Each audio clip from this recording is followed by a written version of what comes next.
begins with the hero knocking on the door of a room in the Magic Tower. The hero name is Esther, who has snow-white hair and golden eyes, says she has heard praise about a genius mage who appears once every 100 years. Surely, this can't be the kid, right? The protagonist of this story is a student named Lin, with brown hair and black eyes. He didn't reply to the hero and continued, arranging magic books on the shelf. The hero became a little nervous and asked, "Hey you, can he hear her?" The protagonist replied, "He is not a genius or a kid. His name is Lin." The hero became happy and remarked, "Is he really the youngest 4-star archmage in the Empire's history? Looks like he came to the right place." And she jokingly remarked, "But he is a kid, though. Hard to call him a genius mage when he still need diapers. If he joined her party, she will change them for him every day." Upon hearing Esther's comment, Lin's anger flared, and he instinctively cast a spell called Fireball. However, she became nervous, and she realized she was wrong. She was only joking, but her attempt to backtrack led to a clumsy collision with a shelf, sending books tumbling down on her. Lin, now confused, halted his spell casting and watched as Esther struggled amidst the books.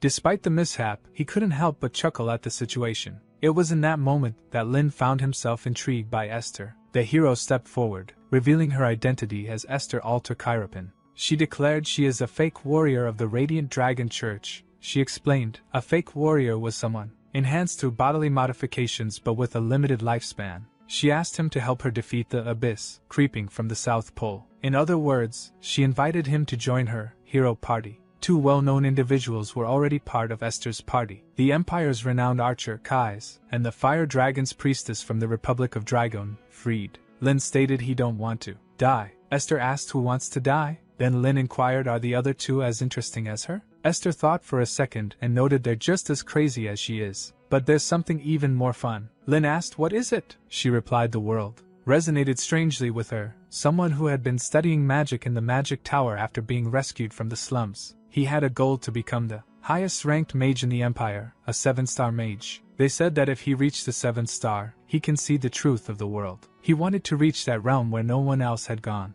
Living here, reading magic books for the rest of his life wouldn't be bad either. But to master 7-star magic, he needed to know about the world outside the Magic Tower. However, aimless travel seemed too bothersome. He felt, does he really need to? Then, this clumsy hero came and told him to save the world. The sudden proposal was enough to draw him out into the outside world. Although he didn't have a burning sense of justice to save the world, he took her hand and joined the hero party. Kai's was an archer whose accuracy dropped drastically without drinking, and he was mute. Freed, the priestess, was a serious chain smoker. She said as the Fire Dragon's priestess, he should at least be able to cast a breath spell, Lin thought, blowing black smoke in his face and, laughing like a madwoman, Esther attempted to lift their spirits as a menacing monster emerged. Without hesitation, they both sprang into action. Kai's swiftly darted forward, distracting the creature with her agility, and skillfully blinded it with his arrow. In a coordinated effort, Freed then cast a potent spell, swiftly vanquishing the monster before them.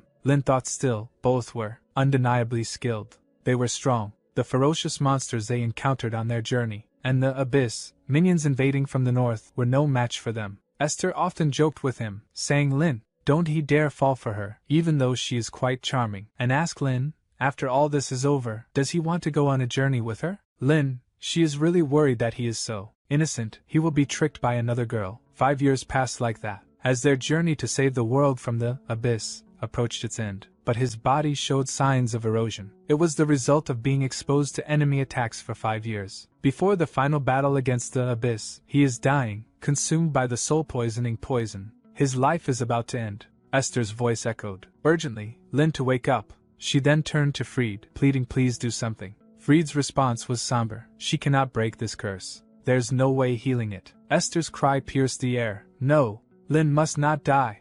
And Lin noted he didn't want to die. Esther affirmed she understands and she will find a solution, so just hold on. But Lin stated don't worry too much. He has made this Lord's Filter tiny reversal, an immortality spell carved over his heart. A magic that would put his body into a dormant state and heal him. He didn't know how long it would take to revive, but this was the only option left. He will come back, so win for him please. Esther stopped crying and exclaimed he should promise. Lin, by all means, let's meet again. Promise her he will come back, then, together the four of them will go see the world. She will stay by his side until he wake up. Lin remarked, yeah, he promised. His consciousness was being pulled into the cold grip of death. a floating feeling and emptiness, as if sinking into a marsh. And the mission for the world. Did he fail to see the truth from the 7-star magic system? This journey of traveling the vast world together ends here, in front of the army of the abyss, surging forward with shrieks. The sight before him was all darkness. When he was tired of floundering in the darkness,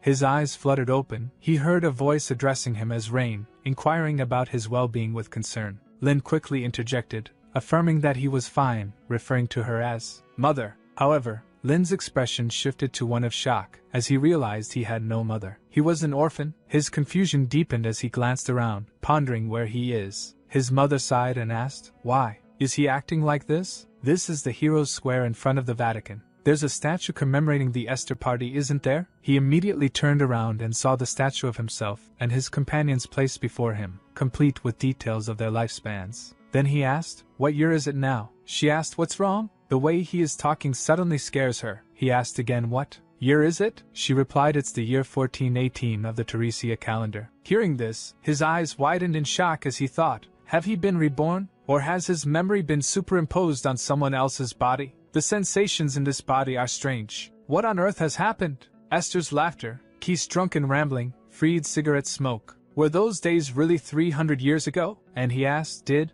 they win the final battle? Lin thought it was a meaningless question. If they had won, a statue would have been constructed. That's why there's such a peaceful sky now. She replied, "Why is he asking something so obvious? By the way, it's a pity. They say that if he go to the Vatican Tower now, he can see Lord Lin's frozen remains." Lin thought he understand. So, does this mean he have possessed someone else's body? She continued to explain. Lady Esther stayed by Lord Lin's side until the day she passed away. It's a truly beautiful and sad connection. Then she asked, "What do you think?" As she turned towards him, he burst into laughter. Observing this, she asked, "Why is he laughing?" "It's a sad story." But Lin thought, no, it's just incredible that she kept her promise. Lin approached the statue while reflecting, but someone failed to keep his promise. He didn't fulfill it, as tears filled his eyes. Afterward, as he acquainted himself with this new world, he thought he don't know how those three spoke of him, but he had become a historic figure. The Emperor of the Empire personally installed a monument for him, and many mage towers and mage families honored him as a saint. But what the past 300 years left him was only magic. The memories of traveling to many places, and the faces of his comrades who smiled brightly in those memories. And those memories had become legends. One day, Esther said that memories only become memories when they're shared with someone. So his memories are not yet memories. Until he die and meet them, they remain unshared. These memories, which he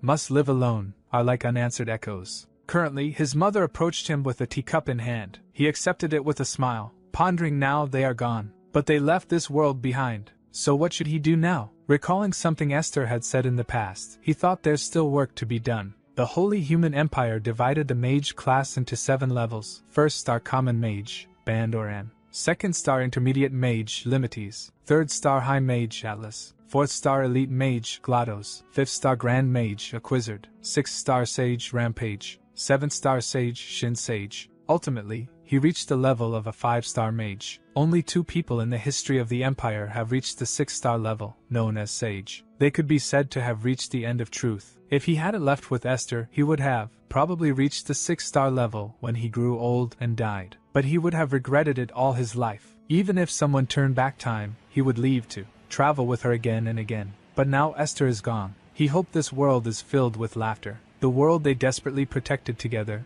Is it really the way she wanted it to be? Esther said that those who reach the end of magic, they can see the true face of the world. So in this life, he must become a 7-star mage. To escape this sorrow and emptiness, he will push himself. He remembered a past moment when Esther said, "Lin, this way. Look at this flower." Fried commented, "Showing this to a charmless brat like Lin seems too romantic, doesn't it?" Keith remained silent as always. At that time Lin said, he did rather read one more magic book than look at this. What's so great about this flower field? He reflected there was always grumbling from him. The party members were uniformly full of quirkiness, but he really enjoyed traveling with them all. Esther, Keith, and Fried, goodbye now. The dead remain in the past and cannot go together. The living, following the flow of time, must move towards the future. And moving forward, let's call him Rain for now on. Thus began his second life. Rain recalled what Esther once said. Lin, have he ever wished he had a family? Lin replied no, he don't even know his mom's face. He grew up in the northern slums. If the dean of the Osirius school hadn't noticed his magical talent and taken him in, he would have lived as an orphan and died on the streets. He doesn't even know what family he is from.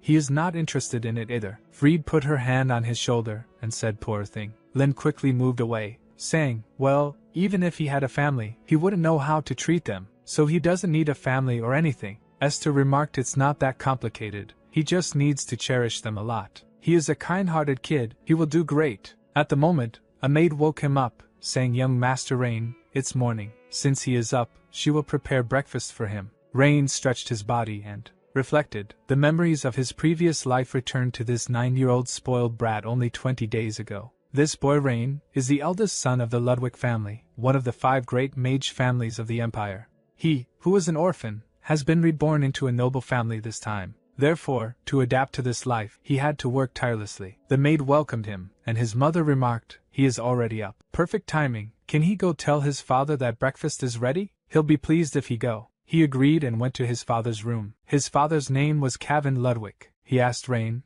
did he not sleep well? His complexion doesn't look good. He still seems tired from the journey. Rain said, "Father, they said that breakfast is ready." His father laughed and noted, "So his son came here just for that." "Thank you, but he should go eat first." Rain asked, "Isn't he eating?" While seeing a magic circle formation page on the table, he then asked, "Is this a magic?" His father replied, "Yes, the thesis presentation is next week, so he is in a bit of a hurry. Eating makes his mind foggy, so he tried to focus and get as much done as he can in the clear morning hours." Looking closely at it, Rain asked, "Is that where he is stuck?" "Want him to help?" Father inquired, "Is he here to cheer him on?" Rain said, "No, he wants to help solve the magic circle." Father stated, "Help is welcome, but if he end up being late for breakfast, Mom will scold him, so go ahead, eat his breakfast." But Rain started to explain, magic is about expressing natural laws numerically, and then twisting them. The Go rune makes the equation more complex and clashes with the Cha rune, so it's best to replace it with the Gu rune. And then, using the imperial equation 41-2, he can derive the answer right away. In surprise, his father asked, "Is such a method possible?" He thought this was a difficult problem that even the Empire's top scholars couldn't solve, and it actually was a high-level spell cast about 200 years ago. If this spell is re-established, it could protect countless people from natural disasters like floods or landslides. How did Rain, who has just mastered basic magic, do this? Judging by his proficiency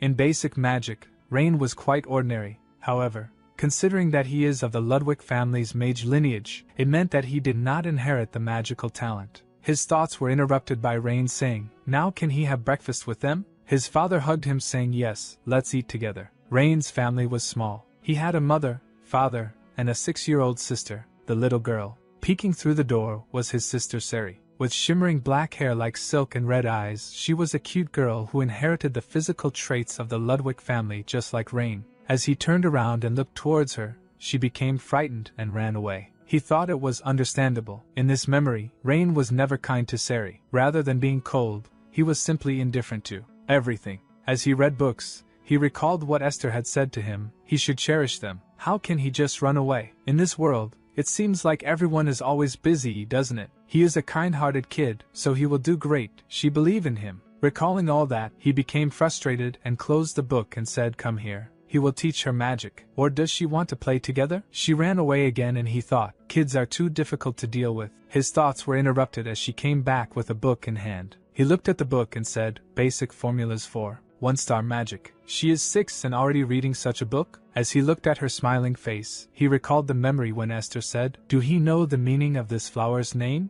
Let her tell him the story of that cliff. Lin always complained about being treated like a child by Esther, but in fact, he loved those moments more than anything. He asked which part doesn't she get? She marked the point that she didn't understand, and he stated, so she didn't understand it from the start. She replied, "That's right." Rain said, "Okay, he will explain. Have she ever played house?" She replied affirmatively. He explained, "A thatched roof house, a brick house. Depending on what kind of house she build, the materials change, right? In magic, the magic square serves that role. The magic square's shape determines the magic's attribute. Drawing a triangle makes it fire attribute. Drawing a fan makes it wind attribute. So this magic square is for wind attribute magic. The next step is runes. Runes determine the effect of the magic. Runes are magical words. Yo means bind, while ho means scatter. For example, Engraving the rune Yell on a triangular magic square makes it a fire attribute. Binding spell. The actual operation uses math formulas. She asked what is math? He became nervous, thinking how he would explain that, but he continued with his explanation. For Yell, she needs a quadratic equation. But before that, let's start with addition and subtraction. Seeing that, two maids talked to each other. The one in the brown uniform said, Master Rain has completely changed.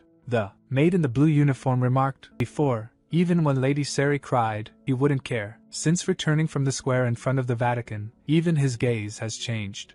A little while later, as their parents came to study room, his mother exclaimed, she wants to capture this scene in a painting. Rain's father remarked, he agreed, but by the time the painter comes, the children might be awake. Besides, Sari is so shy that it might be too much. As he looked at the table, he saw magic circle formations drawn on the pages. He said he's teaching Sari magic. Since coming back from the square, Rain seems like a completely different person. She noted his tone has suddenly become more mature as well. Could it be he's been possessed by the abyss? He replied, that's not it. Like father, like son. He had a similar experience. He was a student. He had the honor of meeting Lord Lin. At the time, he was bragging about becoming a 3-star mage, but Lord Lin rose to 5 stars during wartime.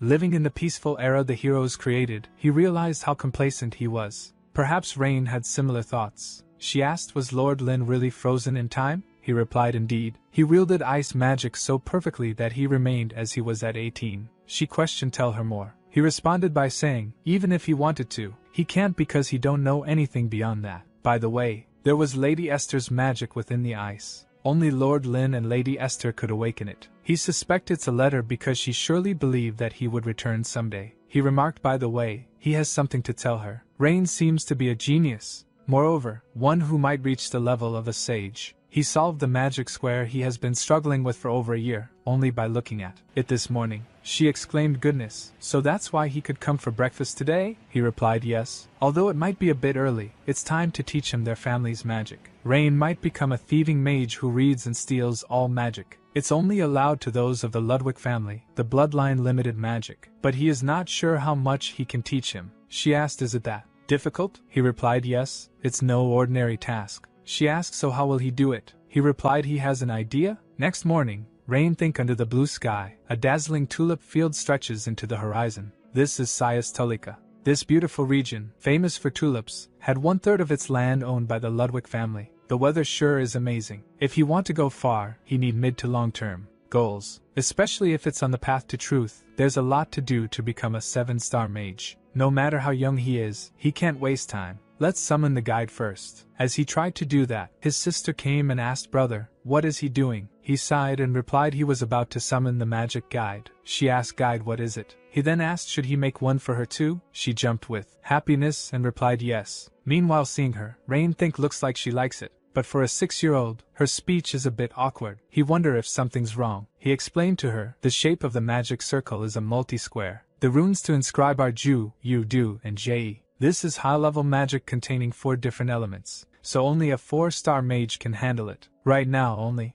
10 mages in this country can use this. As the spell activate, blue light emerges, but blood coming out from Rain, noise, and eyes. He think is it still too much for 4-star magic? It's a good thing it was a guidance spell. If it had been combat magic, he would have died. This body is garbage, and stated, come here, Rudian. A butterfly-like thing appears and sit on Sari finger. Then a system window pop-up showing information. It quantifies the user's abilities and detects potential magic power. And Rain explains this is Rudian's function. It tells her what to learn and train. The rune Ju in the guidance spell informs about basic magic power, and the rune Yu informs about magic utilization. In short, it's filled with the best runes for learning. It may seem simple, but it's 4-star magic. And he asked, does she like it? She replied, yes, she likes it very much. He remarked, now, go study over there. As she leaves, realization hit him he need to recover his magic power first, before he calls the second Rudian later. As he recovers his magic power, he summons Rudian for himself. Rudian shows quantifying physical condition.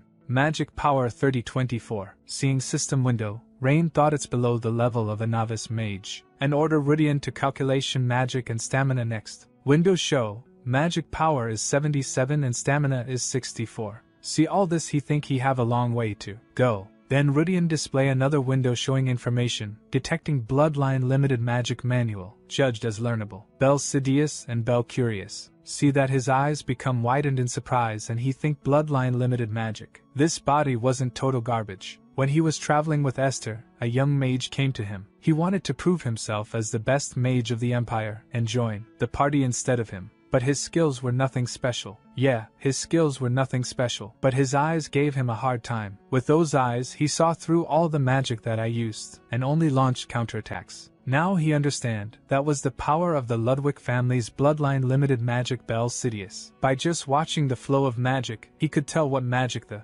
opponent was using. If their magic skill is equal, the one who counters better has the advantage. And Bel Curious, a legendary eye that only 3 people have ever opened in the Empire's magic history. If Bel Sidious is the power to discern the opponent's magic, Bel Curious is the power to steal it. The reason the Ludwig family is known as thieving mages is because of that eye. The childhood goal is now set. Without magic power and stamina, he can't become a grand mage. A little while later, as Rain was in the study room, his father asked is he interested in their family's bloodline limited magic? Rain thought, what's this? Was he watching? His father continued by saying, it's a bit early, but do he want to try learning it? Rain think it wouldn't hurt to learn the theory in advance, and he replied yes. His father remarked, then from today onwards, Ellen will be his tutor. Only while he is at the academy though. When he returned from the academy, he will personally teach him. He confusing asked Ellen? His father explained she's an excellent person who teaches students at Delayton, has great magical talent, and above all, is the Aunt Ellen who loves her nephew more than anyone else in this world. He met her when he was 6. Ellen dresses in black outfit enter the room and she closely looks at Rain, and she stated this is ridiculous. Does the genius Professor Ellen Ludwig have to come in person, just for the sake of teaching this uncute child? She grabbed his head and asked, well then, is he ready? She asked, do he know who she is? He replied, she is Aunt Ellen. She note from now on, address her as Professor Ellen Ludwig, the great genius. She can't stand slow learners who don't understand things the first time. Don't ever ask a question again after she has taught him once. Got it? That's how his bloodline limited magic training began. She explained bloodline limited magic isn't recorded to prevent theft by other wizards. Therefore, he must meet with a family wizard and directly receive the knowledge into his mind. Let her demonstrate, so pay attention. As she opened her eyes, a crimson red mana flow out from it. However, Rain, think this feeling. It's the same as those eyes from back then. She stated this is Bel Sidious. He said she is awesome auntie. She excited remarks, how is it? Cool, right? To use this, he need to compute 3 spells simultaneously. She said 3. Someone like him could only dream of this. He replied he can do it. She note he is so arrogant. Ellen, seemingly satisfied with his reaction, wrote down several formulas. It was an analysis of magic. He exclaimed it's more theoretical than he expected, and he think if the founder of the Ludwig family didn't place genetic restrictions, so Lynn could have used it too. His thoughts were interrupted by Ellen, saying it's too difficult to even attempt. He has no idea what it means, right? He replied no, he just need time to roughly organize it. She remarked how frustrating. Well, she has no choice, she will make a special exception. However, he stated thank you for guiding him, but he will handle it from here on. She asked, wait, what did he say? He doesn't need her guidance? You don't ignore her. But Rain continued to ignore her. She became frustrated and stated fine, do as he please. As if he did ever succeed, she would not teach him later even if he begged in tears. As he continued his studies and worked on various formation, she reviewed each one upon completion. After checking his work, she handed him a new problem, her face partially hidden behind a book. He think, what's this? Is this how modern magic education works? Or is she testing him? Meanwhile, his mother looks at both of them while hiding nearby. Then she note, let's take a break. As she leaves the room, his mother approaches him and asks, isn't Aunt Ellen a bit unusual? He replied, yes, quite. She said his aunt isn't very honest. In truth, she's eager to teach him everything. So even if he already knows something, ask her a lot of questions. She was just like that when she used to follow his father and her around. She was so adorable. However, Rain think has the meaning of adorable changed in 300 years? After the break, as he continued his work, while she glances at Rain work. But as she noticed that Rain is looking at her, she immediately covers her face with the book. He thinks she is really annoying and more bothersome than 6-year-old Sari. Then he said, Aunt, he can't understand this part at all. Could he please explain it? She immediately turned around and shouted, he doesn't even know this. Their family is doomed. Bring it here. And asked what part didn't he get it exactly? He pointed it out where he has problem. She demonstrate how he can solve it, and remark, see it's solved right away. She continued to explain if he used this formula here, he can solve it much faster. He didn't even know that? In response he apologized to her. She stated he doesn't know anything. What have you been doing until the age of 9? He replied she is absolutely right. And asked then how should he solve this? She notes she guessed there's no choice. She will make an exception for him. And then he asked one question after another, and she answered him. Ellen's teaching was consistently like this. She required quite a bit of effort, but thanks to her, he significantly reduced the time needed to learn the theory and gained practical experience. On the 10th day of receiving Ellen's guidance, he felt a burning pain in his retina. With the sensation of all the blood in his body rushing to his head, the world slowly turned blood red. That's when it happened. The eyes that shone red were engraved with the mark of death. All information about everything in the universe is being directly transmitted to the brain in the form of formulas. Is this how it would feel to be the creator of the world? He then cast fireball spell while thinking, let's see how does magic look like. He understands back then, in the young wizard's eyes, all his magic must have appeared like numbers, and he stated it's truly amazing. Look at him. Her eyes became widened and shocked, and she remarked he achieved that in just 10 days. She think even after receiving special education, it took her 7 years to acquire Bel Sidious. They said it would take 70 years to master Bel Curious, and he achieved that in just 10 days. From a blank slate, not knowing anything, to performing multicasting with general magic. He might rival Lin, who is called a prodigy of multicasting. A little while later, his father asked, so that's how it is to awaken Bel Sidious in just 10 days. She remarked, Appa, thanks to Rain,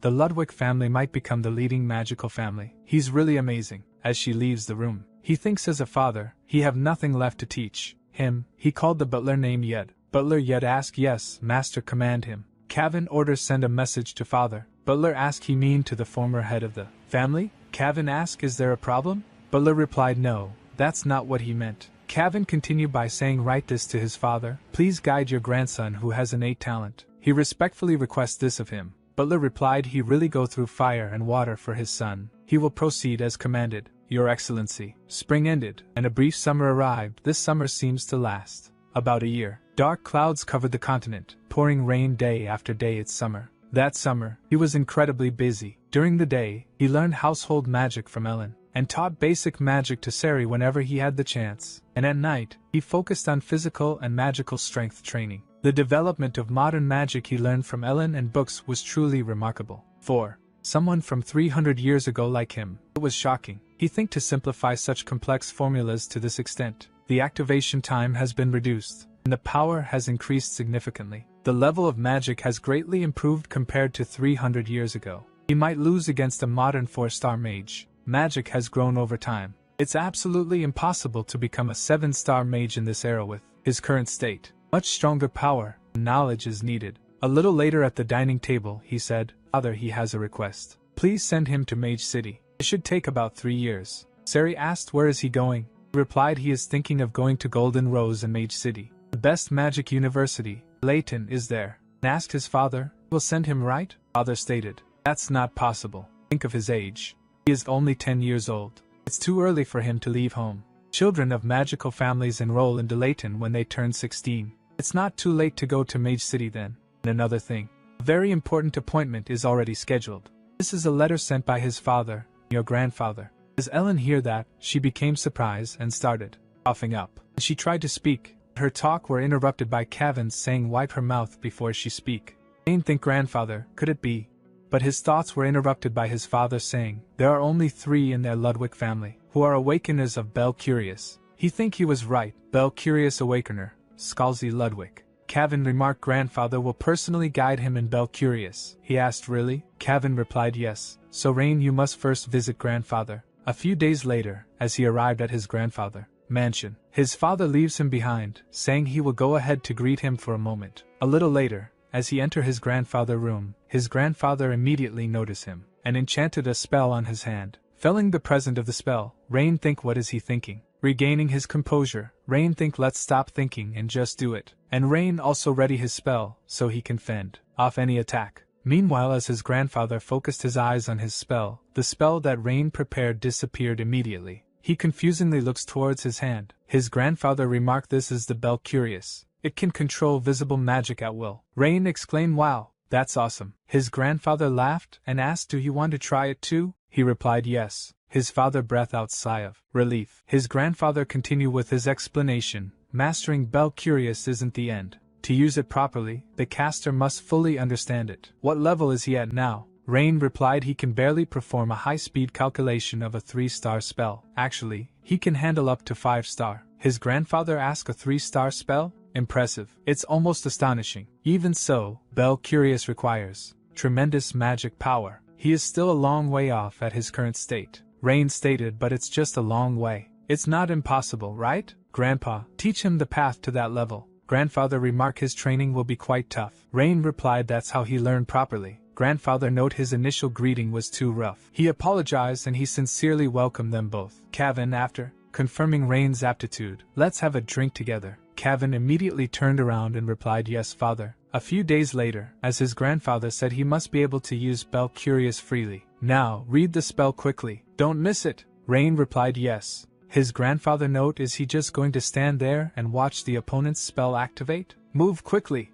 and he think truly remarkable. Talent. If he teach one thing, he grasps 100, no 1,000. A genius who learns in a day what would take a month for others. Now, all that's left is to master the use of the eyes and grow his magic. Then he exclaimed in training, he must risk his life to grow significantly. Rain replied he understand, Grandpa. His grandfather remarked he will fire a fireball now. If he can't dodge he will die. And he launched the fireball spell at him. And Rain tried to use Bell Sidious. As he doesn't dodge, his grandfather said hurry out of the way. Meanwhile Rain think by interpreting the opponent's magic with Bell Sidious and manipulating it with Bell Curious. He think Bell Curious has been activated. The universe is converted into equations and delivered directly to Brain. Now modify the formulas in front of him as he wish. The magic array consists of 2 triangles. The assigned rune symbol is the formulaic rotation. The size is 17 axles. The range is 23 kilometers. The solution to the equation is an imaginary root, and the fireball attack disappears completely. His grandfather became surprised. As he about to fall, his grandfather grabbed him. Rain asked Grandpa, is it done now?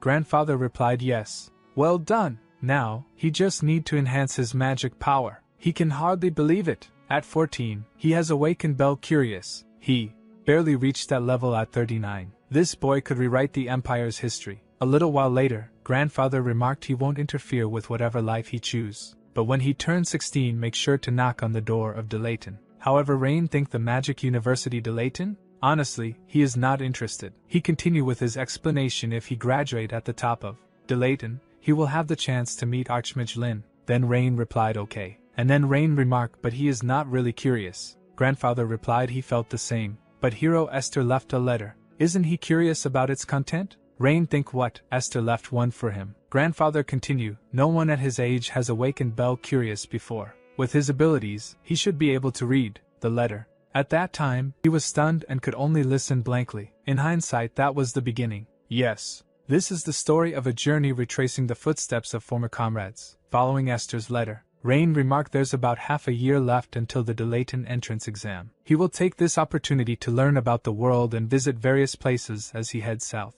His father replied yes. Do well and come back, Rain. Is he planning to stay in the Magic City even after the exams? Rain said yes. It's a place where all knowledge gathers. The notoriously difficult Delayton entrance exam is held at the end of the year, and those who pass start their first semester in March. His mother asked, is he sure about this? She is worried about him traveling alone without any guards. His father replied Rain's skills are already exceptional, and there won't be any danger if he followed the national road. Rain thinks someday, when he look back, will they be able to call this conversation a memory? At the 15th day of the journey, the Holy Human Empire's southern Richland, Jerem region. In a small town, there were numerous inns and taverns, and curiously, all the people passing by were wearing bamboo hats. A little later, Rain asked why are they wearing bamboo hats? The person replied, kid, don't he know the Lin Caravan? Rain asked what do he mean by Lin Caravan?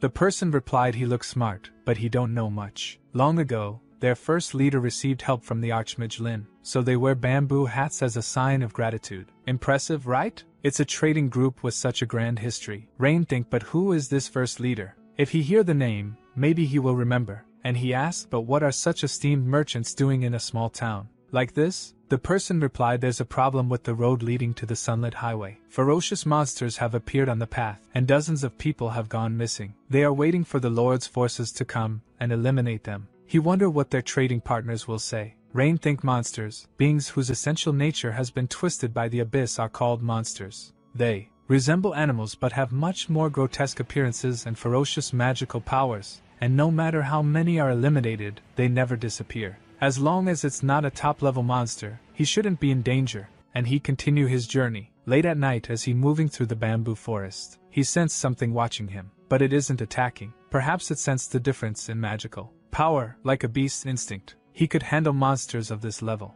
It's not his concern. The extermination team will take care of it. Then he recalled the memory of past when Esther said, alright, let's proceed overland from here. Fried asked, what do you mean? Esther explained, let's follow the Belisa River and head to Turvanop. Fried said he agreed. Esther continued, there's a truly amazing flower field along the river. Want to stop by on the way? Fried asked, a flower field? Where is it? Lin became flustered at their conversation and asked, what are they doing right now? Two Esther parties that crossed over to the continent before them were annihilated, fighting at the front. Because of them, the front line has stagnated, and they're barely holding on, waiting for another hero's help. Do they know what kind of situation this is? Fried said, of course she do. The Red Dragon Legion and the Yellow Dragon Legion are heading to the battlefield, and all the strong mercenaries have crossed the sea for honor and glory. Lin stated, so they need to hurry too. Esther stated, that's why she is saying this. With all the strong ones gone, monsters have started running wild across this continent as if they were waiting for this moment.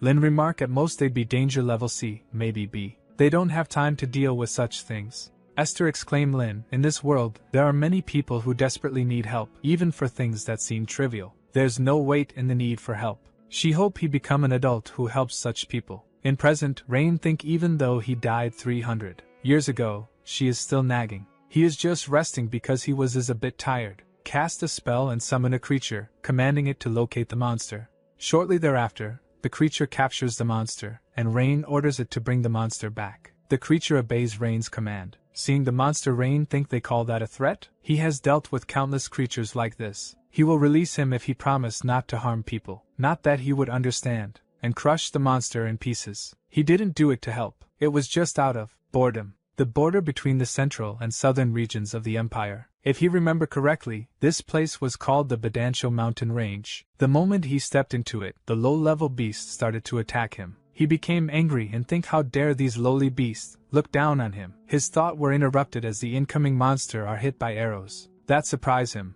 and he quickly turned towards where the arrows come from while thinking of Kai's. But two persons are standing on the hill, with the bow. As the green-haired person jumped down towards him, Rain noticed the smell of alcohol coming from him. The green-haired person asked, is he okay? This is a place where monsters often appear. Didn't anyone tell him on his way here? The other person, with brown hair, asked, why would someone give such a warning? They, the descendants of the great palace, are guarding it. Meanwhile, Rain gained his composure and thought, it can't be Kai's. He stated, he is not sure which school they are from, but they helped him. Thank you for your help. Then he asked, by the way, this is the Badancho Mountain Range, right? Both looked towards each other and started laughing. Rain angrily asked, why are they laughing? The person with brown hair stated, how long has it been since it changed to Keyslinton, and he still call it Badancho Mountain Range? Keyslinton. It means mountain range of Palace Kais. After defeating the Abyss, Kais seemed to have taken root here. They were the disciples of the archery school founded by Kais. Traditionally, skilled ones recognized by the headmaster guard this pass. Rain thought, is drunken archery the basic skill of this school? What exactly did they do to get assigned here? His thoughts were interrupted by the brown-haired person saying, he came at the right time, kid.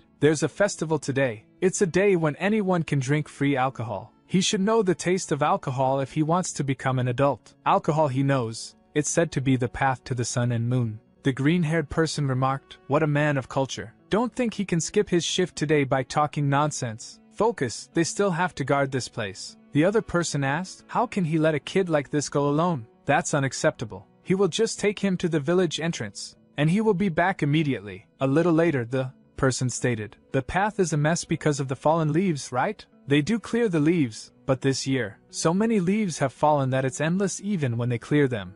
As he continued to explain, Rain checked the surroundings. The person remarked, if he go up those wooden stairs from here, he will find the training hall. and if he follow the path straight, he will reach the village. As Rain looked around, he saw a grave. As he looked closely, he realized it was Kai's grave. As his thoughts deepened, the person interrupted him, saying if he is on a journey, why doesn't he make a wish here too? Rain asked a wish? The person asked, hey, is he seriously asking because he don't know? Well, considering the time, he might not recognize it. Rain asked, recognize what? The person replied, this tomb. It's the tomb of Palace Kai's. People usually make a wish here, saying please protect them this year too. Rain's expression became one of anger, and he said, don't joke around. The person asked, why would he joke around? Rain noted, it's strange. Who builds a tomb in the middle of a mountain? Kai's, that person, the palace, is a hero, right? The person replied, he don't know the story behind this tomb, do he? Is he really from this country? Amongst Kai's companions was the archmage called Lin. He knows. This is a well-known fact, so he think he might have heard of it before. But they say Lin was very shy. Kai seemed to believe that Lin would come back, even after he died. They said if the tomb was in the village, Lin wouldn't be able to come because he was shy, so he asked for himself to be buried here. Rain recalled the memory of the past when he was Lin. He said Kai's, he reek of alcohol and stop snoring, and don't touch his hair. In another memory, he guided Kai's how to write a letter. He shouted again. He told him not to touch his hair. Rain thought, did he know that this was an eternal farewell, that they'd never meet again? Then his thoughts became negative, and he thought, no, that's not true. He promised to come back. He promised to come back to meet him. He promised. Thinking all this, he became frightened, and started to run away from the grave. Seeing that, the person asked, what happened? Then his foot struck a rock, causing him to crash to the ground. A little later, Rain sat at the edge of the cliff, contemplating his thoughts. Let's go back. Let's turn around and head to Kai's grave, and say my goodbyes there. Even if it's late, let's say he has come back, and apologize to him, and ask for forgiveness. As he lay down on the cliff, he recalled an old memory when he was Lin. How did he manage to find it in such darkness? His eyesight is really good. How can he aim when he is drunk? Freed handed him a drink while saying drink this. He can't aim when he is sober? Kai's didn't have a tongue, so he couldn't talk. He was quiet during the day, but at night, it was really noisy. Recalling all these memories, Rain started laughing, followed by crying. A little later, he visited Kai's grave. He cast a fire spell on the dried leaves, burning them, and cleaning the area around the grave. He said his goodbyes. As he left, he apologized to Kai's, saying it's not because he is shy, it's because he lacked the courage. The courage to face them all, the courage to meet and ask for forgiveness. He couldn't keep the promise he made with them all. As he approached his destination, he thought autumn in the south was sweltering. Under such a summer-like autumn sky, a brilliant city spread out before him.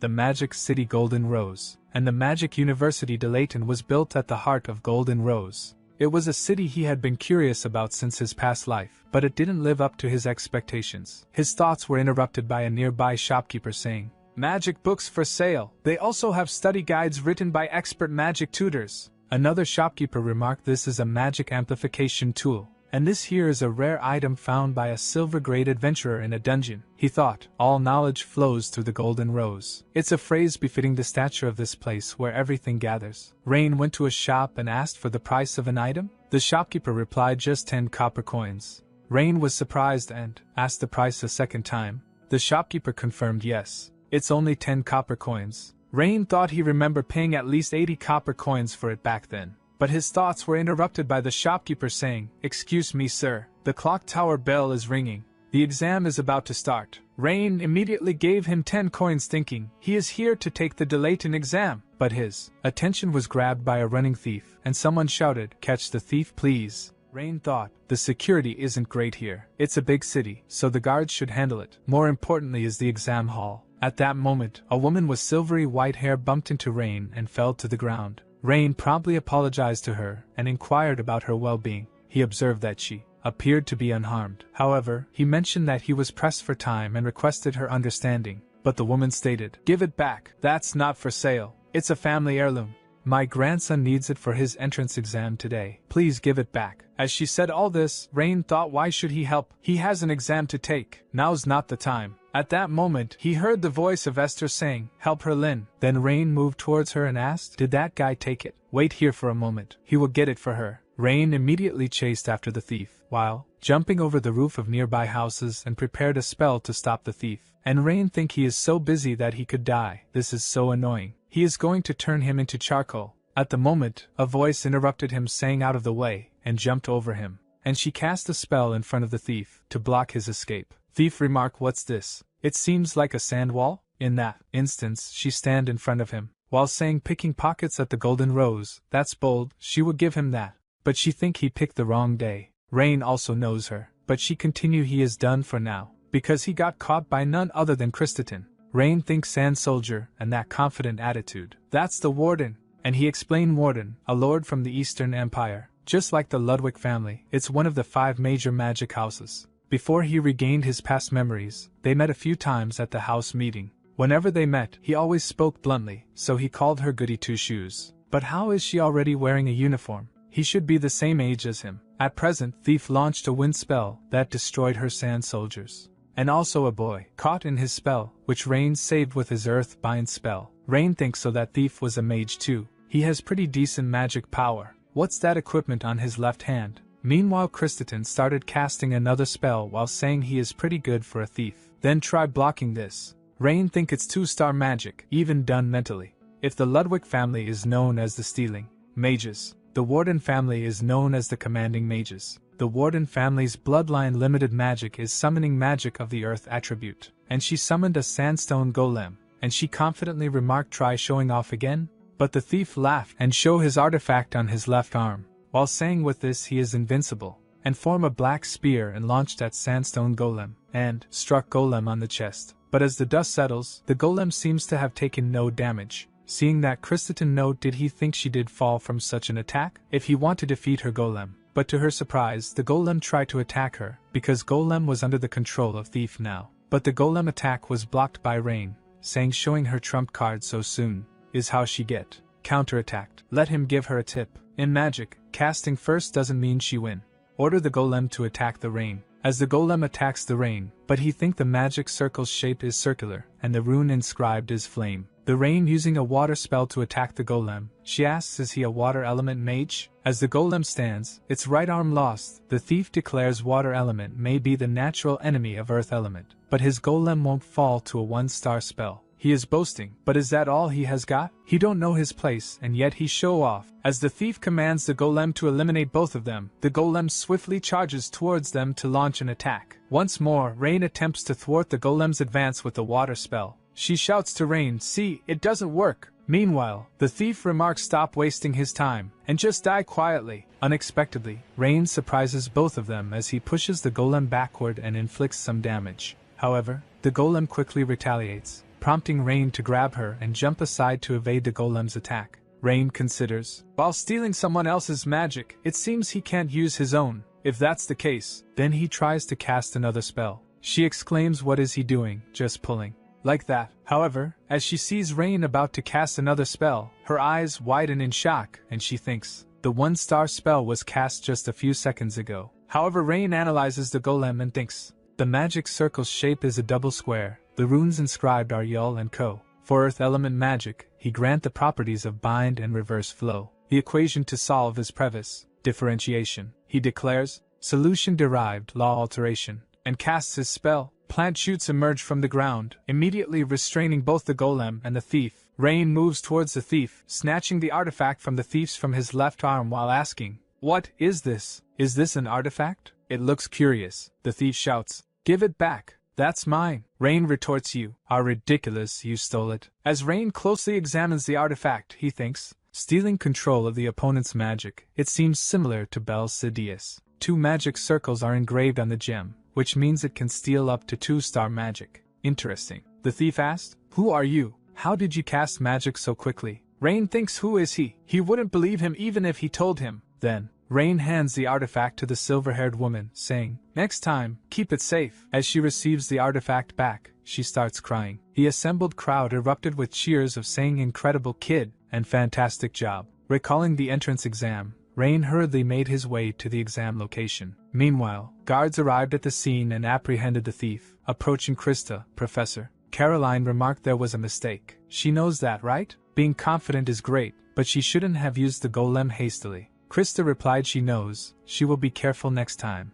Professor Caroline noted Krista's quick self-reflection is a good quality. But their conversation was interrupted by Krista's question. "But did she see? That guy, he's amazing. His magic casting speed was almost as fast as the professor's. Professor Caroline laughed and acknowledged that she saw it. He seemed even faster than her, Krista replied. Come on, it's not that much. By the way, what happened? That guy didn't seem that strong during the selection meeting. Professor Caroline questioned. Really? But if he came for the entrance exam, why was he here? Krista asked. What is she talking about? Professor Caroline replied. The exam started a while ago. She shouted. What is she talking about? Krista asked. Can't she somehow pass him anyway? Professor Caroline replied. It's the rules. Krista stated if she was late because she was helping someone, couldn't she be a bit lenient? Professor Caroline inquired. Since when have she thought so much about others? Krista remarked. She saw earlier. Such a person needs to exist for things to get fired up. And it would be better for the school to have interesting characters, right? Professor Caroline replied. Well, that's true. A little later,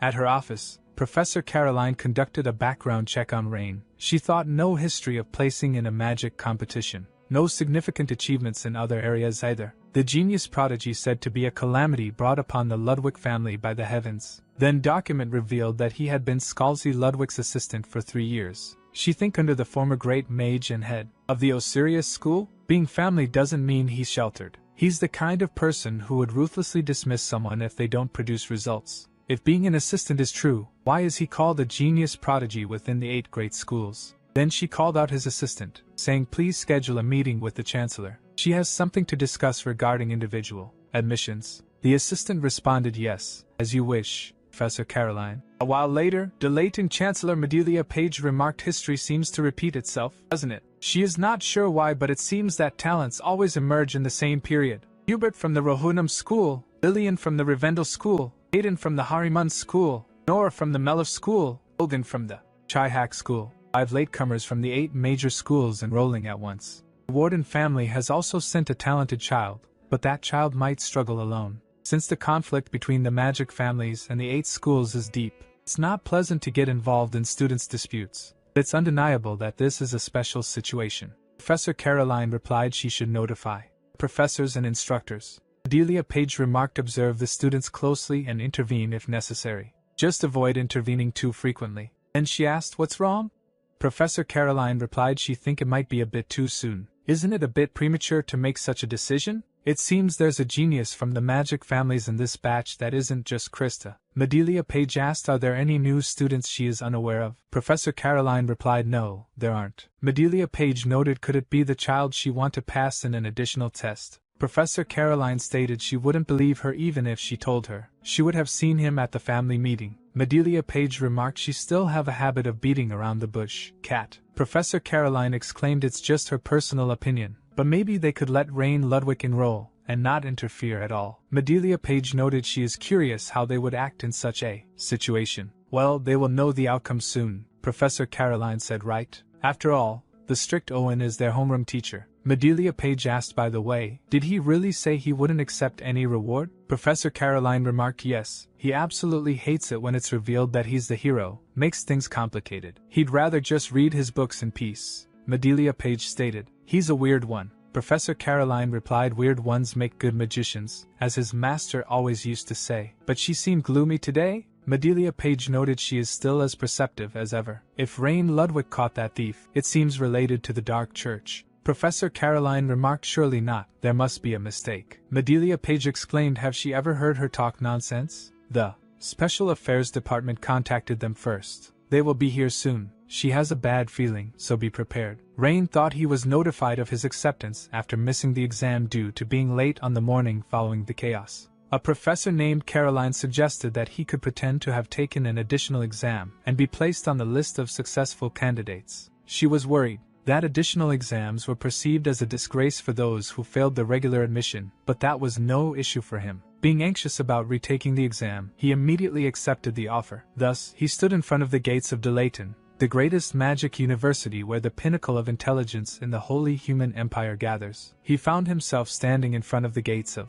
Delayton School. He has never had any connection with school. In his previous life, he learned magic from the head of the Osirius school, and in this life, from his family. Even now, he doesn't feel the need to learn from anyone, but in this life, he needs to find something that Esther left behind. She's waiting at the end of this path. Until then, he has to bring his magic skills up to at least the level of his previous life. His thoughts were interrupted by Krista calling his name and thanking him for helping her last time, and her mood swung and she instantly shouted no, wait. Even without his help, she could have handled it alone. Her speech was interrupted by the gathered students who exclaimed, "Hey, look at that! It's Krista Warden, the top student recommended from this batch." Rain remarked she is more famous. Then he thought. She replied, "Of course. There's even a saying that anyone who doesn't know Krista Warden in their generation is a spy from the Republic." He is the rival, she acknowledged. Consider himself lucky. Rain thought, rival? He can't stand annoying things. Come to think of it, there was someone similar in his past life. The little brat named Gisela, she met in the tower. She insisted on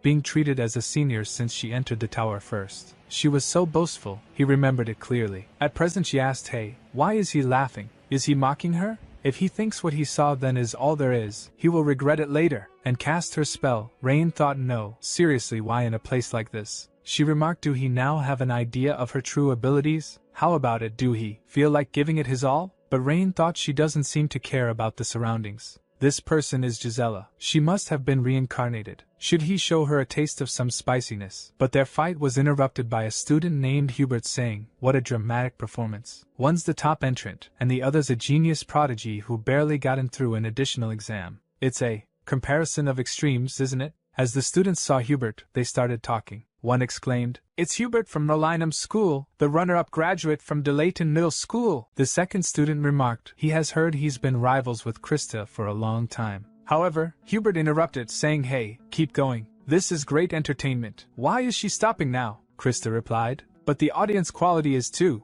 low. It's not fun, and it would be unfortunate if you got caught up in his magic and ended up somewhere, right? He should be thankful for his consideration. Hubert responded, he is so grateful that he is in tears. But isn't it a bit shameless to run her mouth when she can't even handle it? She should know her place. What if she end up regretting it later? She remarked. The runner-up shouldn't be saying that. Why don't he show her what he has got? Hubert replied, her proud personality hasn't changed. If she keeps living like that, she will end up bringing shame to her family name. He almost pitied her. He then turned to Rain and saying, he was so insignificant that he didn't even notice that he was here. The genius young master who got him through the additional test, what is he staring at? Do he has something on his face? Or is there something bothering him with his choice of words? Rain responded, it's not that it's bothering him. It's more like, who is this person acting so cocky? Can he even use magic? If he is trying to pick a fight with him, he should be decent at magic. That surprised all the students who heard him. In anger, Hubert said, you little brat, what did you just say? Meanwhile, Krista laughed and stated, getting knocked down while showing off to an absolute nobody. If it was her, she did be too embarrassed to even show her face. This is quite a spectacle. At that moment, a professor shouted, freshmen, what are they doing, not coming inside? Hurry up and come in. Cadet Krista, what is she doing here as the freshman representative? Hurry up and get inside for the oath preparations. She replied, yes, she is coming now. As she was about to enter, she turned around and called Rain's name. She will let it go this time because there's no time, but don't even think about it next time. They are settling this properly. Rain thought, what nonsense is she talking about again? Just leave it alone, please, a brown-haired student remarked. Krista and the genius young master who passed the additional test? They can't even be compared. Another student interrupted. Can't be compared? Krista will actually have a hard time, he should know. The brown-haired student asked. You're from Rivarden Middle School, right? What does he mean? The student with red hair responded. Did he know that young master was Principal Scalzi's assistant? If he see how strong he is, you won't say such nonsense. As all the new students settled in the hall, the announcer declared, now they will commence the 1388th Delayton University entrance ceremony. Then continued his speech for a while. Bored by the speech, Rain thought, when will this end? Then the announcement was made for. The chancellors will welcome and address to the freshmen. One of the students noted, that's the Empire's best mage. Her name is Medelia Page. As she glanced toward the students, they all became slightly nervous. Rain thought to himself, the most powerful mage of the Empire, the current head of the Mage Council. With that hair color, that purple hair is genetic. She addressed, freshmen, welcome to Delayton. She is Medelia Page, Chancellor of Delayton University. First, congratulations to the 233 freshmen gathered here on their admission. However, half of them won't make it to the second year, either being held back or expelled. Among the 117 who survive, only about 60 will advance to the third year, and of those, only half will proceed to graduation.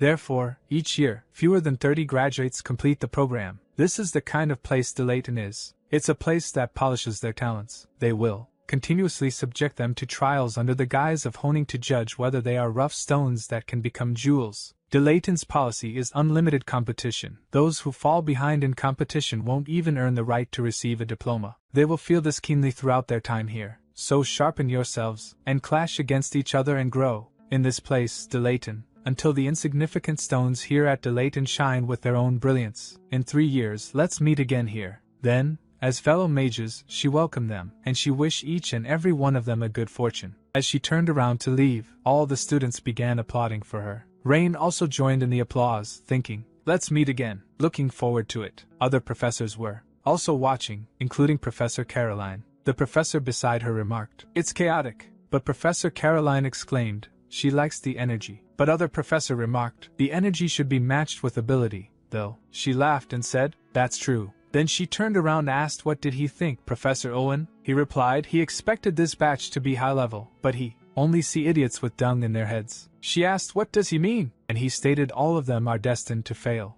Rain entered the college department building known as the Hall of the Sleeping Dragon. He looked for his classroom and found it a little while later. He entered and took his seat in the empty room, enjoying the breeze coming in from the window. At that moment, some student said, it seems you are my partner. Please take good care of me in the future. He turned around, replying yes, likewise. Please take care. But stopped midway as he became flustered upon seeing Krista. Krista remarked, even the sky is indifferent. To think he has to compete with the top student, Krista Warden, right from the first lesson. The girl with pink eyes and hair, Gertrude Panton of the Panton Baronet family, noted, if she was to loosely translate Miss Krista's words, it would be something like she is so happy to be sitting next to him. Krista replied, of course she is happy. She gets to bring down this guy's arrogant nose from day one. Her talk was interrupted by Hubert saying, how delightful this is. The daughter of the Panton family is joining in today too. It's enviable that mages from noble families controlling 2 or 3 vassal families are here. It's truly a shame that the lady is being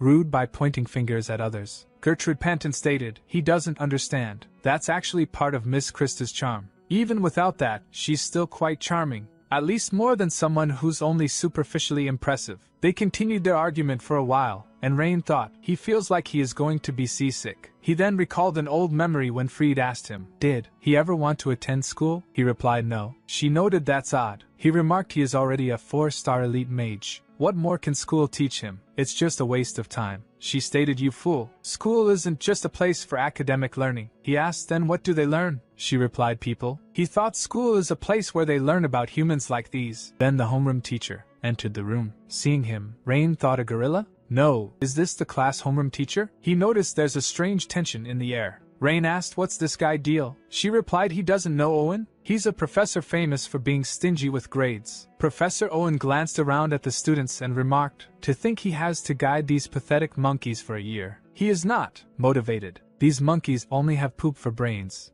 Where are you looking while he is talking? He threw chalk at a student, hitting him in the face and causing him to cough up blood. All the students immediately became attentive and looked at the homeroom teacher. Professor Owen continued, pathetic. Are they laughing now? You guys know nothing. You think you own the world now that you've entered Delayton. Dreaming of becoming a court mage for a great noble or living lavishly by setting up your own mage tower? Give such delusions to the dogs.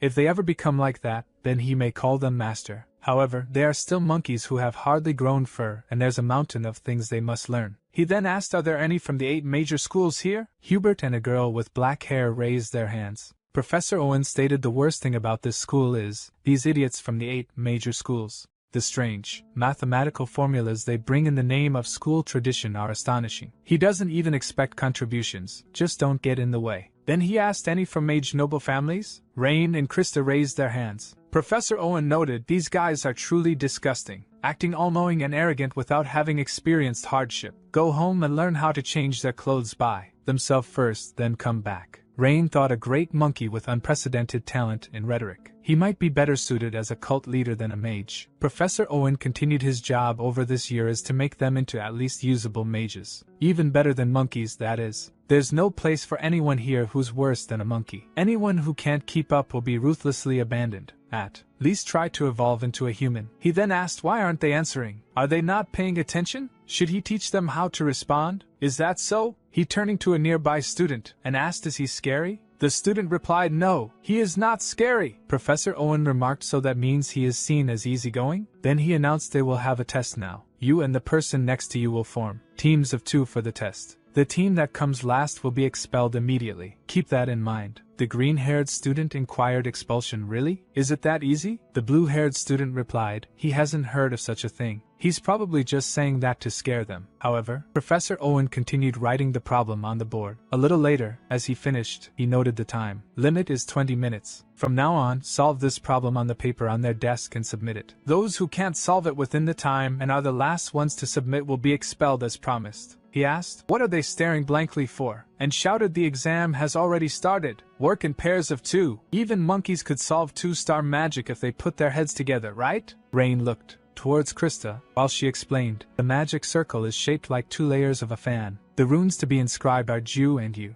The formula to use is," and she said, "Hurry and help. Build the basic formula with matrices and then find the answer using a cubic function." Rain inquired, "Matrices? Is she the type to suffer unnecessarily?" She shouted, "Stop chatting and start writing." Then she remembered what the head of the Warden family said to her. The Warden family is finished now. Both the elder and younger daughters are like that. Krista, he is counting on her. She is the only one who can revive their family. Considering all this, she stated she has to become the top student. Meanwhile, Rain thought she has a heavy burden to bear. His thoughts were interrupted by her, asking, "What is he looking at? Have he figured out the function's answer?" He replied yes and gave it to her. She remarked, "Good, now she just needs to solve it." At that moment, a strong wind blew from the window, disturbing both of them. She asked, "Why now, out of all times?" Then the paper on which she solved the problem torn into pieces. She exclaimed in shock, "No, it can't be happening." Hearing her shouting, Professor Owen remarked, "She is noisy. Can't she do a calculation quietly?"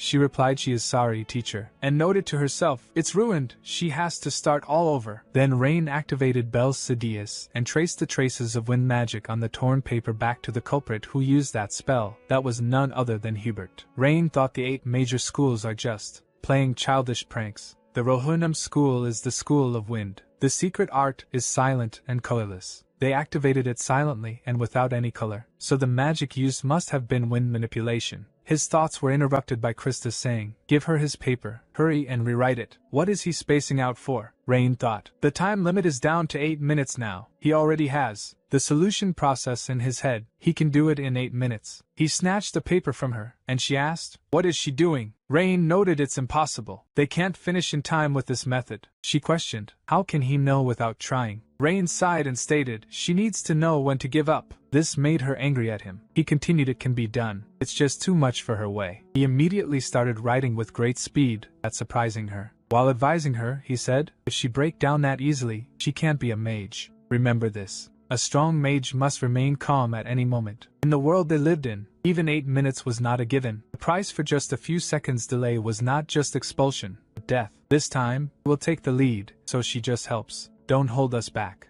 A little while later, Hubert and the black-haired girl approached Professor Owen, with Hubert handing him a paper and saying, "Please grade this." Professor Owen examined the paper closely, then checked the activation of Magic Circle by pouring his magic onto it. Smoke erupted from the paper. Seeing this, Professor Owen remarked, "The J and U runes are working properly. Considering the short time, it's not bad. But don't get cocky. It's not that great. This kind of problem only needs 2 minutes. Therefore, the grade is AC." Hubert protested. He can't accept this. He solved it first in the class, and the math formula is perfect. So what is the reason? Professor Owen replied, "Stop messing around. Rohunam School of Wind. You know exactly why it's AC grade, monkey kid." The black-haired girl began to speak. What is he trying to say? She really. But her talk was interrupted by Rain, who said, "Can he please move aside now?" Seeing them at the front, other students started discussing. One student noted, their answer sheets were all torn up earlier. A second student remarked, "That's what he said. And they've already finished?" Meanwhile, Rain said, "Please grade our answers too, Professor." Professor Owen closed the book with a smile and asked, "Did they really complete it? This is truly unpleasant." He was excited at the thought of expelling these rookie mages from the magic lineage. Rain replied,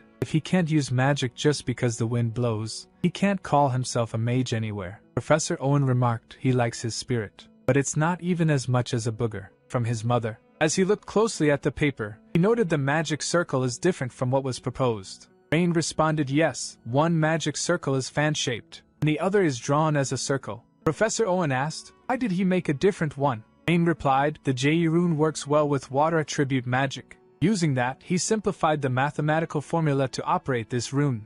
He can solve the rune's requirements with a first-order equation. Activation time speeds up. Professor Owen noted, this isn't something that even comes up in middle school lessons. He knows it well. Rain replied, that's what's strange about the middle school curriculum. Can't say he is properly using magic until he fully mastered the runes. Considering that, he changed the shape of magic circle. Professor Owen thought. Based on his understanding of runes, he aimed to reduce the activation time. Then stated it's a smart answer. Whether it will activate properly is another story. Rain responded right, but check it yourself. Professor Owen poured his magic into the circle, saying, can't wait to see that nose flatten. Does he know? He construct a dual tribute magic circle. Math to solve you becomes several times harder. Let's see if this is skill or just a stunt. The spell activated. A bright golden light shone between the blue magic circles.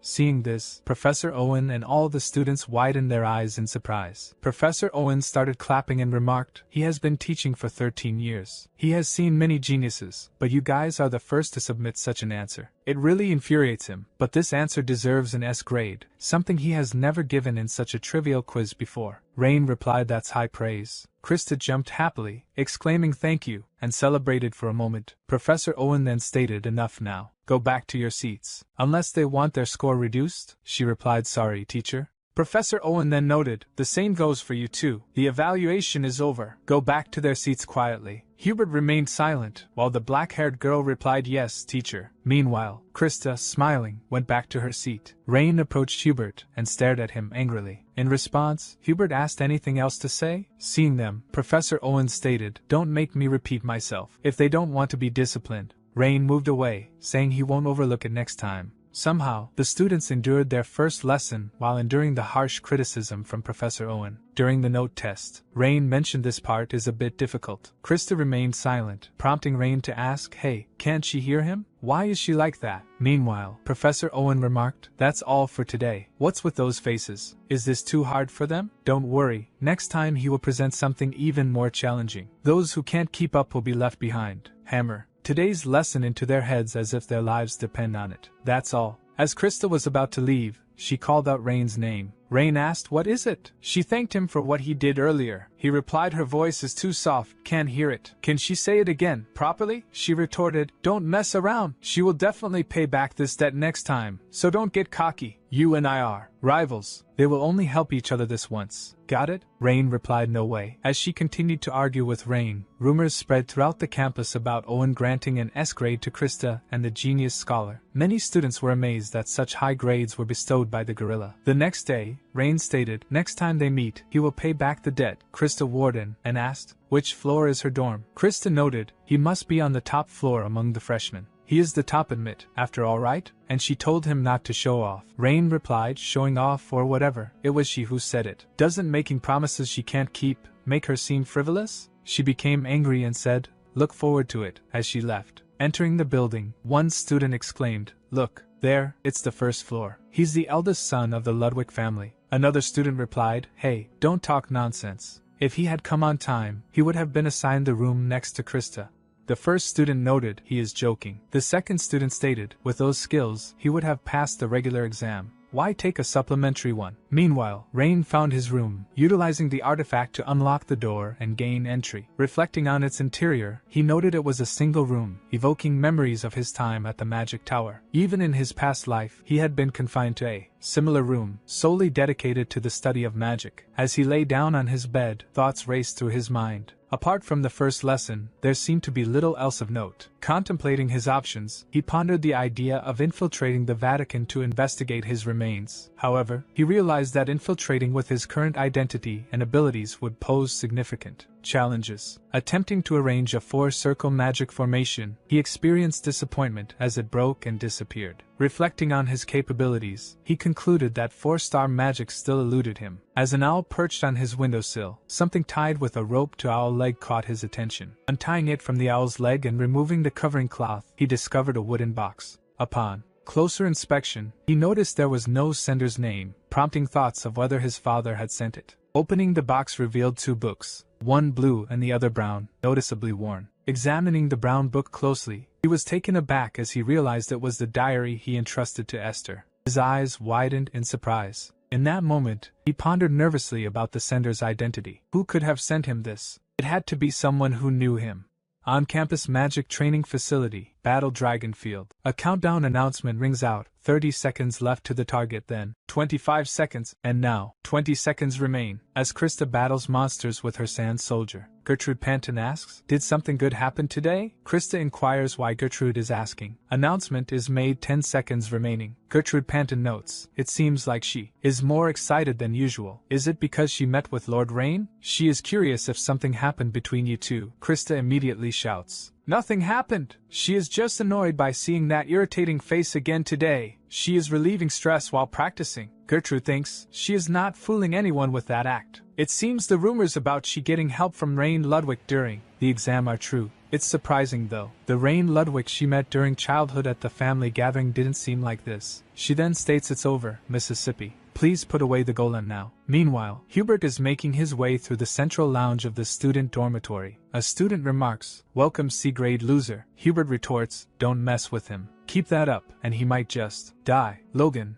a postgraduate of the Chihak school, exclaims, "Calm down, man. You're scared enough to pee your pants." He heard someone got a C grade today and nearly wet himself. Plus, Krista got an S grade even with sandbags on. Wasn't that genius boy in the same group? What's he like in person? Just a coward as the rumors said? Still better than him, though. Hubert responds, "That's not something a muscle-brained fool would say." And question, is he challenging him? Logan replies if he wished that. As they are about to fight, a girl with red hair intervenes, saying, "Then stop it, won't you? It's not just them here." Logan sighs and says it was just a joke. The red-haired girl, Lillian, a postgraduate of the Rivendell School, replies, "That's why his magical achievements are stagnant, always up to pointless antics. Even if it's Krista, what gain is there in bullying the weak?" Hubert turns away, saying he will wreck them himself. Touch them carelessly, and he will be the first to go down. A little later, as he enters his room, he thinks, "Logan, you idiot," and punches the wall in anger, gritting his teeth. He then thinks about Rain. What exactly did he do? He worked under Professor Scalzi as an assistant for 3 years, not chosen by blood ties but by skill? A guy who couldn't even earn a single rank. That shouldn't be possible. Meanwhile, Rain is sitting on his bed reading a blue book he received from an owl. He thinks Part 1 is about Lin's life. Part 2 covers the magic and combat styles he has used. It's incomprehensible. Even if someone knows his identity, how did they know? And if they know, why haven't they made contact? As he sees the clock, he remarks it's already 2300 hours. Better turn off the lights before the housemaster comes. As he is about to turn off the light, his attention is grabbed by the book he left to Esther. He picks up the book and opens it. A large Rudian emerges from the book, surprising him, and he immediately releases the book and dashes backward. Seeing the Rudian, he notes, "That's an ancient rune school 8 Rudian. The one he made in his previous life? No, it's twice as big and much darker than before. Even so, to have persisted for as long as 300 years? But on whose magical power? And for what purpose?" His thoughts are interrupted as the Rudian sits on his finger. Then a system window pops up showing information.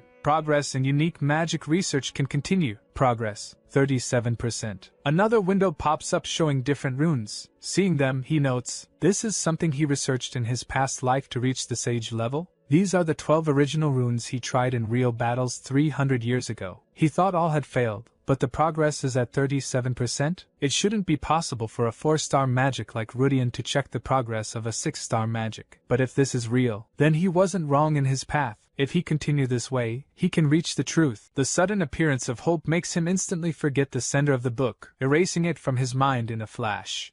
The following day, Rain put on his uniform, picked up his book, and noted then, shall he start with the research now? A little while later, as he arrived at campus, it began to rain. He thought unlike the north, where it gets chilly when it rains, the southern regions remain warm even during rain due to the influence of the Badancho mountain range. He started to walk in the rain, and shortly after, the instructor explained, this is a place where one can practice magic freely. For that purpose, a battlefield is perfectly suited. She will guide him. According to the dormitory supervisor, the battlefield is a place to train powerful magic with a broad range. Surrounded by high-level magic for damage prevention and restoration, he can recklessly cast spells without worrying about the surroundings. Just touch the entrance with his student ring to enter. Rain followed her instructions and touched the entrance with his ring, An announcement window popped up showing information. 1388th. Rain Ludwig. Welcome to the battlefield. Currently, all 30 rooms are vacant. She remarked, please feel free to use them. Rain stated he would use room 15, the closest one.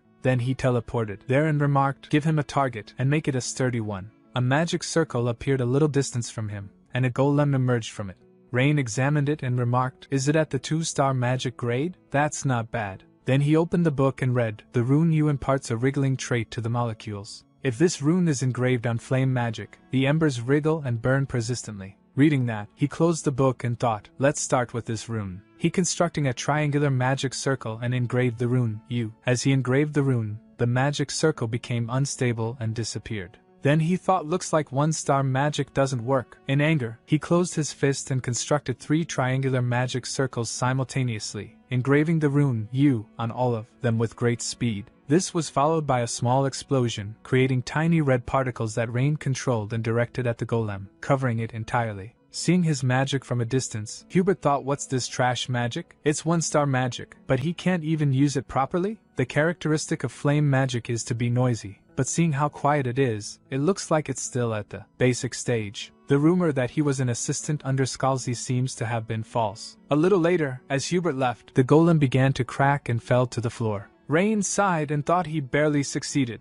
The flame with the trait of U penetrates the target's body and melts it from within. That would be the intended effect. But it took 30 seconds to melt a 2-star sandstone golem. Does the rune need to be more refined? No, maybe it's a problem with the mathematical theory. Thinking that, a smile appeared on his face, and he thought, still, there's plenty of time to figure that out. No matter how much you mess up, you can solve it. He didn't realize magic research could be so thrilling. A little later, he sat down on the floor and looked at the system window. That provided information. Re-established the mechanics theory and modified the rune U to U. Rain thought, Rudian not only detects magic in the vicinity but also summarizes and reports the research conducted that day. Truly a precious existence. Then he noticed that progress had increased and thought, but it's increased by 0.1%? Did the mathematical theory improve, or did the rune become more refined? Maybe there's meaning in training this way. Don't think too deeply, there's plenty of time. At that moment, a strong wind disturbed him, and he thought, what's this? Then he saw Hubert casting his spell, and he thought it's just a novice mage from the Rohunam school. Meanwhile, Hubert used his spell to defeat one flying monster after another, filling the area with monsters' corpses. Seeing that, Rain thought, he's not bad, at least worth talking about. A while later in class, Professor Owen explained that the procedure for casting magic is divided into 3 steps. First is setting up the magic circle. Second is engraving the runes. Third is performing the mathematical calculations. Many magicians struggle with the third step, mathematical calculations. If there is a calculation error at any stage, a catastrophe occurs. To prevent such disasters, Archmage Lin developed a mathematical formula known as the Lin discriminate. He will give them an example. Use the Lin discriminate to solve it. It might be overwhelming for their tiny brain capacities, so he will be generous and give them 10 minutes. This formula is made to be easy, so there shouldn't be anyone who can't solve it. Let's start. As Rain looked at the paper, he thought, who passed on this formula? They didn't even know about his formula and could barely add or subtract. Wait a minute, there's one person who comes to mind. That annoying little kid who claimed to be his disciple and stubbornly followed him around. Did Tarina sell it off as something he came up with? That's impossible. That was over 300 years ago. Then who could it be? His thoughts were interrupted by Krista, who said, hey. Rain asked, did she fail to understand something? Let him see. She replied, what nonsense is he talking about? She is the great genius. Krista Warden. He and his kind are beneath her, not to mention she is even smarter. Hearing her shouting, Professor Owen glanced at her angrily. She apologized, noting she wouldn't speak out of turn again. Rain asked, if not, that, so what is it then? She became a little nervous and handed him a box. Rain inquired, what's this? She replied, there are cookies inside. She made these cookies because she had some time left from magic training. He said she owed him before, didn't he? This is to repay that debt. Satisfied now? He thanked her, noting she was more diligent than he thought. As he opened the box and saw the cookies, he was shocked and asked, these really are cookies, right? She replied, yes. He then asked, did she use mud instead of flour? She shouted, they're real cookies. Meanwhile, hearing his shouting, Professor Owen threw a piece of chalk at her, which she blocked with paper. Other students started discussing. One student stated, he can't believe finding this was so easy. Lin really was a genius. Another remarked, If they are talking about contributions to the magic world, he's like a god. Maybe he was an angel sent by a god. A green-haired girl exclaimed, "Talk some sense. He might have been the reincarnation of a great sage, but not a god or an angel." The brown-haired boy sitting next to her noted, "He is telling her, he is right." She asked, "What makes us so different?" He replied, "It must be their brain structures." She noted, "He could freely handle any magic. She is so jealous." Hearing all this, Rain became a little shy and thought, "Please stop."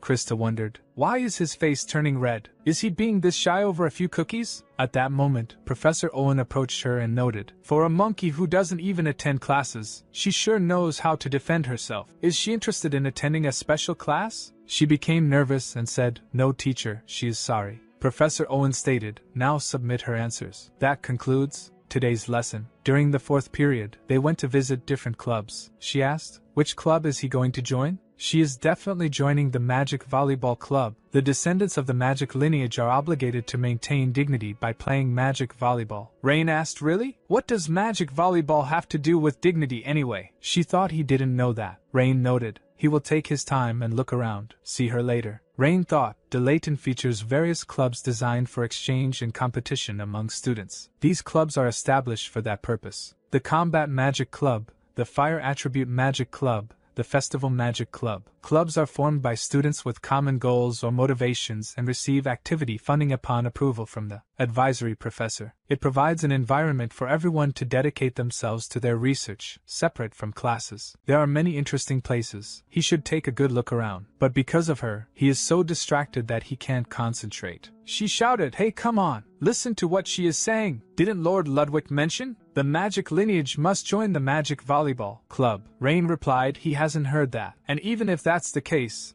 it's no problem. She inquired, "Really?" He replied, "His father won't meddle no matter where he go." Gertrude Panton asked, "That can't be true. The Magic Volleyball Club is a royal club. He must join for the honor of the magic lineage." Rain inquired, "It's not mandatory, is it?" The Sculpture Magic Club seems more interesting to him, and this Local Development Magic Club as well. Rain thought of an old memory when Esther remarked, "People were clinging to survival, but when the world became peaceful, everyone was gradually able to do what they liked. When Lynn grows up, the world will surely become prosperous. So she hoped Lynn can protect those lives." Gertrude Panton questioned, "Did he hear what she said? Where is he going?" Rain exclaimed, "He is going to check out the Local Development Magic Club." She thought, does he not know that magic volleyball is an essential part of the social gatherings of high-ranking magicians? The glory of the Ludwig family, which has competed with the Page family for over 100 years, might end with Lord Rain. But the eldest daughter of the Page family disappeared after a certain event. If the Ludwig family also falls from grace, is it time for the beginning of a new era led by Lady Krista? She excitedly turned around towards Krista,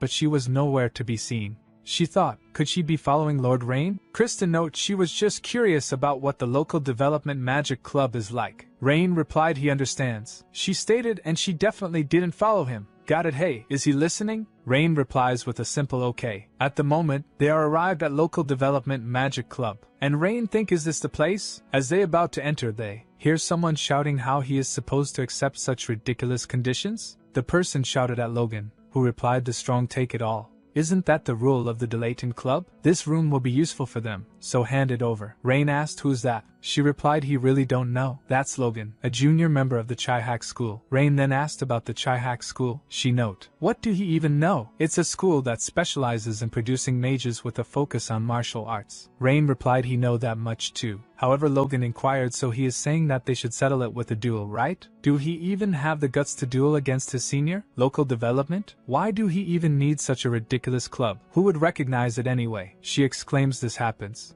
often. To run a club activity you need a room. But if you want to create a club when there are no spare rooms, you have to take over another club's room. Rain asked, with a magic duel? She replied correct. It's a clear and convincing method. He turned around to leave while saying that's right. She asked, won't he join? Rain replied he hate annoying things. Meanwhile, student with glasses remark you. 8 great schools might not realize it, but studying mathematics or advancing academics isn't the only reason magic exists. Logan asked, then what else is there? He explained it's true that academic feats have led to the advancement of magic, but agriculture and relief efforts are areas where magic hasn't been utilized. Logan note, is that so? The student with glasses continues by saying if they could find a way to use magic, they might easily solve problems like poverty. No, they definitely could solve them. This is a club that the senior set up to make that happen. Even now, thinking about the people who are struggling, he absolutely can hand it over to him. Logan laughed and remarked, is he serious? If that were possible, the archmages and sages would have already done it. And Logan grabbed him and stated he can't even keep a club against a freshman. What's with all the talk? Have those seniors ever produced any results? Is there anything that has changed? Do he really believe that such pathetic research left by these useless people can change the world? He doesn't even dare to fight with magic. He must think it's trivial, right? It's so frustrating. So instead of someone he don't know, how about helping him, the person right in front of him? Come on, it's easier to give up. He replied he can't do that. Logan asked, it seems he can't open his eyes properly. Did he just wake up? Is he fully awake yet? Well, it can't be helped. He will help him open his eyes, as he about to throw him to the ground with great force. But he was interrupted by Rain's spell, causing him to lose the grip and drop the student to ground. And Rain asked, won't he have that magic duel with him? Logan asked, who is he? Rain replied he just joined as a new member. Then a system showed information the unique magic research progress in the surrounding environment can be continued, and then others showed progress rate 37.1% to 37.9%. Rain recalled the old memory of the past when he was Lin. He think magic can do anything. It's not that everything is possible. There's more they can't do, but if they can create an oasis right in the middle of the desert, they can help travelers who are searching for water. Then Esther asked Lin, can she ask him something? After this trip, can he create a few spells for her? Ones that everyone can learn and use easily. That can help people in trouble and make people's lives a bit easier. Magic like that. Please create them with your hands. Logan note a new member, then he see Krista behind him, and he noticed his red eyes and black hair. He realized that he was Rain, and he remarked someone said a worn out. Oops, his mistake. He have a habit of speaking his thoughts out loud. As a disciple of one of the great 8 schools, he was on his way to greet the noble Lord Rain when he ran into him here. But it seems he mentioned a magic duel just now. Or did he hear that wrong? Rain replied he heard it right. Since he seems so eager to compete, shall he give him a match? Logan stated so he think he can beat someone like him, and asked is that what he think? Rain asked is he scared? Should he give him a handicap? He won't use any combat magic. How about that? Is that still not enough? Then he will only use 3 spells developed by this club. In a surprise, Logan asked is he serious? Rain replied it doesn't seem like he is lose anyway. Logan stated this isn't just a failure, it's an utter oops, another mistake. But Lord Rain, do he know it takes 3 days to approve membership? So at this point, it's just a personal challenge. Rain exclaimed just gets to the point. Logan remarked if Lord Rain wins, he will give up on this club, and if any troublemakers show up, he will chase them away himself. But if he win, he will submit a withdrawal form to Delayton. The reason for withdrawal could be, after meeting Logan from the Chihak school, he felt an insurmountable barrier. Hearing that Krista entered the room while saying is he kidding? He is just giving up on a club. Logan replied outsiders should shut up. Rain added right, Krista stay out of this. Krista noted hey, snap out of it. Do he even know what's going on? Rain replied do he need to know? He is going to win anyway. He decide the time and date. He is ready whenever.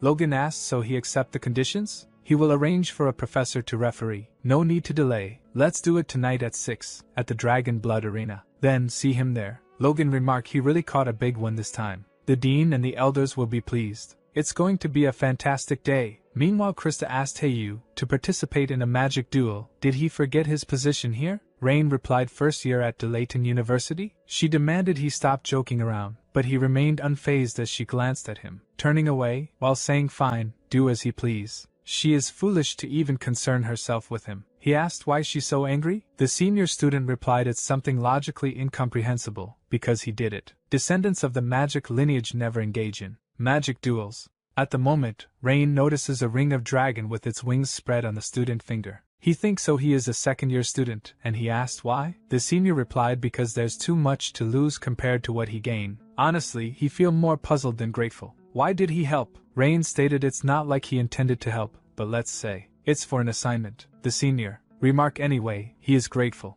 But it seems like Lord Rain underestimates Logan too much. Rain asked really, is he that impressive? He replied Logan is a king-type magician, and particularly strong against general magicians who specialize in long-range magic. Plus, with his strong physical abilities and personality, he's fought in several magic duels before, and his victory rate is over 90%. He has embarked on a very reckless venture. It's all because he spoke carelessly. He might have exaggerated when he argued with Logan, But honestly, it's not that grand of a club. He grew up in the countryside. The villagers pooled together their money to pay for his university tuition. So he thought to repay them in his own small way, to make the village a better place to live. That's why he joined this club and started researching magic. But things haven't gone as planned. The anxiety and restlessness only grew as time slipped by. He clung to it for personal reasons, but ultimately, he achieved nothing. It's pathetic, isn't it? It seems like it's God's will for him to quit. He is really sorry. He will be the one to participate in the magic duel. Rain asked what's so pathetic about it. He is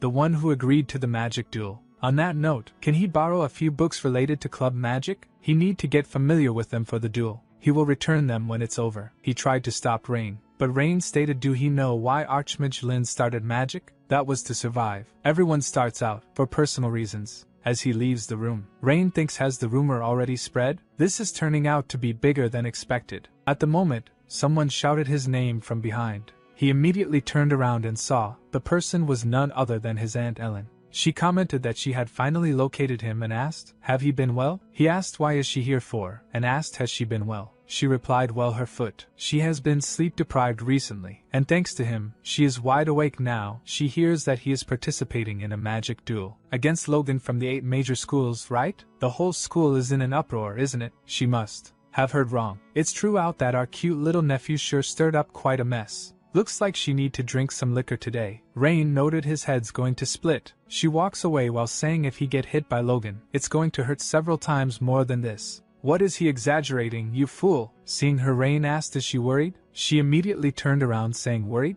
Do she look like a pathetic aunt who worries and asks around about a guy like him? Don't flatter himself. He will only come to his senses after getting a good beating from Logan. As she's about to leave, Rain apologizes to her, and he notes he didn't realize it was something he shouldn't have done. But he assures her it won't bring shame to their family. She replied despite his intentions, it has already become a matter tied to the family's honor. Because of his rash actions, in the worst case, it could end with expulsion. But it's fine. He was really annoyed by those who laughed at him as a worthless offshoot anyway. Since he has started it, trample them properly when he go. The name of the Ludwig family is on his shoulders. Make sure others can't even think of climbing up to his level. Show them a proper lesson. A while later, as both of them arrived at the arena, Rain thinks, of course, Aunt Ellen, that was his intention from the beginning. At the campus, a student with brown hair asked, what's going on? Why is it so noisy? A student with green hair asked the running students. Hey, where are they going? One of them replied, the useless prince and the muscle-brained idiot are fighting. Meanwhile, many students and professors gathered to watch the fight. Professor Caroline inquired, which side is he here to support? Logan, his fellow student from the same school, or Rain, his student? Professor Owen replied, status, bloodline, and academic background don't matter. He will just cheer for whoever is overwhelmingly strong. The referee professor chuckled and remarked, you're naive, then announced, he is in charge of judging this magic duel. Since this magic duel is officially approved by the school will manage the winner's conditions to be fulfilled by the loser on a school level. Alright then, contestants from both sides, come forward. Logan removed his top and threw it away, with a devilish smile on his face. Seeing a magic engraved on his chest, a student remarked, wow, he came well prepared. Isn't that a bit much for the useless prince? From the crowd, Krista noted, that's right, there's no way he can beat that. She was surprised when Gertrude Panton said, see, she came after all, Mississippi. She replied, she didn't come because she was worried. She came to watch that bastard get knocked around. Gertrude Panton replied she understood. Professor Caroline thought, it takes a long time for apprentice mages to activate their magic. That's why king mages, who can engage in close combat immediately, are a threat. So, how does he plan to deal with him? Rain Ludwig. However, Rain swung a wooden stick, surprising the professor and everyone watching as the wooden stick was revealed to be a broom. Logan stated, he thought he was holding some kind of wooden stick, but it's a broom? Seeing that, the gathered students started laughing, saying, is he here to clean? The genius prince is fighting with a broom. Krista covered her face in embarrassment. The referee inquired about it. Rain replied he borrowed it from the library. It's a good thing the cleaning is over. The referee asked, is going to use that in the magic duel? Rain inquired, is that not allowed? The referee noted, no, that's not what he means. Logan asked, is he asking him to look? He was so arrogant back then, but he guessed he is going to sweep it all away with a broom? Just end it like this, Prince Rain. Don't show himself in a shameful way and just give up. Rain replied, it's always been like this since he came to college. It's really heartbreaking from the perspective of a senior. Logan asked, what does he mean by senior? Rain stated, what's with these young people these days? Always talking back. He is not some kind of witch who casts spells with her words. Since when did mages become a tribe that fights with words? This angered Logan, and he leaned towards Rain. The referee stated, they are too close, so back off, both of them. He will make a final confirmation before the duel. If Logan loses, he will act as a guard for the local development magic club until graduation. And Rain will drop out of Delayton if he loses. There can be no appeal against the judgment. Will they accept it? Both of them replied yes, they accept. The referee noted, good, then, step back. The duel will begin in 10 seconds. Then the clock started to ring. The students that are still on campus shouted while running toward the arena, it's time to start. So let's hurry up. Seeing them, Ellen's assistant inquired, is it okay for him not to go, Professor? She will handle the rest. She replied she is not going. The assistant remarked, she is so calm. Her nephew is about to do something big. Ellen asked, is she saying she is not usually calm? Flustered, the assistant replied, no, she don't mean it like that. And Ellen thought, brother, maybe Rain is the vessel of the wise. There's no need to watch. The outcome has already been decided. The referee announced, begin the duel. Logan laughed and declared, watch carefully, Prince. Once he drop out, he will never have another chance to see something like this. The Chihak School's secret technique for physical enhancement. Gertrude Panton noted, she guess he thinks he can end it in one blow. Hubert and a professor observed, look at the activation speed, it's not bad. This is a magic that can break bones or rupture internal organs if even a little bit of magic control goes wrong. As expected, he's one of the top students of the Chihak School. Meanwhile, Rain stood still, doing nothing. Logan stated, he will finish him off in 10 seconds. Hearing that, Rain sighed. Logan then rushed towards him with great speed, preparing to land a punch while thinking, the useless prince can't even move. Even if he did, the result would be the same. Physical enhancement is a magic that performs both offense and defense at the same time. It creates a wall of magic on the surface of the body for defense, and at the point of impact, it explodes to damage the opponent. There's no way to stop this. He will end it with one shot. He will crush that annoying face to pieces. Rain used the broom to deflect his punch, and struck him so hard that Logan flew backwards with force. Seeing this, the students and professors were shocked. Professor Owen thought, the sealing technique of the Osirius school. The sealing technique devised by Grand Mage Lin, who 300 years ago raised the Osirius school. It's the fencing technique of Grand Mage Lin. It's said that it was established with the help of hero Esther,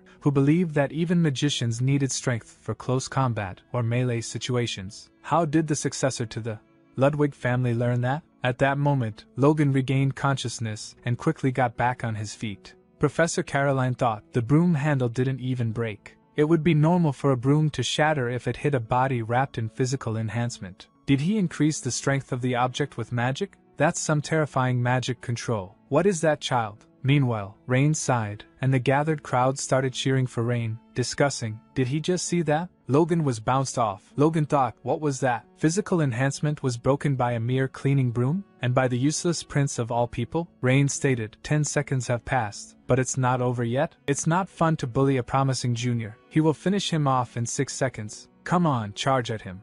Logan thought, he is struggling with the situation he has been caught up in. He gritted his teeth in anger and stomped on the ground with full magic power, causing the ground to break and disrupt Rain's footing. Then Logan kicked the broken ground rocks at Rain, who blocked them with his broom. Taking advantage of the situation, Logan disappeared from view. Rain looked around and cast a spell on the ground. At that moment, another rock was launched at him from behind, which he blocked again with the broom. As he did so, Logan sneaked up behind him and kicked him, causing an explosion on impact. As the dust settled, Logan was the only one standing at the explosion place, while his foot stuck in the ground. Rain stated, before he start digging, it's magic applied to the field. Is he curious about the name of the magic? Anyway, it's a 1-star spell, and this is a spell that creates a temporary water break when a flood occurs. It's a 2-star spell. How is it? Quite useful, right? The crowd was surprised by Rain's fighting style. Professor Owen thought, climbing onto the platform built with broken rock pieces to secure both visibility and distance. It's a strategy to overcome Logan's close combat techniques. It's impressive how he turned the ground into a mud pool, anticipating the attack and binding Logan's feet. Moreover, the 2 necessary magic spells are activated almost at the same time. Professor Caroline thought, who would think of that as mental arithmetic? She stated,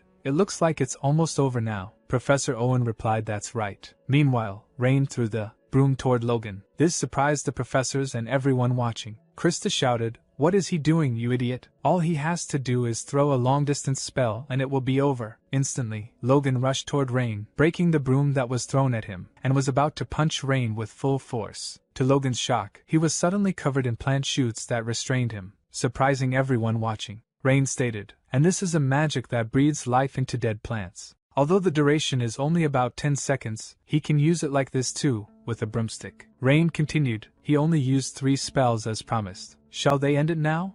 Logan gritted his teeth in anger and cursed Rain. Logan thought, it can't end like this. He can't lose like this. But his thoughts were interrupted as the plant tightened its grip, causing him more pain. Rain noted, did he put in too much magic power? It's even worse because the vines are sticky. He needs to make improvements considering the nature of the plant and its ease of control. He then asked, do he feel pain? Don't worry, you'll be comfortable soon. Rain broke a branch from the plant and used it to scare Logan before moving away. Logan shouted, he said he did end it. Rain replied, what nonsense is he talking about? It's already over. Since he lost, keep his mouth shut. He knows it hurts when he is hit, right? From now on, stop doing bad things and live a better life. The plant lifted Logan into the air. Logan thought, this is the first time he feels such a thing. The world of magic is a place where only the fittest can survive. The branches then released Logan, and he began to fall. Rain stated, he's hung on for quite a while. It's a fairly practical magic. He thought magic duels only end when one side surrenders or is completely stretched out. He then hit the falling Logan in the face and remarked, since the match was decided earlier, let's not count this as an attack. Logan's supporters, both students and professors, were shocked by his defeat. Rain turned to the referee, who announced, the winner is Rain Ludwig. The crowd of students cheered for Rain. At that moment, a senior student approached Rain and thanked him, asking, how can he ever repay this kindness? Rain asked, what kindness? The 3 spells he wrote. No, the other spells too. The completion level is low, but he sensed it. He thinks his senior's efforts were not in vain. He is sorry. He was talking nonsense. But can he ask him one favor? Please make a lot of magic to develop their hometown in the future to the point where he doesn't have a chance to step in. He will do a good job, definitely. Rain bid the senior goodbye, who happily bowed before him. Rain thought, at this time, what would Esther say? No, let's not think about it. He is not Esther. Maybe he saved some face. Later that night, senior students discussed the event. One student noted, the useless archmage knocked Logan down. Another student asked, does that make sense? A third student added he saw it clearly with his own eyes. Just as the Rivardans said, his skills were no joke. In the end, he even preached to Logan and blew him away. The second student asked, was he not the useless prince but the temperamental prince? Meanwhile, Logan, hearing all this while lying on the bed, stood up, feeling pain in his head. At that moment, Professor Owen, standing near the window, asked, how does he feel about tarnishing his school's name? Logan immediately turned around, saying Grandmaster. Professor Owen stated, he told him to address him as Professor here. Did he forget already? Logan replied, he is sorry, sir. Owen sighed and suggested he take a break. Logan replied, he nearly beat him to death. Professor Owen remarked, stop pretending to be a genius. Does he think he can do anything just because he is famous? Logan replied, no, he doesn't think so. The professor asked, do he know about Scalzi Ludwig? It seems students from the Leverton school are talking about him. They say that the old man exploited Rain for 3 years as an assistant. The fact that Scalzi, who is cold and indifferent, kept Rain under his wing for 3 years means Rain's skills are real. This man will someday become a key figure representing the magical world. So, from now on, try to get to know him. Logan thought, he will not acknowledge Sega's eldest son, and he replied, he doesn't like that low-level scoundrel. Next time, he will make sure he knows his place for sure. The professor noted, looks like it's not just his brain that doesn't work, even his eyes can't see properly. Nothing will change just because he refused to admit defeat. Logan asked, what does he mean by that, Professor? Owen remarked, he means that right now, he is looking at someone who was injured in a solo fight, which is supposed to be his specialty. It seems like he can't realize that Rain was the one who spared him in the fight. He is the one who experienced Rain's strength up close. But if he can't come to a conclusion, then do as he wish. And since he lost the battle, make sure to keep his promises. That's all. Logan thought he admit he's strong, but he wasn't afraid of him. He was just concerned with saving face. That's it. 15 minutes ago, before the duel between Rain and Logan, At Delayton Central Library, Rain noted this library is the largest in the empire, contains a diverse collection of historical books and personal records, in addition to a massive amount of other books. Regardless of how he think about it, it's strange that he inherited the story of the great man and his memoirs. Rain asked, where can he find these books? The librarian replied, if it's these books, here it is. The first book was Life and the Salvation of Kai's Castle. The second was Freed, the Priestess of the Fire Dragon. A smile appeared on Rain's face as he looked at the books. He recalled an old memory when Freed stated, let's make a bet. Which one of them will have a larger autobiography? Lin replied, what's the point of self-driving cars? They are all after money, aren't they? Freed asked, is he not confident in himself? Is he afraid because his opponent in the bet is the Dragon Priestess? Lin replied, okay, let's try it even if the outcome is clear. Freed remarked, if she provoke him like this, he has no choice but to respond. Lin asked, what is he talking about? Who brought this up in the first place? Esther added, then she will bet on Lin. Freed asked, she always encourages this child? Lin replied, it's okay, everyone has the right to choose, and asked, but why him? What's the reason? Esther replied, just because of this and that. Lin asked, what? Is she trying to back off now? What's this? Just say it, she replied. She suspects that she will not live long because of her traditional lifestyle, and Kai's is the oldest in their group, so it's likely that his life will be shorter than mine, and Freed won't be much different from them. But Lin is young, perhaps he has the longest lifespan among them, isn't that right? So he's the most likely person to have the largest autobiography. But naturally, no one knows what the future holds. However, she hoped that she will be able to see Lin's greatness for herself one day. At present, Rain thought, but he was the first one to die. Congratulations, Freed, she is the one who won. He sat down and compared the width of both books, thinking Kai's life story seems a bit larger. The life story and achievements of Kai's castle. He was praised as the saint of archers. He founded a school focused on drinking alcohol and archery and trained many students. He even married a noblewoman and left descendants. He is glad he had a happy life. Then he opened the other book, Freed, the Priestess of the Fire Dragon. A little while later, as he read the book, he thought, there are no remaining records of her after 1168. It's certain that she led the Republic for a long time as a sorceress, but her whereabouts couldn't be found after that, and she didn't appear again until 1200. Therefore, the Association of Republic Sorceresses officially declared Freed's death. The girl who loved loud things died quietly alone. Well, that could happen, because people change. Recalling her, he thought, no, that makes no sense. He knows Freed better than anyone. It's completely impossible for this loud woman to die alone. What happened to her? Could it be that she disappeared because of someone else's doing? The mage who saved the world, without anyone knowing she disappeared. He paused, realizing he was damaging the pages by gripping them too tightly. Gently, he released the pages and smoothed them out with his hand. He thought, this book won't be enough. Should he also search in the books about the Republic? Just then, junior librarian Karen approached him and said, if he is looking for Esther's history, please read this book. She personally recommended it. Rain considered, is this a book about Esther? Then there's no need for him to see it. He replied, thank you for that. As he looked at the book's title, his eyes widened in surprise. Terena, the Virgin of Ash. As he was about to delve deeper into his thoughts, she asked, sir, does he need anything else? He replied, oh no, nothing. Thank you for recommending the book. He started reading Terena, the Virgin of Ash. That bold girl became a priestess. The shaman who leads the spirits holds the highest rank among sorcerers. It's not a position just anyone can attain. Did she become a priestess as Freed's successor? Noticing her lifespan, he wondered, can people really live that long?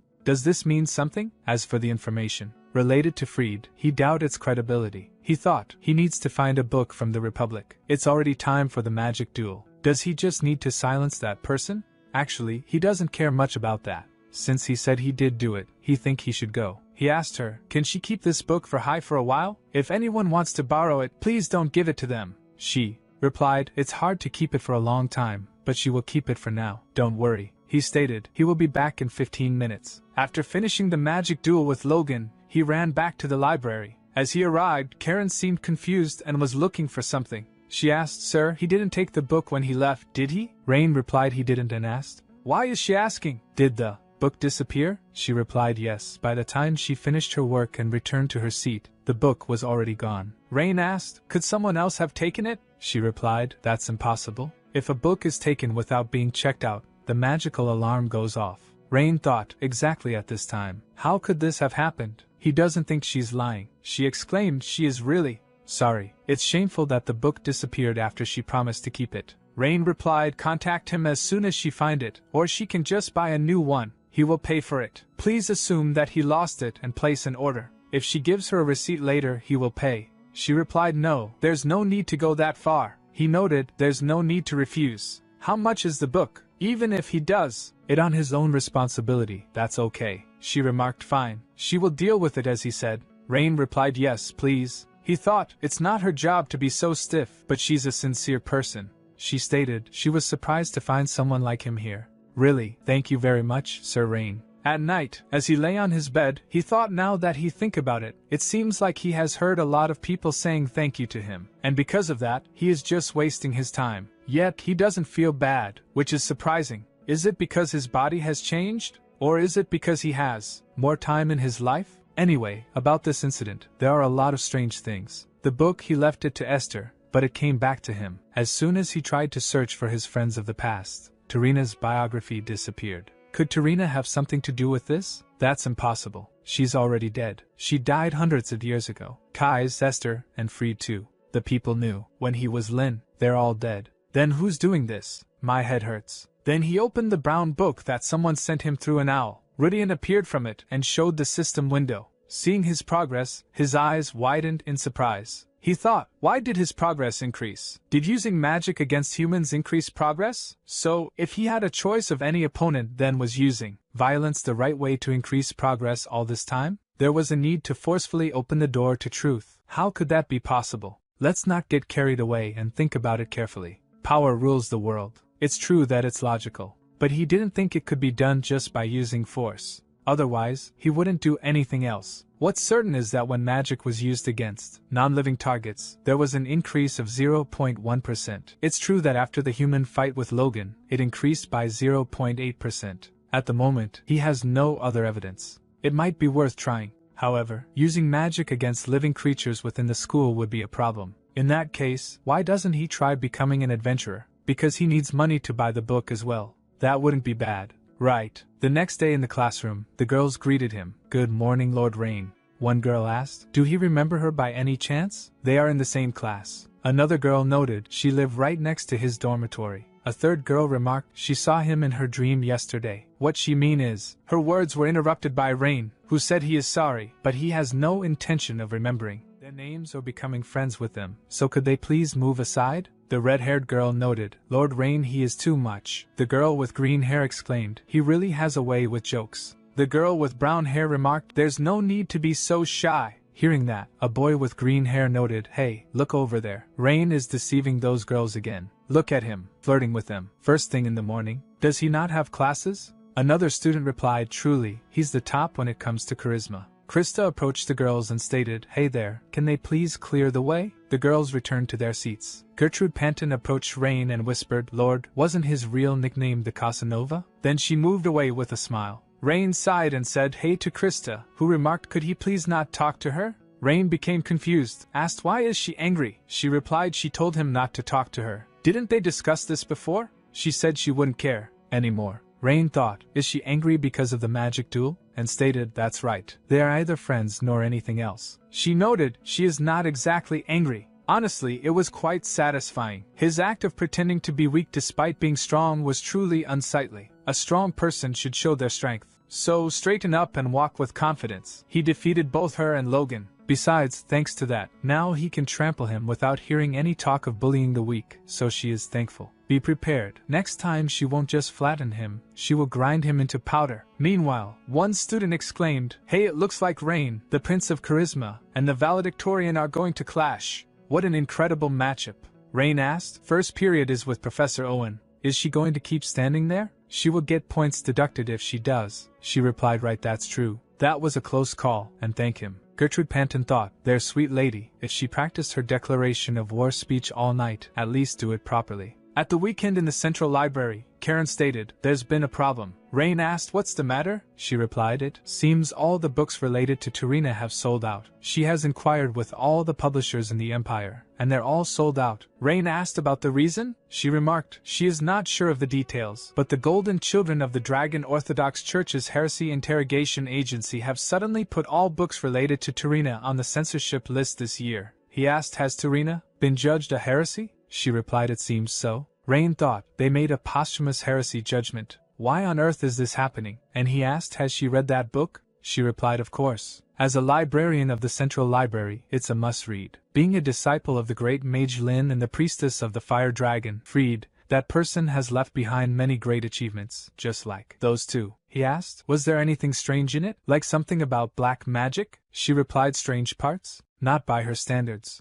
And since it's a biography, even if there were dangerous contents, they would have been filtered out by the censorship." Rain thought, "The mystery only deepens," and stated he will have to go to the black market. She asked, "Why go there?" He replied, "Everything's available there. From books judged as heresy to artifacts eroded by the abyss, there's nothing that he can't find. He should be able to find books related to Tarina quite easily." She replied, "That's right. If it's the black market, he might be able to find it, but she is worried about the price. The rarity of it being a censored item would have driven the price up significantly." He thought, money really is the issue. Since the book is under suspicion of heresy, it would be too risky to take out a loan from the family to purchase it. She noted, it'd be at least 3 gold coins. With her salary, it's just impossible. Rain thought, he need to find a way to get the money first. He thought that, at least in this life, he wouldn't have to worry about money. A way to make a quick fortune. Should he sell magic scrolls on the streets? Or become a magic instructor? In times like these, a high-risk, high-return strategy is the only way to go. Let's see, the biggest bet he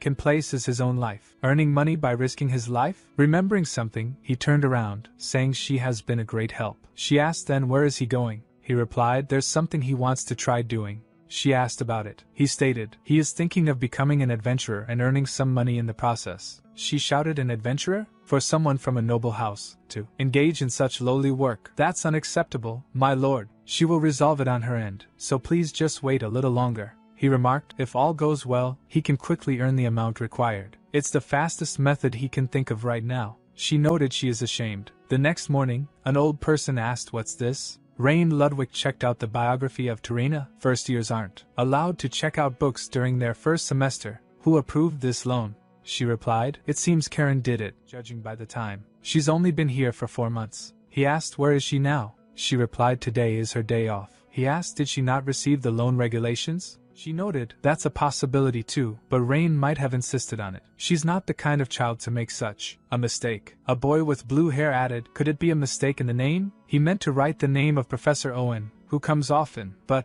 Karen's handwriting is so messy. It's hard to tell if it's Ellen or Rain. With everyone talking about Rain lately, she might have written it wrong in the confusion. Besides, lately, Karen has been enjoying secret meetings with Lord Rain. When you're in love, anyone could make such a mistake. The old person stated, really? If that's the case, then there's no problem. After the meeting, let's correct the borrower's name to Professor Ellen Ludwig. In the past, the concept of an adventurer was often associated with a perilous lifestyle, where individuals would risk their lives for the sake of money. This image conjured up thoughts of rough and rugged individuals, often gathered in shady taverns, ready to take on dangerous quests. Adventurers were seen more as thrill-seekers or mercenaries willing to put their lives on the line for a reward. However, this perception has significantly shifted over time. In the present day, adventurers are no longer merely seen as reckless individuals or mercenaries. Instead, they are viewed as skilled combat experts who provide valuable assistance to society. Whether it's protecting people, battling dangerous beasts, or taking on challenging tasks, adventurers have earned a reputation for being reliable and heroic figures. The top-tier adventurers, in particular, are almost regarded as heroes, reflecting how much the world's view of adventurers has evolved.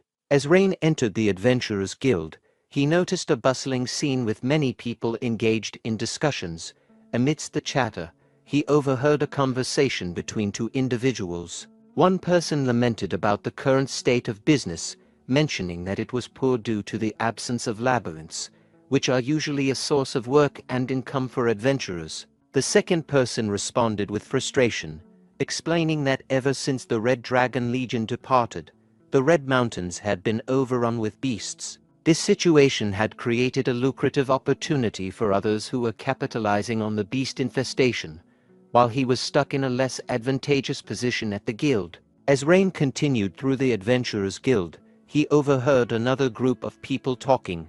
One person, wearing a pink scarf, mentioned that there was a lot of commotion lately about rat spiders. A second person with blue hair responded, noting that their numbers were indeed alarming and questioning if they were dangerous. A third person, wearing a brown scarf, acknowledged the danger but pointed out that the bounty for dealing with them was quite attractive. Rain then approached the front desk, where a girl greeted him and inquired how she could assist.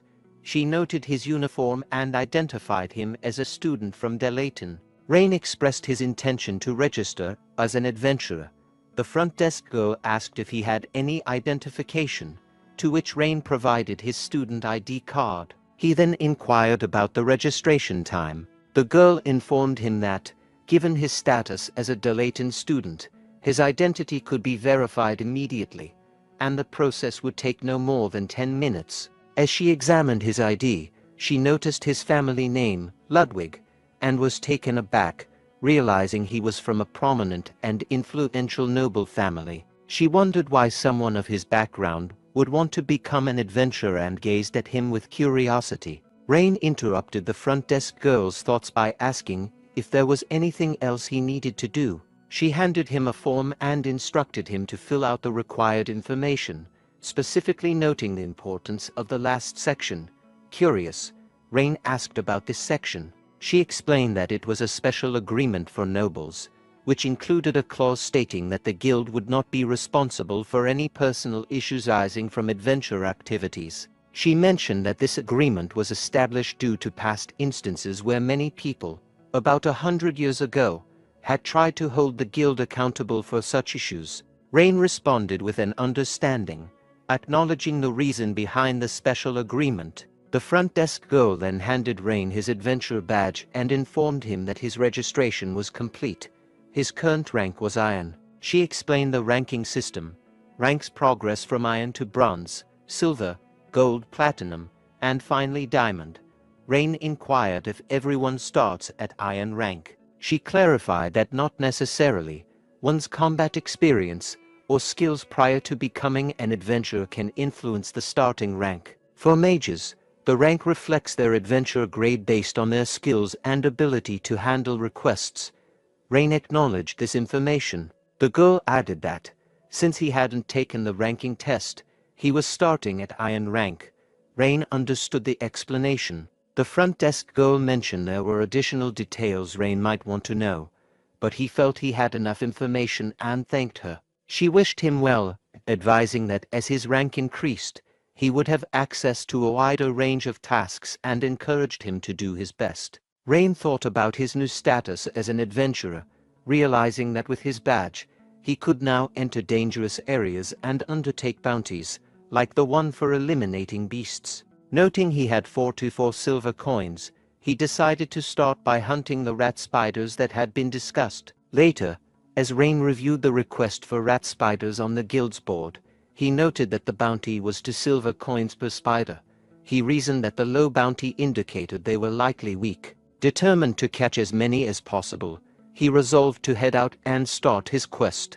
A while later, Rain arrived at the base of Dragon's Peak and observed the mountain, reflecting on how much it had changed. His thoughts were interrupted by a shopkeeper selling high-grade life potions for just 10 copper coins each, with each potion providing an extra life. Rain noted that since the dragons who once managed this area had left, it had been overrun by monsters. As people started purchasing the potions, with some buying 1 and others buying 4, the shopkeeper noticed Rain and called out to him. He warned Rain that the area beyond was infested with monsters and offered him a potion. Rain declined the offer. After walking for a while, Rain spotted the stone stairs leading to the shrine of the fire dragon. He noticed they were still well maintained and thought about climbing them in the past with his friends, recalling fond memories. He thought about Fried and felt relieved that her hometown was safe. Determined, Rain declared to himself that he would rid the land of all the pests. Just then, a person with green hair called out to him. The individual, named Renlam, addressed Rain, recognizing him as a Mage and noting that there was no point in trying to hide it, as Renlam's keen observation skills made it impossible to fool her. Rain responded to Renlam, saying he wasn't trying to hide his Mage status and that anyone could identify him by his uniform. He questioned Renlam's showy behavior. Renlam dismissed Rain's concerns and insisted that he join their party, as they were in need of a Mage. Rain asked for more details about the party. Renlam introduced Bart, pointing to a large figure behind Rain. Rain was taken aback by Bart's enormous size and exclaimed in shock, questioning how someone so monstrous-looking could be human. Renlam responded to Rain's reaction by saying it was harsh to judge Bart based on his appearance, explaining that despite his looks, Bart was actually quite sensitive. Renlam then introduced another party member, Sammy, who was the cleric responsible for healing. Sammy greeted Rain warmly, saying he was pleased to meet him and was in charge of healing. Renlam introduced herself as a genius archer and encouraged everyone to do their best. Meanwhile, Rain questioned whether the group was a criminal gang, targeting rookie adventurers. Renlam asked why Rain would think they were a criminal gang. Rain expressed his suspicion, questioning if Renlam's group was involved in human trafficking, pretending to recruit party members only to kidnap them. This accusation visibly shocked Renlam. Meanwhile, Rain noticed Bart's intense gaze, which made him a bit uneasy. He challenged Bart, ready to fight, but was surprised when Bart's eyes welled up with tears and he began crying. Renlam quickly reassured Bart, telling him not to cry and explaining that such misunderstandings were not uncommon. Rain sighed and asked Renlam why they would want someone like him, an iron-rank adventurer, in their party. Renlam reassured Rain, saying that ranks didn't matter to them. She explained that she could judge people's strength by their scent and mentioned that Bart was concerned about Rain facing the monster-infested mountain path alone. Rain's thoughts then drifted to Esther. Sammy added that many young adventurers came to the area to earn money and often ended up in accidents, but they were not forcing Rain to join them. He was free to go alone if he preferred. Feeling a bit disappointed for having initially misjudged them, Rain thanked them for the advice and said he was more comfortable working alone as he moved away. Renlam acknowledged Rain's decision with understanding and reassured Bart not to worry too much. She then announced that they would hunt the rat spiders themselves, having already identified their habitat, and expressed determination to succeed this time. Rain, overhearing their conversation, turned on and grabbed Renlam's shoulder just as she was about to explain her plan. Rain introduced himself and offered his magical assistance if needed. With this, Rain decided to join the party. He set off with Renlam, Bart, and Sammy to hunt the rat spiders. After a while of searching for rat spiders, Rain commented that they had been walking for a long time without seeing any signs of the creatures and questioned if they were really present. Bart explained that rat spiders were very shy and typically avoided human sight, but their presence could be detected by marks where they had gnawed on trees. He reassured Rain that the creatures must be nearby. Bart then proposed that the profits from their hunt be divided into 4 parts, which Rain agreed to. While Renlam examined the tracks left by the rat spiders, Sammy asked Rain if it was his first time as an adventurer, and if he knew the habits of rat spiders. Rain admitted he did not and requested an explanation. Sammy explained that rat spiders are monsters with the head of a rat and the body of a spider. Their colony is structured with a queen, soldiers, and workers. The worker class are omnivorous pests that gnaw at trees, while the soldier class is aggressive towards humans. Rain inquired about the queen, noting that she wasn't mentioned in the request. Sammy clarified that the colony in question didn't have a queen. The strategy was to focus on killing the soldier class, as the queen rarely surfaced and was not a primary target. Rain questioned why they should leave the queen alone and not attempt to kill all the rat spiders. Bart explained that the queen was far more dangerous than the soldiers. Capturing the queen would require a large-scale operation and significant resources, so their focus was on eliminating the soldiers who posed a direct threat to daily life. Rain wondered if a monster of the queen's level would have a substantial bounty. Renlam, inspecting the long grass nearby, advised against pursuing the queen, stating that even experienced adventurers like herself and Bart would find facing her challenging.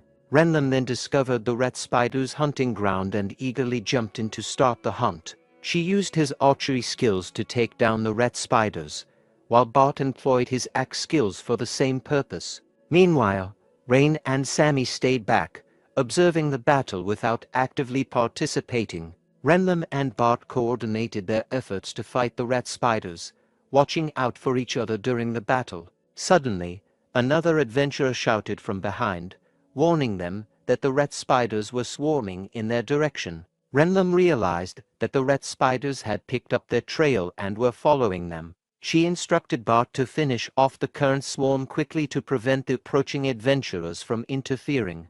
Bart complied and increased his pace. Meanwhile, Rain observed as Bart, Renlam, and the other adventurers' party continued to combat and eliminate the rat spider swarm. Rain questioned whether he really didn't need to fight, given that they had agreed to split the profits equally. Sammy responded that his role was to assist with lighting the campfire and preparing drinking water later on.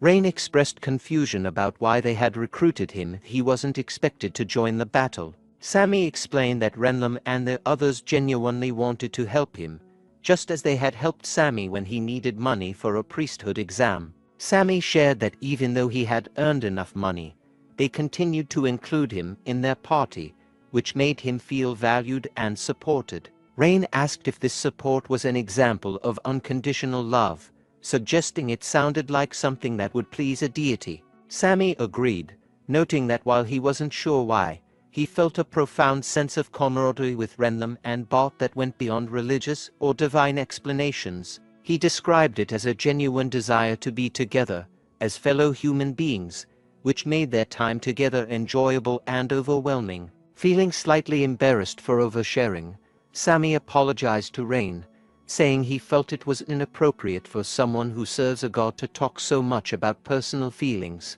Rain remarked on how pleasant it was to travel with others, recalling his own experiences traveling with friends and specifically thinking about Turina. He then asked Sammy if he knew anything about Turina. Sammy recognized the name Turina, referring to her as the priestess of ashes, and confirmed that he knew about her. When Rain asked if Turina had ever been labeled a heretic by the church, Sammy responded that he thought she might have been, but he wasn't entirely sure. Meanwhile, a blue-haired adventurer chased a fleeing rat spider and quickly caught up to it.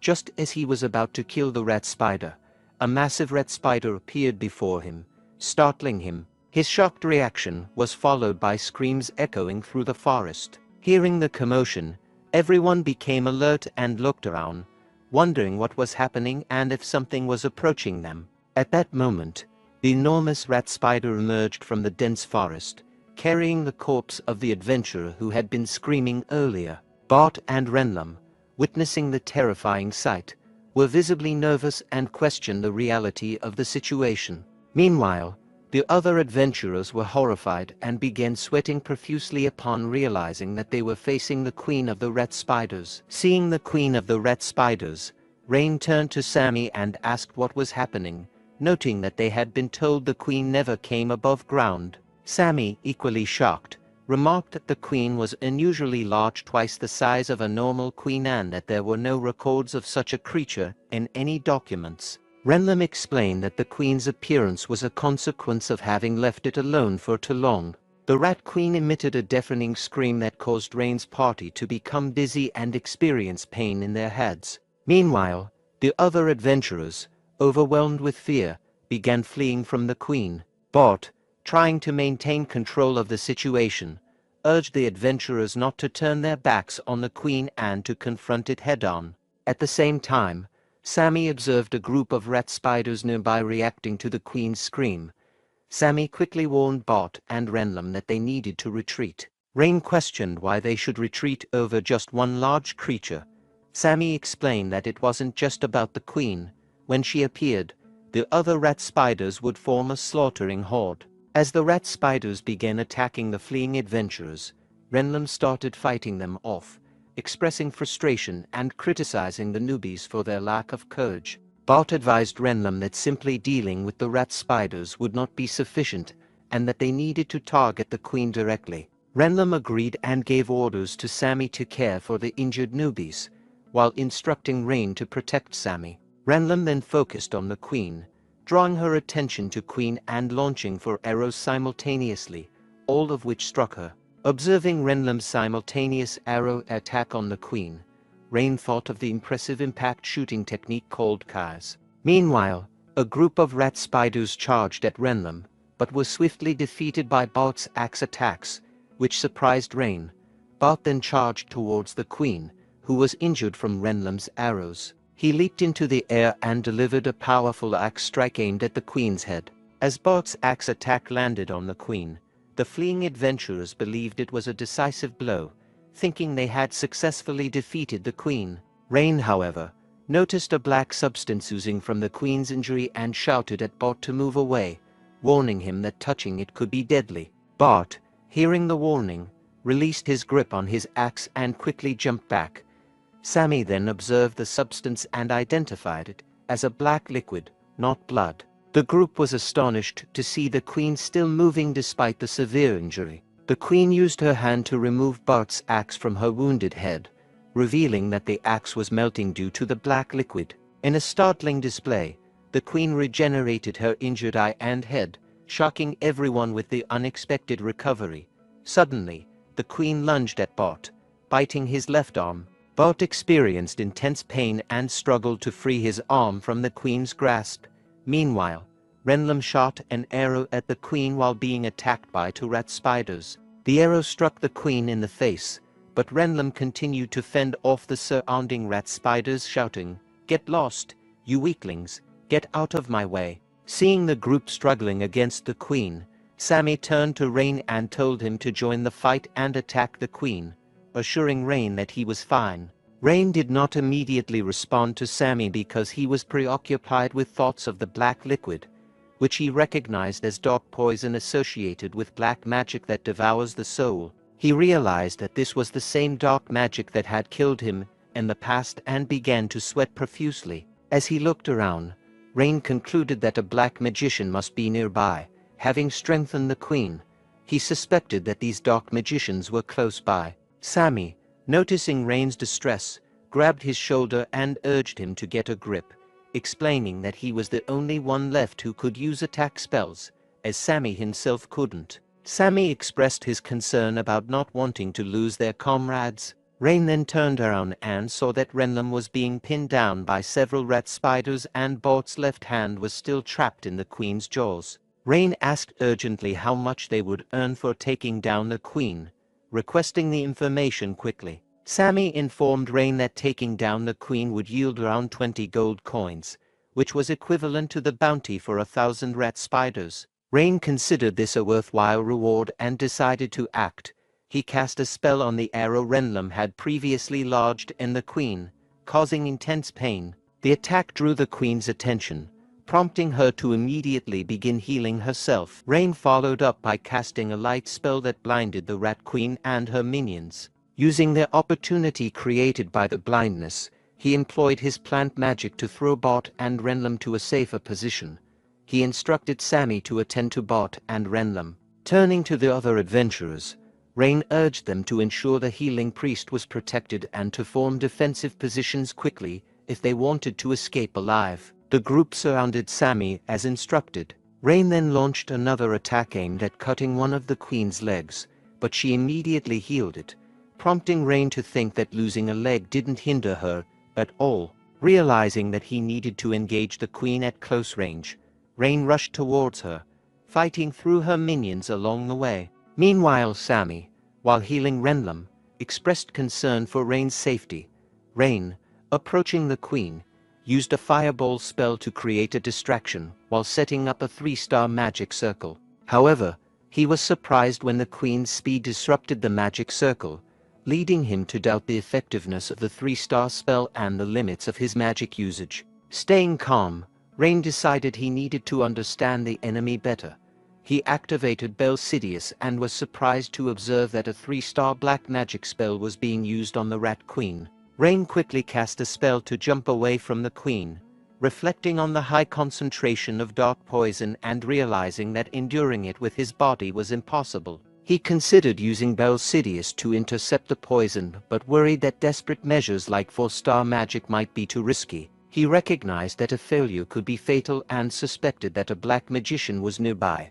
Faced with this high risk, Rain was torn, feeling desperate and unsure of what action to take. As Rain struggled with his thoughts, Renlum, observing him, believed Rain must have a plan. Despite his injuries, Renlum got up and moved towards the Queen. Sammy, noticing Renlum's severe bleeding, urged him to lie down, but Renlum insisted she was fine. Sammy continued to argue that Renlum was not okay. In response, Renlum shouted Sammy's name and instructed him to take care of Bart. Renlum moved forward toward the Queen, fighting off rat spiders along the way. An adventurer, noticing Renlum's condition, asked if she was okay. Renlum told him to stop worrying about her and to focus on dealing with the smaller rat spiders. Meanwhile, Rain continued to ponder his strategies and concluded that their current approach wasn't effective. He decided that retreating for now was necessary. Rain's thoughts were interrupted when he heard something smashing into the trees. Turning around, he was shocked to see the Queen hurling her offspring at him. One of the thrown offspring hit the branch where Rain was sitting, causing it to break and making Rain fall to the ground. The Queen immediately rushed to attack him, but Rain managed to defend himself by casting an earth wall spell to block her attack. As Rain was concerned about how to handle the Queen, an arrow struck the Queen's eye, causing her significant pain. Rain was perplexed as the Queen removed the arrow, and her eye quickly regenerated. The arrow had been fired by Renlum, who then taunted the Queen, saying, "She told Queen not to ignore her, damn rat bastard." The Queen charged towards Renlum, who nervously smiled and dropped her bow, standing still. As the Queen prepared to attack him, Rain, frustrated, was about to cast a light spell. However, Renlum quickly drew a dagger and threw it at the Queen, hitting her in the air.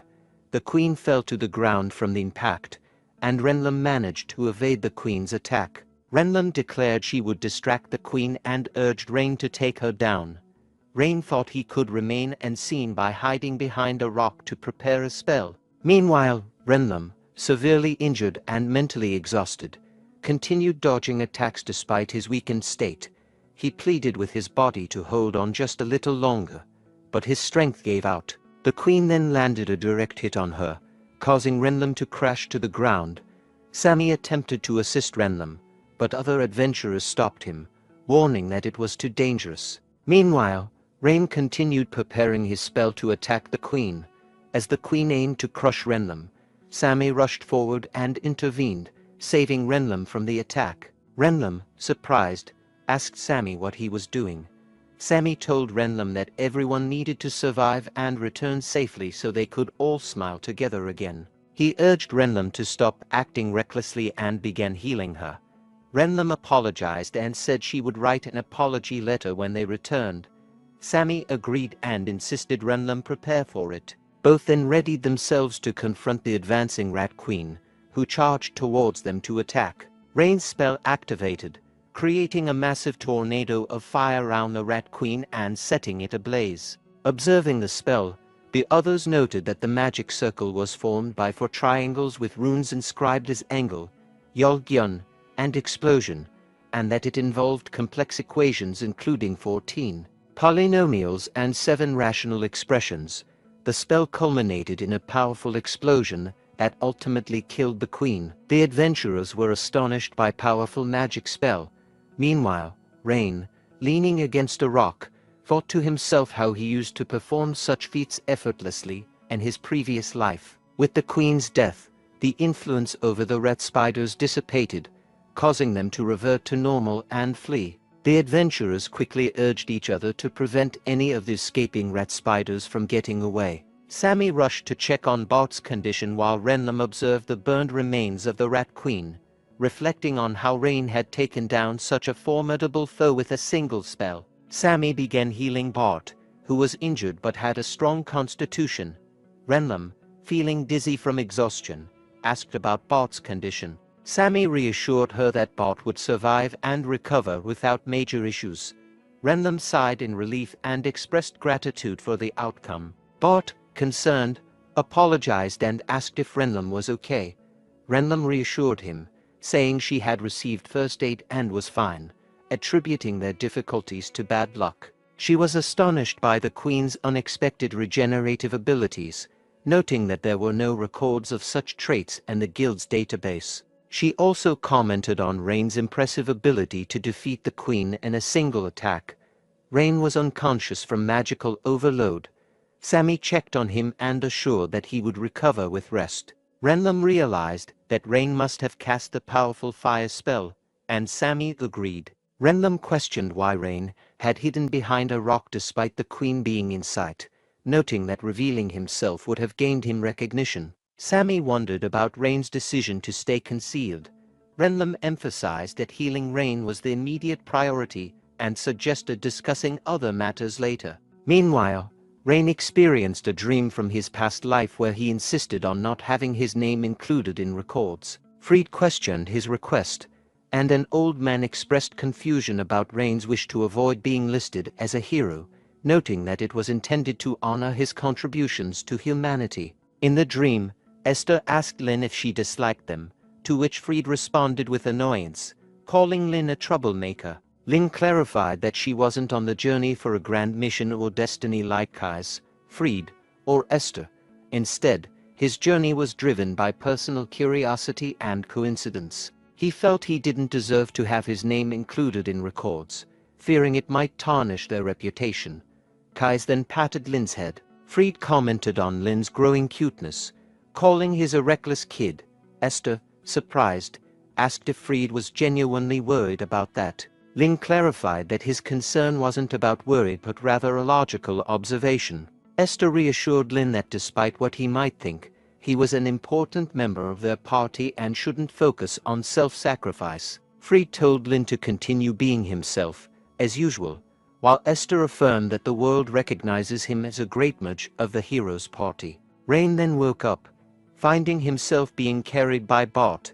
He asked where he was, and Renlam informed him that they were on their way back to the academy. Rain thought about his return to the Golden Rose Academy, noting the exhaustion and relief that the Black Magician hadn't detected them. Bart then asked Rain if the fire spell was his doing, and Renlam confirmed his suspicion, insisting that Rain shouldn't lie about it. Rain acknowledged that he wasn't hiding his role in the spell, and Renlam revealed that she had reported the use of a merchant's scroll instead of Rain's spell to keep it a secret. Rain preferred to leave it as is.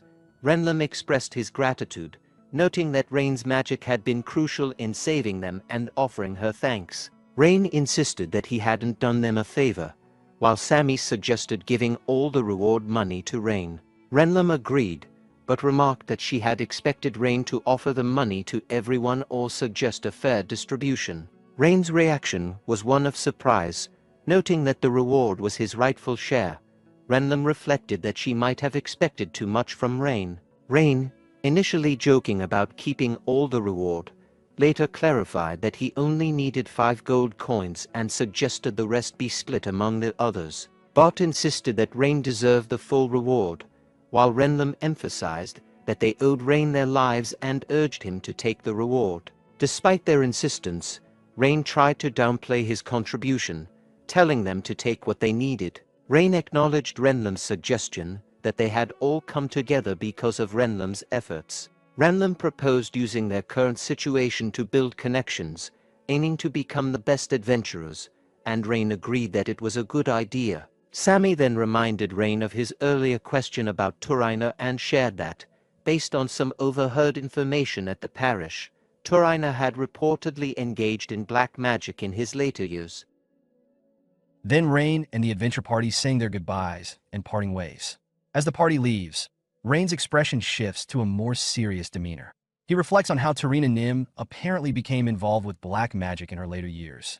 Later, while in the laboratory, Rain is reading through a book, searching for any mention of Tarina's involvement with black magic, but finds nothing. Rain then recalls a memory from his past life. when he was traveling with the hero party as Lin. In that memory, he comes across a village that has been consumed by the abyss. While exploring the ruined area, Lin finds a young Tarina, just 7 years old, sitting alone in a half-submerged ruin in a swamp.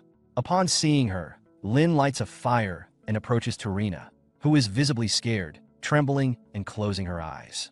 Lin, in an attempt to comfort her, takes out a bread and offers it, reassuring her that it's not poisoned. However, Tarina doesn't take the bread. Lin, seeing her reluctance, leaves the bread beside her and comments that there's nothing else to offer. After a brief silence, Tarina finally speaks, revealing that everyone she knew, her family, friends, and others, were all dead, implying a deep loss and trauma that has affected her. He questions her about the isolation of her village, asking if they had any contact with the outside world.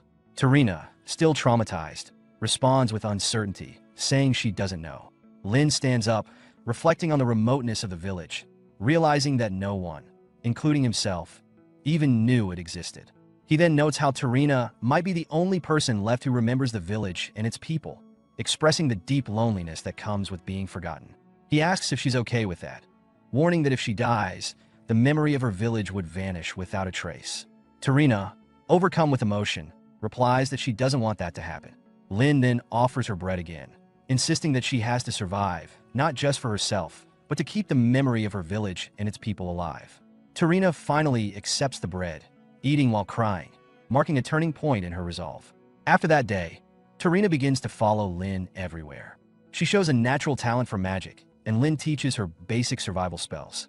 One day, while drawing a magic circle on a scroll under Lin's guidance, Tarina successfully activates the spell, surprising everyone in the hero party.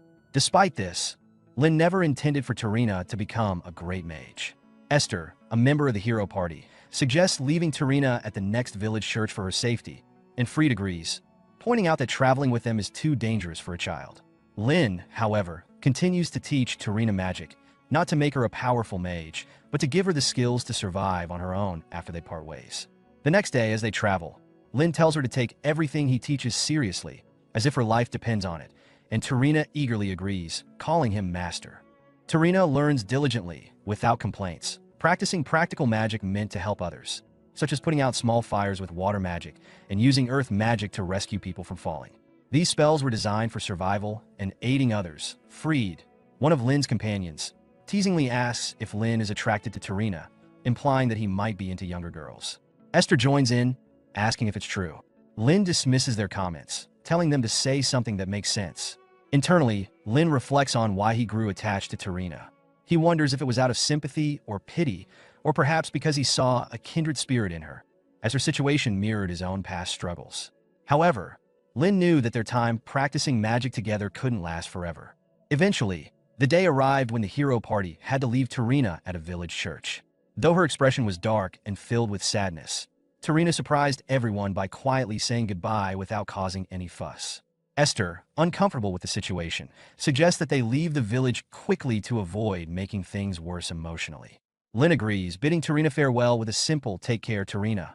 The priest, welcoming her into the church, tries to comfort her by saying that this will be her new home and that the church members will be her new family. He assures her that, though it might feel unfamiliar at first, she will adjust in time. However, Tarina refuses to accept this, asserting that the church is not her home and that the priest and others are not her family. She begins preparing a spell, defiantly stating that her only family is her masters, the hero party, particularly Lin, who taught her everything she knows. A short time after the hero party leaves Tarina at the church, another person enters and asks the priest if the admission process for the new girl is complete. To his shock, they find the priest bound by a spell. Panicked, the person suggests organizing a search party, suspecting that Tarina is responsible. However, the priest, surprisingly calm, tells him that there's no need for a search party and to simply let Tarina go. The priest then recalls the moment Tarina cast the spell to bind him. He had demanded an explanation, telling her to release him immediately. Tarina, apologizing, explained that she needed to be by her master's side. Reflecting on the incident, the priest muses that youthful determination is admirable. The other person, confused by the priest's calmness, comments on how composed he is despite the situation. Meanwhile, as the hero party distances themselves from the village, Lin hears someone calling out to him. He turns and is surprised to see Tarina running after them, calling him master and asking to go with them. Stunned, Lin questions how she managed to escape the church. Tarina explains that she used the magic Lin had taught her to escape. Confused but realizing her resolve, Tarina bows deeply, pleading with Lin to let her stay with the party. She promises she won't cause any trouble. Lin looks to Esther, the leader of the party, for approval before agreeing, though he warns Tarina that they won't be able to stay together forever. Suddenly, Lin becomes stern and asks if Tarina hurt anyone with the magic she used to escape. Tarina quickly reassures him that she didn't. Satisfied with her answer, Lin firmly reminds Tarina that magic should never be used to harm others. Tarina happily agrees to join Lin and the hero party. As they travel together, she begins to blossom in her magical talents. Although she is somewhat of a troublemaker, her innate abilities are undeniable. The members of the hero party, recognizing her potential, start guiding her in various magical fields. Tarina absorbs new spells and skills eagerly, much like a sponge soaking up water. Despite her tendency to get ahead of herself, her skills improve dramatically. Eventually, she reaches a level where she can take on powerful monsters, and the party officially welcomes her as a full member. As a gesture of support, Esther provides Tarina with new clothes, which she appreciates greatly. Lin offers her his stray hat, which she had long admired, but playfully adds that she can only have it if she manages to snatch it from him. As their journey approaches its conclusion, Tarina surprises everyone by successfully snatching Lin's hat, showcasing her abilities and how much she after traveling with Hero Part. During the climactic final battle against the Abyss, Tarina demonstrates how much she has grown, proving to be a valuable asset to the party.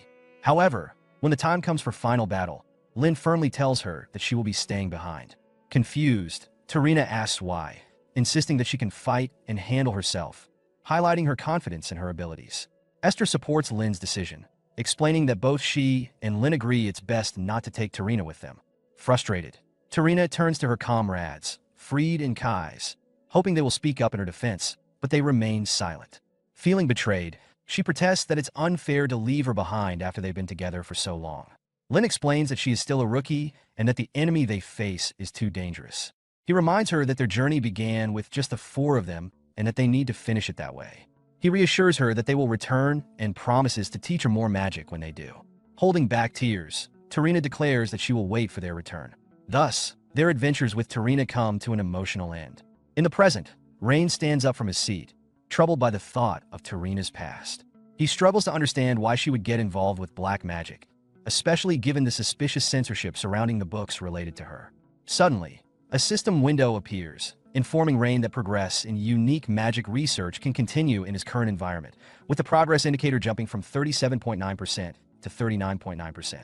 Rain smiles upon seeing the increase, reflecting that eliminating the monster rats likely only accounted for a 2% gain, realizing they still have a long way to go in his research. As he continues to peruse the book, Rain stumbles upon a line written by Tarina, our coolest master in the world. Reading this brings him joy, and he starts laughing, feeling a connection to her affection and admiration. Meanwhile, two figures in green cloaks arrive at the scene of the defeated Queen Rat Spider. One of them, visibly agitated, expresses frustration, noting that he had hoped the Queen would significantly reduce the number of adventurers in the area and draw out the so-called Golden Children. The second figure remains calm and analytical, pointing out that the residual heat from the fire indicates a powerful explosion, likely resulting from 4-star magic. He deduces that the adventurers Renlum and Bard are responsible for the destruction. The flustered cloaked figure vows to take revenge on them, declaring that he will skin them alive. However, the calm figure cautions against this, explaining that such an act would leave evidence of their presence in the south, potentially alerting the Golden Children to their plans. He emphasizes that they cannot jeopardize their grand scheme for the sake of revenge. In response, the flustered figure argues that they could simply carry out their revenge without getting caught. The calm figure then redirects the conversation, suggesting that there are more pressing matters at hand. When asked what could be more important than revenge, he responds that they should first report to Tarina. The next morning, Rain arrives at the local development magic club, where two students greet him at the gate. They express concern for his well-being, noting that he looks tired. Rain reassures them, saying he is fine and not to worry. As they enter the classroom, an announcement is made, urging attendees to take their seats as the number of members has increased significantly, and they might not have enough chairs. The club president, Jalen, introduces himself, expressing his surprise and happiness at the high turnout. He explains the club's purpose, to develop magic for local community development. Suddenly, a student walks into the room, catching Jalen and the other students off guard. It's Logan, the freshman whom Rain previously defended in one-on-one duel. Logan introduces himself, stating that he looks forward to working with everyone. Jowan welcomes him and instructs him to take a seat as they are about to start. Rain notices that the only empty seat is next to him and shouts out to Logan, surprising him with the suggestion. Jowan, maintaining a positive tone, encourages everyone to begin with a fresh mindset. As Logan takes a seat beside Rain, Rain comments on Logan's adherence to promises, to which Logan responds that he is merely following the rules. The class then continues, with Jowan explaining various magic circles and their applications. Meanwhile, Rain becomes introspective, reflecting on the existence of dark mages in this era and contemplating whether he would be able to defeat them if they crossed paths again. To assess his current abilities, Rain summons Rudian, triggering a system window that displays his status: magic power, 12,564, and stamina, 311. Rain contemplates his status window, identifying stamina as his primary issue. He recognizes the need to quickly improve his physical condition, but understands that random exercises won't suffice. He wishes he had someone knowledgeable to guide him. His gaze shifts to Logan, who is sitting beside him, suggesting he might be the solution to his dilemma. Later, in the training ground, Logan takes on the role of instructor, energetically guiding Rain through his exercises. Logan instructs Rain to bend his arms so that his chest touches the ground, ensuring he maintains the correct posture. As Rain complies, Logan encourages him. He then challenges Rain to hold the position for 10 seconds, pushing him to focus and build his endurance. Rain, drenched in sweat, finds it increasingly difficult to maintain the strenuous position Logan has imposed on him. He pushed Rain to his physical limits. He insists that Rain hold the position, encouraging him to push through discomfort until he collapses. Logan's commanding voice echoes as he reprimands Rain for not adhering to his instructions, questioning his dedication and seriousness. Despite the grueling nature of the training and his frustration with Logan's harsh methods, Rain is resolute. While he feels a strong urge to retaliate against Logan's relentless commands, he recognizes that enduring this challenging training is essential for building his stamina. Earlier, during a class, Rain had approached Logan for help with physical training. Logan's initial reaction was one of skepticism, and he acknowledges his defeat at the hands of the Rain, questioning the value of learning from someone who has lost. However, Rain quickly dismissed the grudge, recognizing Logan's strength and reputation as a member of a muscle-building expert group.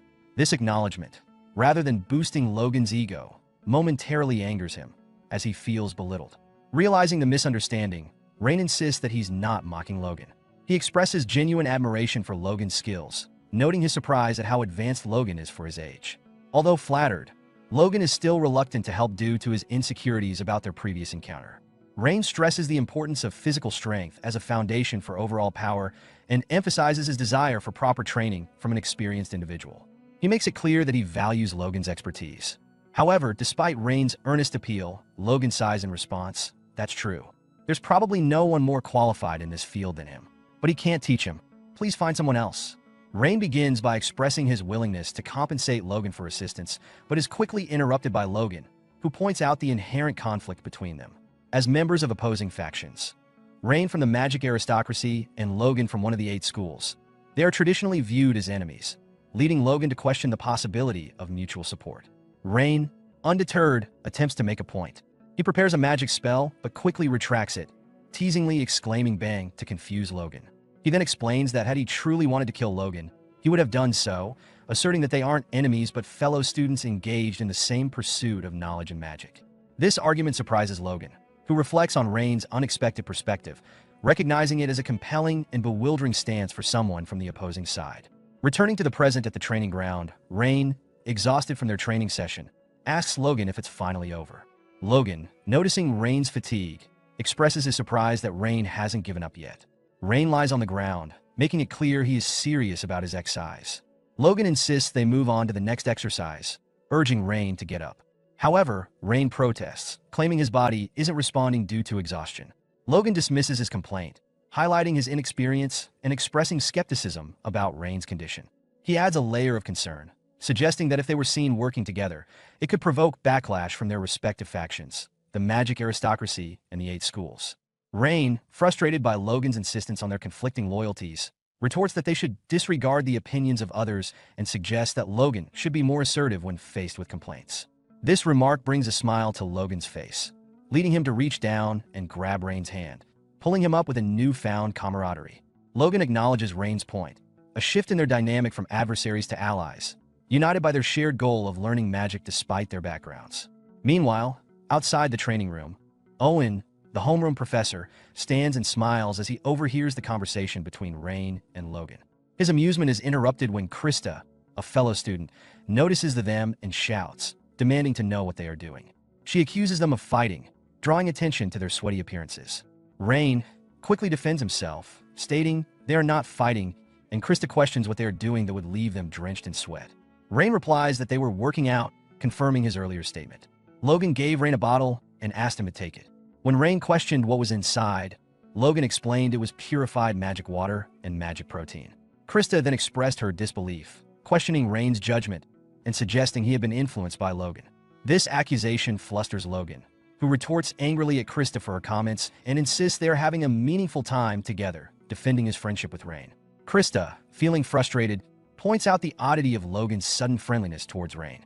Just then, Professor Owen approaches, placing a hand on Krista's shoulder to calm her, reminding her to lower her voice. Krista nervously acknowledges the professor, while Logan asks what brings Owen to their training area. Professor Owen responds that he was passing by and saw a bunch of monkeys gathered, implying that the students' antics are somewhat foolish, and mentions he has an announcement to make. Rain asks Professor Owen if he mentioned midterms, and Owen confirms that they will begin in 3 weeks. Rain initially perceives this as good news, believing that midterms are an opportunity to measure his progress. Krista stated that this is DeLayton University, and it's not just a regular exam. Professor Owen elaborated that it's essentially a rite of passage, distinguishing those who will succeed from those who will fail. DeLayton's educational philosophy is one of infinite competition, meaning that those who do not keep up with their exams will be left behind. This ominous warning emphasizes the high stakes of the upcoming tests and encourages the students to prepare diligently. Later, Rain returns to his room and lies on his bed, contemplating his upcoming responsibilities. He decides to open a book and summon Rudian, possibly seeking guidance or clarity on what he needs to focus on before the exams. However, Rudian begins to behave oddly, prompting Rain to question what is happening. In the next moment, Rain finds himself in a vast, empty space, which surprises him. Confused, he surveys his surroundings and wonders about the situation. Rudian then displays a window that reveals crucial information. Rain has made progress in researching unique magic, showing an increase from 39.9% to 40.0% proficiency. This unexpected advancement shocks Rain, and he questions why this progress is occurring now. A subsequent system window appears, indicating that a new mana circuit has opened. The analysis reveals that a mental barrier, Flowing World Lord, can be deployed within a 20-meter radius of the circuit opener. This barrier significantly enhances the success rate of magic combinations using unique runes and unique mathematical formulas by 33% and amplifies their power by 66%. However, it also indicates that casting this barrier requires 20,000 mana, while Rain currently possesses only 12,564 mana. The window warns that an activation seal is designated for using the mental barrier, Flowing World Lord. In the next moment, the vast space Rain found himself in disappears, and he returns to his room. He nervously looks at Rudian, reflecting on the significance of the mental barrier technique he learned, realizing that his proficiency in unique magic has reached 40%. He recalls that only 2 sages in history were able to use such a secret technique, which fills him with amazement. The following morning, Rain conceals a symbol that appeared on his hand the previous night by wrapping it in cloth. He steps out of his room and makes his way through a crowded street, thinking about his destination, the black market. He notices the pleasant weather and reflects on how hectic the past few days have been, finally feeling he can enjoy a moment of peace. As he continues his thoughts, Rain accidentally bumps into someone and quickly apologizes without checking who it was. The person responds, "It's okay. Between them, it's nothing." Rain discovers it's Bart, along with his adventure party members Sammy and Renlum. Rain greets them, saying, "Hello, it's been a while," to which Renlum humorously points out that they saw each other just a few days ago, noting that it isn't really a long time. Bart playfully grabs Rain and throws him over his shoulder, beginning to carry him away. Rain protests, demanding to be put down, but Renlum chimes in, explaining that university students are always busy, and this is their only way to hang out together. Rain jokes about it being kidnapping, while Sammy mentions that the Adventurer Guild will be awarding commendations for their recent successful rat spider subjugation, emphasizing that the main hero, Rain, cannot be left out of the ceremony. Rain questions whether he really has to receive the commendation, and Sammy insists he shouldn't be so stubborn. He reassures Rain that the ceremony will be brief and that it's beneficial to attend, especially since the commendation is being awarded by the Adventurer Guild's headquarters. At the Adventurer Guild branch, a crowd gathers, recognizing Bart from Black Iron and Renlum from Drunken Archer, alongside Rain, who they note as the eldest son of the Ludwig family. Rain dismisses the attention, asking if it's really something worth fussing over. Renlum explains that Bart is from the prestigious One Saint Seven Sword School, and Renlum himself is from the Drunken Archer School. He praises Rain for defeating a monster that even challenged their skills, calling it an incredible feat. Rain, in his typical manner, downplays their abilities, questioning whether their teachers were simply not that skilled. Renlum reacts angrily, but Bart steps in, explaining that while it might seem that way to Rain, both he and Renlum have fought many battles to earn their silver rank. However, they were humbled by their encounter with the Monster Queen, realizing their limitations. Their conversation is interrupted when a prominent figure arrives, drawing everyone's attention. Bao Saint Rauren, one of the Emperor's 4 martial stars. The crowd whispers excitedly, recognizing him as a powerful figure dispatched by the headquarters. Sammy explains that the Empire selects the best warriors and bestows upon them the prestigious title of the Emperor's 4 martial stars, granting them immense power and honor while they support the Emperor. Rauren's overwhelming presence lives up to his reputation. Renlum becomes visibly nervous, trying to hide his identity. When Sammy asks what's wrong, Rauren recognizes Renlum and teasingly asks what the cutie is doing there, revealing that Renlum left the dojo and dyed his hair. Rauren jokingly suggests that Renlum might be following him and asks whether he got permission from his brother. Embarrassed, Renlum shouts at Rauren to leave. Rauren then turns his attention to Bart, recognizing him as the leader of the party. He praises Bart for being strong enough to defeat the mutant, remarking that Bart must have had a hard time managing Renlum. Bart corrects him, saying that no one takes care of anyone in their party. They compensate for each other's weaknesses. Rauren is impressed by Bart's words, predicting that Bart will reach platinum rank soon. Meanwhile, Rain observes Rauren and notes that he looks oddly similar to Kai's. Rauren then turns to Rain, studying him closely, and remarks that he recognizes his face from somewhere. Saint Rauren receiving a list of party members to be rewarded. As he reviews the names, he notices Rain Ludwig and immediately makes a connection to Rain's lineage, recognizing him as the grandson of the mage Saint Skalji. Rauren fondly recalls the older man's influence, mentioning that Skalji had helped him in the past. Despite the initial physical dissimilarity, Rauren points out that Rain's eyes remind him of his grandfather. He mused that if Kai's could speak, he might have a voice and manner similar to Rauren's. His attention is drawn to Rauren's weapon, the white arrow bow, a bow that once belonged to Kai's. This connection stirs an emotional response in Rain, prompting him to mentally address the bow, wondering how it has fared. Unexpectedly, the bow reacts to his unspoken thoughts, trembling slightly. Rauren notices this unusual reaction and, confused by the bow's behavior, grabs it in an attempt to understand what is happening. At that moment, a soldier approached Rauren, reminding him that it was time to begin. Rauren, slightly flustered, launched into a half-hearted speech about the adventurer's bravery during the recent crisis.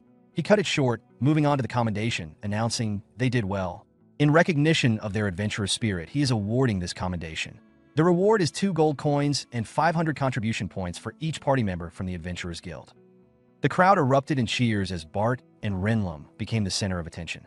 Other adventurer parties surrounded them, offering enticing deals, asking them to join their guilds with promises of ridiculously good offers. Renlum, clearly enjoying the attention, laughed and asked, "What should I do?" Sammy and Rain were taken aback by Renlum's sudden behavior. Sammy noted Renlum's popularity, and Rain, observing Renlum, replied simply, "Yeah." Sammy questioned Rain about whether he was fine with leaving things after defeating Queen with a scroll. Rain reassured him that it was for the best before leaving. Sammy congratulates Rain on achieving the brass rank, which suggests that Rain is now recognized in a higher status within their world, possibly giving him more notoriety when walking around. Rain, however, hopes to avoid any annoying encounters due to his newfound recognition. As Rain walks away, someone in the crowd takes notice of him and begins to follow. Rain summons Rudian. Then a notification pops up, showing that he needs 20,000 mana to cast a mental barrier, but he only has 12,564 mana available. Rain reflects on his long journey ahead regarding his mana training and how he's close to achieving mastery over the mental barrier, a technique he failed to attain in his past life. Suddenly, the follower shouts out Rain's full name, warning him that he won't reach the black market that way. Surprised, Rain turns to face the person, who introduces himself as a member of the Magic Alliance. The follower explains that the black market is temporarily shut down because its merchants have fled, and he asks for a moment of Rain's time. Later, they sit at a nearby restaurant. The Magic Alliance member orders a chicken skewer set and milk coffee, then turns to Rain, expecting him to share his order. However, Rain, feeling pressed for time, cuts straight to the chase and tells the member he is busy and wants to get to the point of their discussion. A representative from the Magic Alliance casually confirmed the order with the waiter, the person addressing Rain, assuring him that there's no need for caution and that he is not there to question his reasons for heading to the black market. Rain became suspicious, questioning how he knew about his intention to go to the black market. More importantly, Rain senses the person's strong mana, making him wary of the individual's abilities. Interrupting Rain's thoughts, the man introduces himself as Doran Slade, an agent working in the Special Affairs Department of the Magic Alliance. To verify his identity, Doran shows Rain a pocket watch that bears the Magic Alliance's insignia, which Rain interprets as a form of identification. Doran tries to establish a connection by reminiscing about his time as the secretary for the student council when Rain's father was president, recalling how enjoyable those times were. Rain, unaffected, asks directly what that had to do with him. Doran explains that he's not trying to be suspicious and emphasizes that he's on Rain's side, calling him Your Honor out of respect. Doran then reveals the real reason for his approach, to confirm a few things. Specifically, he wants to know if it was truly Rain who cast the magic that defeated the Mutant Queen. Doran raises several points. There's no record of Bart's party purchasing magic from any shop recently. No one has sold such powerful fire magic scrolls, and there hasn't been a 4-star mage capable of producing such scrolls in the past decade. He even checked with Lord Skalji Ludwig to see if he had made anything for Rain's self-defense, but that was not the case. With all these factors in mind, Doran concludes there's only one possible explanation, that Rain was the one who cast the spell himself. Rain admitted he wasn't trying to hide it, but expressed that he had some concerns. Doran Slade inquired whether he was referring to the Black Magician, prompting Rain to wonder whether Slade is genuinely seeking information or has ulterior motives. His thought is abruptly interrupted when a waiter arrives with chicken skewers, prompting Doran to express his approval and inquire whether the dish was meant for 1 or 2 people. The waiter mistakenly assumed that the order was for both patrons and offers to take 1 skewer back, but Doran insists that he can handle the entire portion himself. As Rain prepares to leave the conversation, Doran shifts the focus back to business. He proposes a collaboration with the Special Affairs Department of the Magic Alliance, directly addressing Rain by name and title. Rain, still in university, hesitates, prompting Doran to clarify that he is not being asked to join immediately, but rather after his graduation. Doran Slade expressed interest in having the Rain join their team after graduation. He noted that the Rain's senior, Kevin, is still healthy, indicating that the inheritance of the family estate is not a pressing concern. Slade suggested that the listener could contribute to fighting magical crimes and emphasized that this role would grant them the authority to independently investigate cases of black magic. He highlighted that the Special Affairs Department is an excellent opportunity for career advancement, making it a desirable path for the Rain. Doran cleverly reminds Rain that his senior, Kevin, is in good health, suggesting that the inheritance of the family estate is still a distant concern. Doran entices Rain with the offer of combating magical crimes and gaining the authority to investigate black magic cases independently. He promotes the Special Affairs Department as a prime opportunity for building a successful career. However, Rain's response is dismissive. He asserts that he is not interested and intends to leave. Doran presses on, warning that the Black Church is becoming increasingly active and that the higher-ups in the Magic Alliance remain complacent, blissfully unaware of the looming threat. He expresses a desire to prepare for an inevitable crisis, underscoring the urgency of the situation.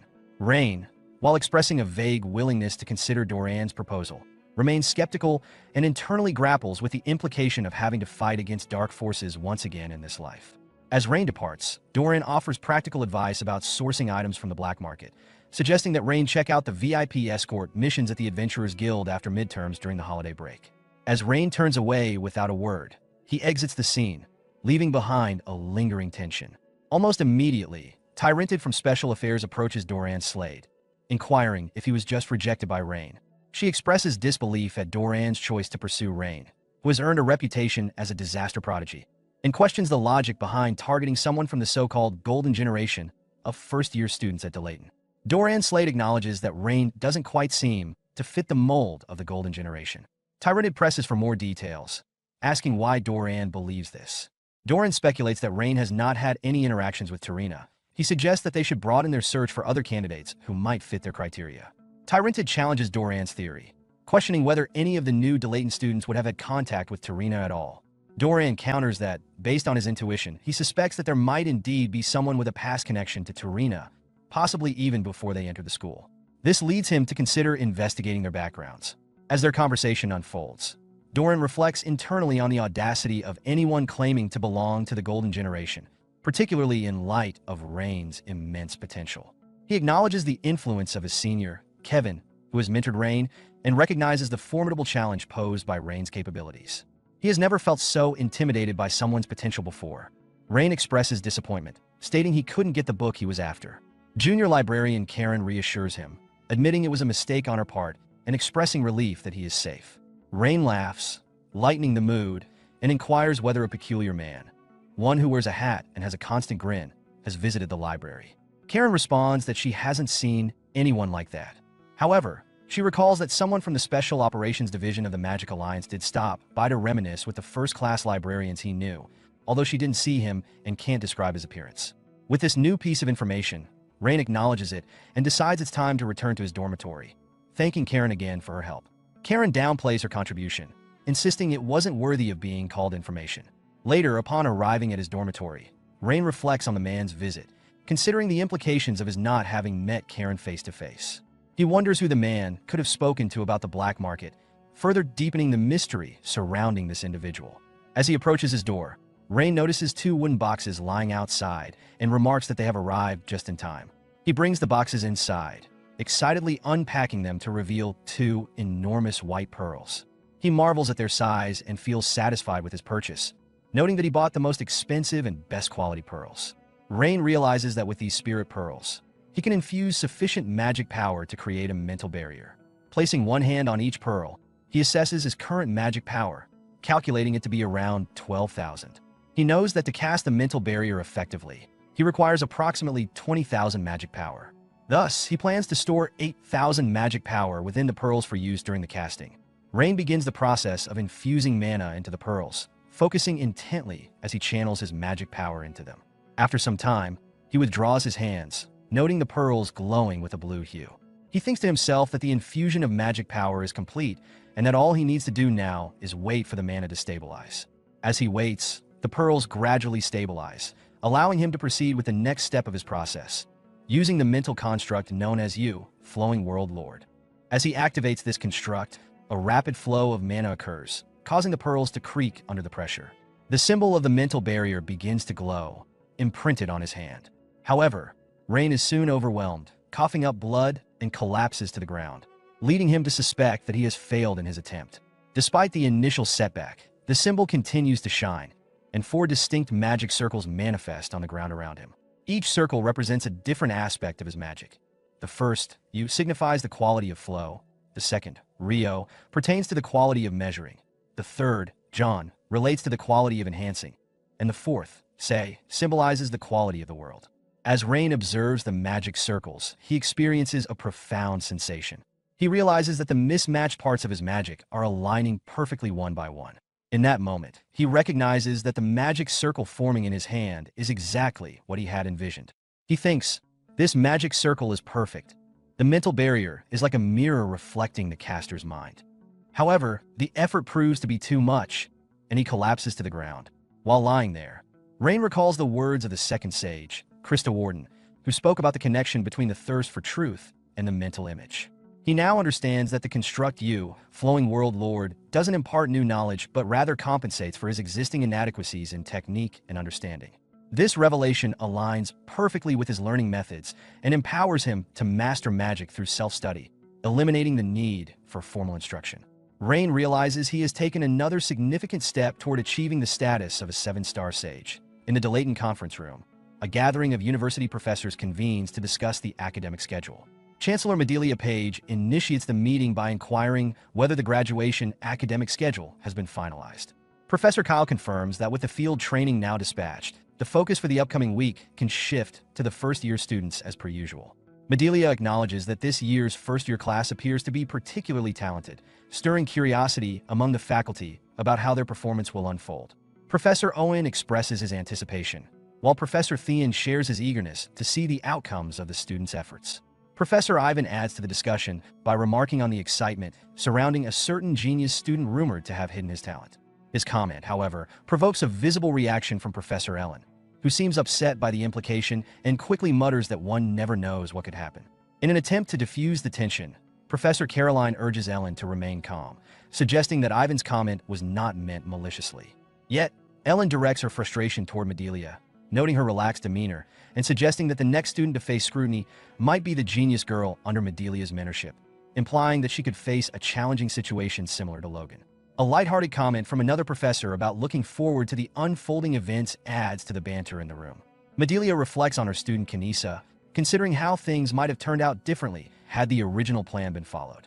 She reminisces that Kanisa, as the heir of the Page family, would have been the student representative of Delayton, forming the core of the Golden Generation. Her thoughts are interrupted by a senior professor, who prompts her to act swiftly and ensure that the students are informed about the upcoming exams. Medelia acknowledges this urgency and announces that the midterm exams will commence today, signaling a significant turning point in the academic year for the students at Delayton. The next day at the academy, Rain sat lost in thought, reflecting on his intensified workouts with Logan.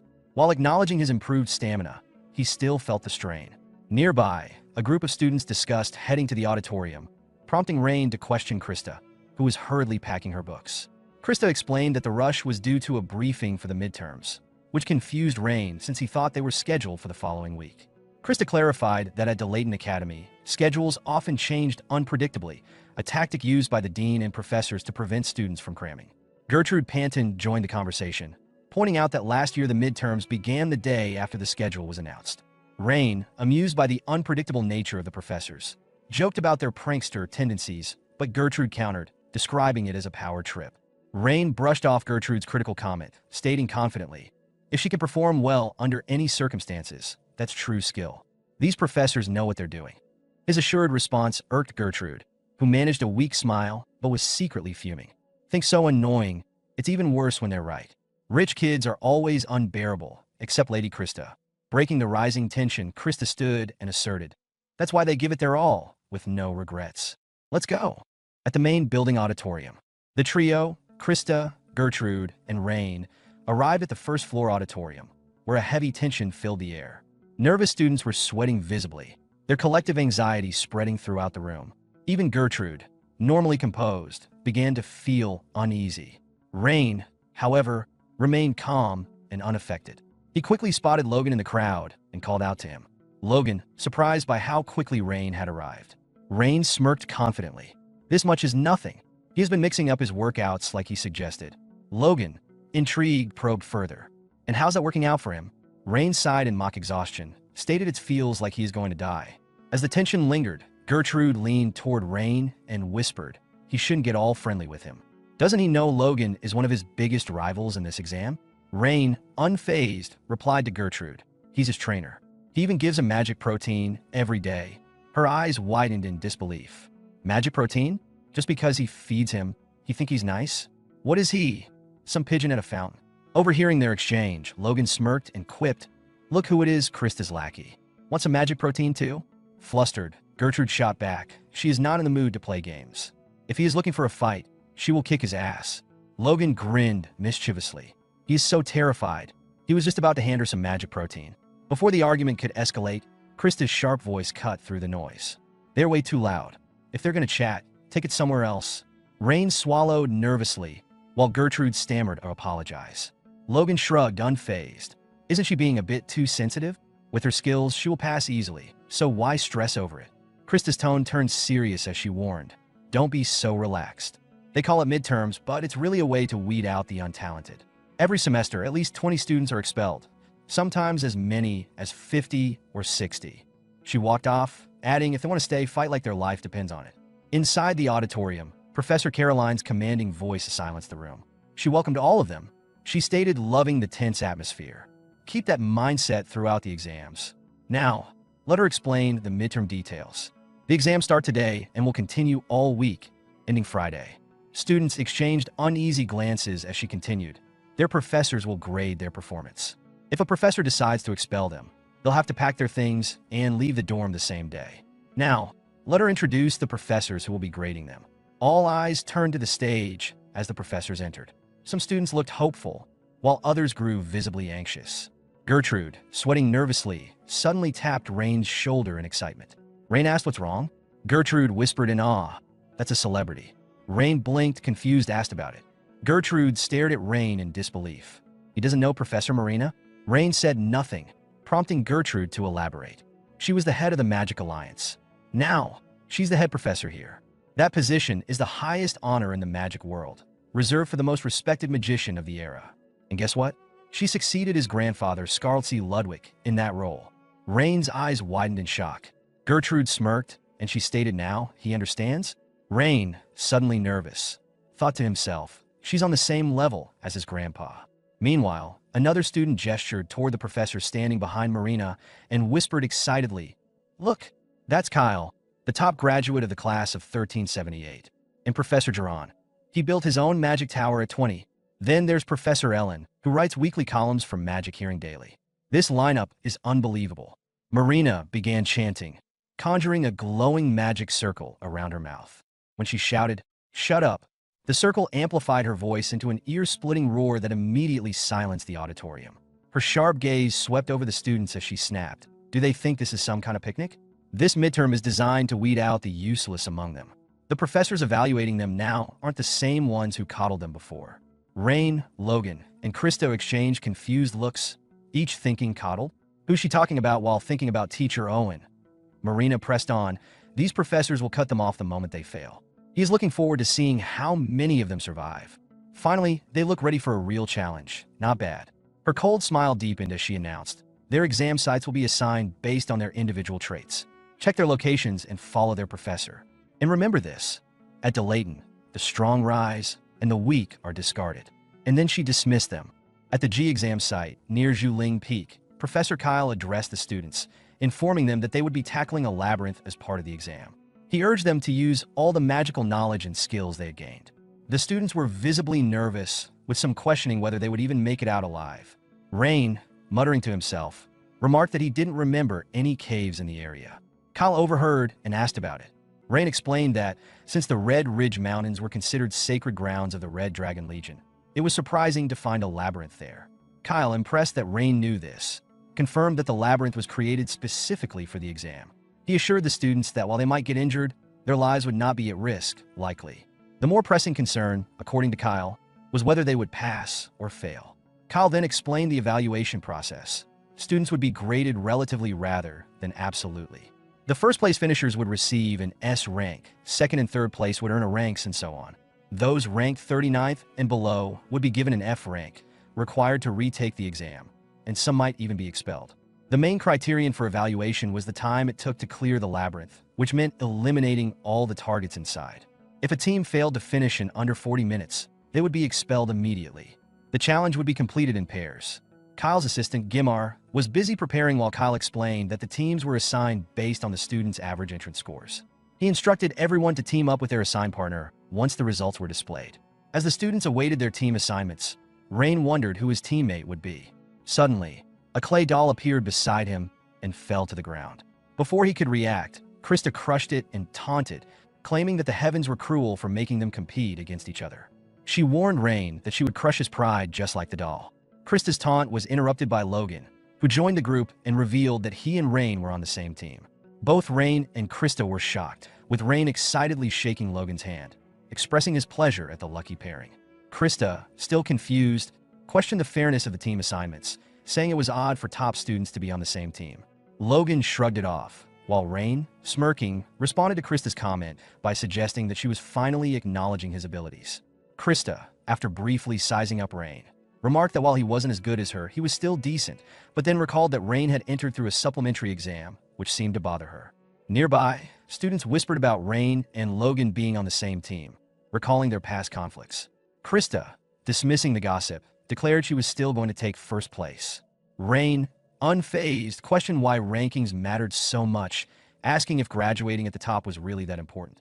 Logan interjected, explaining that while graduating at the top just happened for him, it was still crucial, as there were only 4 official exams each year. Rain responded with a grin, saying he couldn't go easy on Krista this time. Krista, now nervous, smiled back, excited by the challenge. Kyle then announced that the students had 10 minutes to strategize before beginning the exam, which led to complaints from the students about the short time limit. Kyle explained to the students that the timer would start automatically in 10 minutes, and that there were 20 different routes in the labyrinth, each with an equal number of targets. Only one team would be allowed on each route, so the students should focus on their own strategy. As the students began discussing their plans, Kyle's assistant, Gimar, asked him why he insisted on holding this exam during the first-year midterms every year. Kyle explained that the true talent of a mage is revealed when they're placed in unfamiliar, challenging situations. In these moments, their minds can go blank, their judgment is clouded, and they hesitate, but some mages still shine despite the adversity. This exam, he said, was designed to identify that potential and encourage them to think outside the box. That, he concluded, was his role as a professor. Meanwhile, during Rain and Logan's strategy discussion, Logan proposed a straightforward approach. How about we just go in and smash everything we see? I hate anything complicated. Rain smiled and commented that Logan's strategy was simple but not bad, though he emphasized the importance of having a solid plan. He noted that balancing lighting, attack, and defense was crucial, and warned that failing to delegate tasks properly or recognizing limitations could lead to trouble. Krista interrupted, criticizing the idea of maintaining light magic while attacking and defending, suggesting that such a basic strategy wouldn't earn them the top spot. Rain retorted, telling Krista to focus on her own strategy instead of criticizing others. Krista smugly responded that her team had already finished planning. Logan, commenting on the limited magic available in the labyrinth, expressed his confidence in their strategy, but Krista replied that she would easily take first place, as she had never lost before. She walked off with her teammate, Rumlow, leaving Rain with a confident grin.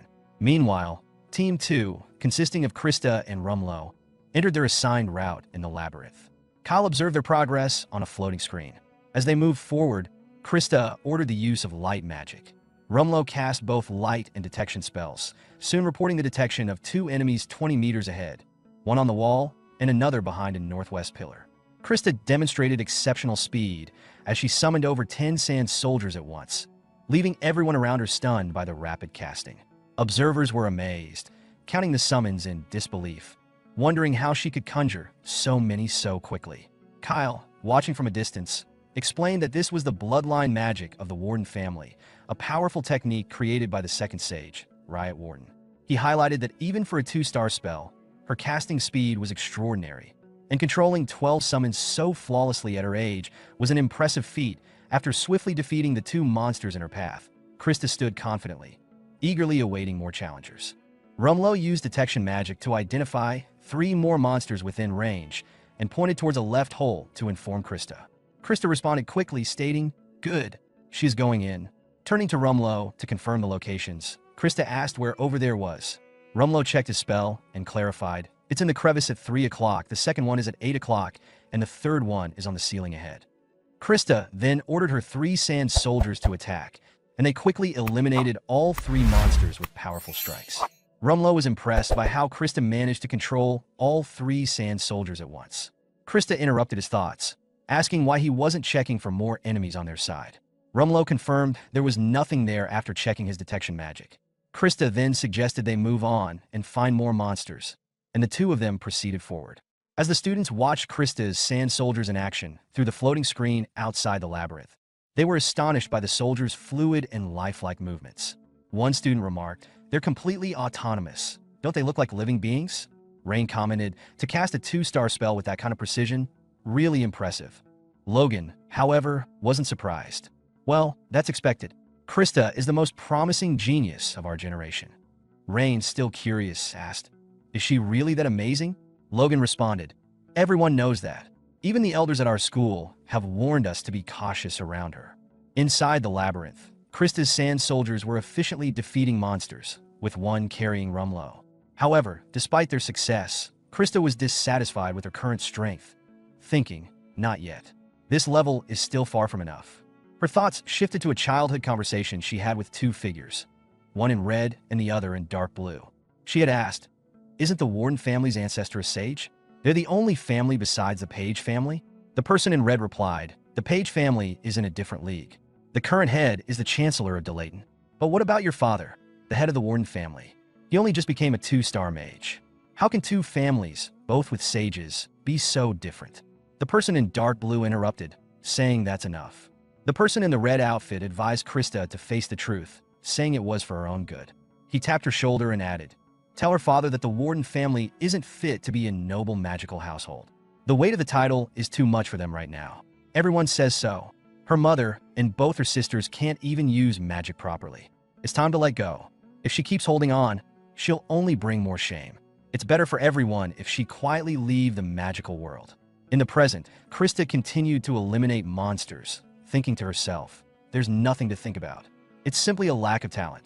She turned to Rumlow and asked where's the next one? Rumlow, drenched in sweat, hesitated and suggested, let's take a break. Krista quickly dismissed the idea, inquiring who has time for a break. She ordered her sand soldiers to carry Rumlow and asked him to use his detection magic to find their next targets. Rumlow, still exhausted, agreed. As the sand soldiers carried them, they moved forward. The students watching were stunned by Krista's skill with magic. Kyle, the professor overseeing the exam, thought to himself, incredible. It's chilling. As she moved forward, Krista recalled a childhood memory where her father had seen her magic and remarked, incredible, Krista. To think you can already control magic at this level. Krista told her father that she would become the greatest mage, so no one would look down on her family. In the present, as she continued eliminating monsters in a labyrinth, she thought to herself that she will reclaim everything, honor and hypocrisy alike, aiming to do it all by her own strength. After defeating 31 monsters, a giant red monster suddenly appeared, destroying all of Krista's sand soldiers. Only one soldier remained, but it was soon obliterated by the monster's next attack, throwing Krista and her teammate, Rumlow, into the air. The students watching nervously outside the labyrinth observed the battle. Krista quickly cast another spell, summoning a massive sand soldier to battle the red monster. With a powerful attack, the giant sand soldier defeated the monster. As the battle continued, Krista remembered her father's words. He was counting on him. Revive the Warden family and make them proud. Meanwhile, Gimar informed Kyle that all magical responses in the route had vanished. Kyle then announced, Team 2's test is complete with a total clear time of 4 minutes and 13 seconds. And thinks finishing in under 5 minutes, just as expected from the descendants of a magical household. Krista Warden, a perfect S rank. As Krista and Rumlow emerged from the labyrinth, the other students were still deep in discussions, shocked that their team had already completed the test. Logan, observing from the sidelines, thought to himself, I knew Krista was talented, but this level of skill is beyond what I expected. Now I understand why the elders were so cautious around her. It's no surprise that she's being considered as a candidate for the leadership of the Magic City. Krista approached Professor Kyle to inquire about their ranking. Kyle replied, since I started teaching, your team is only the second to finish the test in under 5 minutes. Krista smiled proudly, saying, with overwhelming power, that's the way our family works. It's only natural. Kyle, reflecting on the Warden family's power, fueled by their immense stamina and magical strength, acknowledged that although he had planned the strategy around that, Krista's execution surpassed mere raw power. He realized her movements were a product of not only natural talent, but also immense dedication. Krista's greatest strength was her combination of genius and relentless effort. Kyle then addressed Krista and Rumlow, telling them, there's no need to discuss whether you've passed. Though other students are still testing, your performance warrants an S grade. Krista, after receiving praise from Kyle, bowed respectfully and smiled, thanking him. Kyle congratulated her, and Krista confidently walked past Rain's team, silently assuring herself that she would be the top graduate. Rain, smiling, turned to Logan and remarked that the exams might actually be more fun than expected. Logan agreed, reflecting on the situation. Rain's thoughts drifted to a memory from his past life, where he had been standing with Esther, looking at a fog-covered fortress from a cliff. As Lynn, he had asked if that was truly the Southern Star, and Esther had explained that it was once a beautiful city, but now felt dangerous to approach. Freed, sitting behind them, questioned their plan, suggesting that entering the fog would be a suicide mission. Lynn had simply agreed, and when Freed complained about being hungry, Lynn responded indifferently. After a brief moment of thought, Esther told Lynn, just blow the whole thing up. Lynn, surprised, asked, isn't that city a cultural heritage site? Esther confirmed. Lynn pointed out, she needs to preserve its original state if she wants to restore it. Esther agreed, but Freed and Kai started laughing. Lynn, confused, asked Esther, is she joking? Esther responded casually, sometimes he just charge ahead and deal with the consequences later. Lynn, still not understanding, asked, what does he mean? Freed, backing Esther up, said that's true. Lynn snapped at Freed, shouting shut up. After Esther declared that she would take the blame for blowing up a cultural heritage site, Lynn questioned her decision, asking if it was really that simple. Esther, confidently asserting her stance, explained that she didn't like complicated problems and that as a leader, she would handle the consequences, even using her fists if necessary. Lin, now resigned, accepted her decision, stating he didn't care about the future criticism. Esther, with a grin, reassured him that sometimes reckless actions could lead to world-changing outcomes. In the present, Rain turned to Logan with a determined expression, saying he had come up with a plan and whispered his idea to him. After hearing it, Logan was taken aback, responding, "He is joking?" That could get them disqualified. Rain reassured Logan with a smile, saying he'd take full responsibility if anything went wrong. Logan, scratching his head, remarked that they could probably pass if they followed the usual method, but it wouldn't be as fun. Rain agreed, stating, "Exactly." Krista then approached and asked, "Being disqualified? What exactly are you planning?" Rain responded casually, "Are you worried? Just wait and see." Krista snapped back, questioning what he meant by wait and see, and reminded him that this was an exam, not a time for fun. Rain, unfazed, replied with a smile, "Magic is supposed to be fun. Don't you think?" Krista, taken aback, felt a cold sweat on her cheek. At that moment, Kyle announced, "Preparation time, 10 minutes left. All teams, please prepare to enter." As the other student teams quickly entered the labyrinth, they muttered, "Guess they have no choice but to go in," urging their teammates to hurry up. Once the last of the teams had entered, Rain turned to Professor Kyle and asked, "Professor, the safety of the students entering the labyrinth is guaranteed?" Kyle assured, "Since they are controlling everything with magic, there's no way anyone's life would be in danger." Rain smiled and turned to Logan, asking, "Did he hear that? Let's proceed with the plan." Gimar announced, 9 minutes have passed. 1 minute remaining." Rain asked, "Is he ready?" Logan responded, "He will be done in 7 seconds on HS end." Rain nodded, "All right, he is counting on him." Kyle, watching them, was left confused, wondering what they were doing. Rain then said, "Let's go," as he started casting his spell, adding, "With one blow, let's blow it all away." As Kyle announced the start of the exam, Krista and Rumlow noticed Rain's team had yet to enter the labyrinth and were puzzled, thinking, "Why aren't they entering?" Kyle observed Rain's red eyes and thought to himself that it was the Ludwig family's signature magic, Bel Sidious, which allowed the user to see through all magic. At just 16, Rain was already surpassing even the family's greatest geniuses. Kyle wondered what Rain was up to, just standing there. As Rain's analysis completed, cross marks appeared on the monsters within the labyrinth, and Rain connected a magic circle to them. At the same time, Logan gathered all his strength into a single fist and unleashed a powerful punch at the connected magic circle, releasing his energy. Meanwhile, Krista and the others watched in confusion as Logan unleashed his powerful attack on the connected magic circle. Krista shouted, "Both of them are idiots. What were he thinking, blocking the entrance like that?" But before she could say more, she fell silent as the dust settled. To her surprise, the explosion seemed too small compared to the power of Logan's attack. Kyle, watching curiously, saw Rain use his spell to direct Logan's attack power toward the labyrinth's monsters. Magic circles formed around the monsters Rain had marked earlier, and a large circle appeared around the red monster boss. Logan's attack then surged through the magic circles, striking the monsters simultaneously. This triggered multiple mana explosions throughout the labyrinth. The intensity of the magic explosions caused shockwaves that distracted both those inside and outside the labyrinth, with students and professors being thrown into the air. Despite the chaos, both Rain and Logan smiled at each other, pleased that their combined attack had worked. Krista, knocked to the ground by the shockwaves, wondered what was happening. Gimar, also thrown into the air, exclaimed in surprise, thinking it might have been an earthquake, and noted that the screens had turned off. Kyle, staying focused, asked about the magic reactions inside the labyrinth. Gimar was confused but quickly checked the screen, reporting that the magic reactions were at 0. Kyle, using his abilities to scan the labyrinth, asked Gimar for the time. Gimar confirmed it was 59 seconds. Kyle, processing the situation, murmured to himself about the brief time frame, but before he could finish his thoughts, Gimar interrupted, saying, "Professor, this can't be right."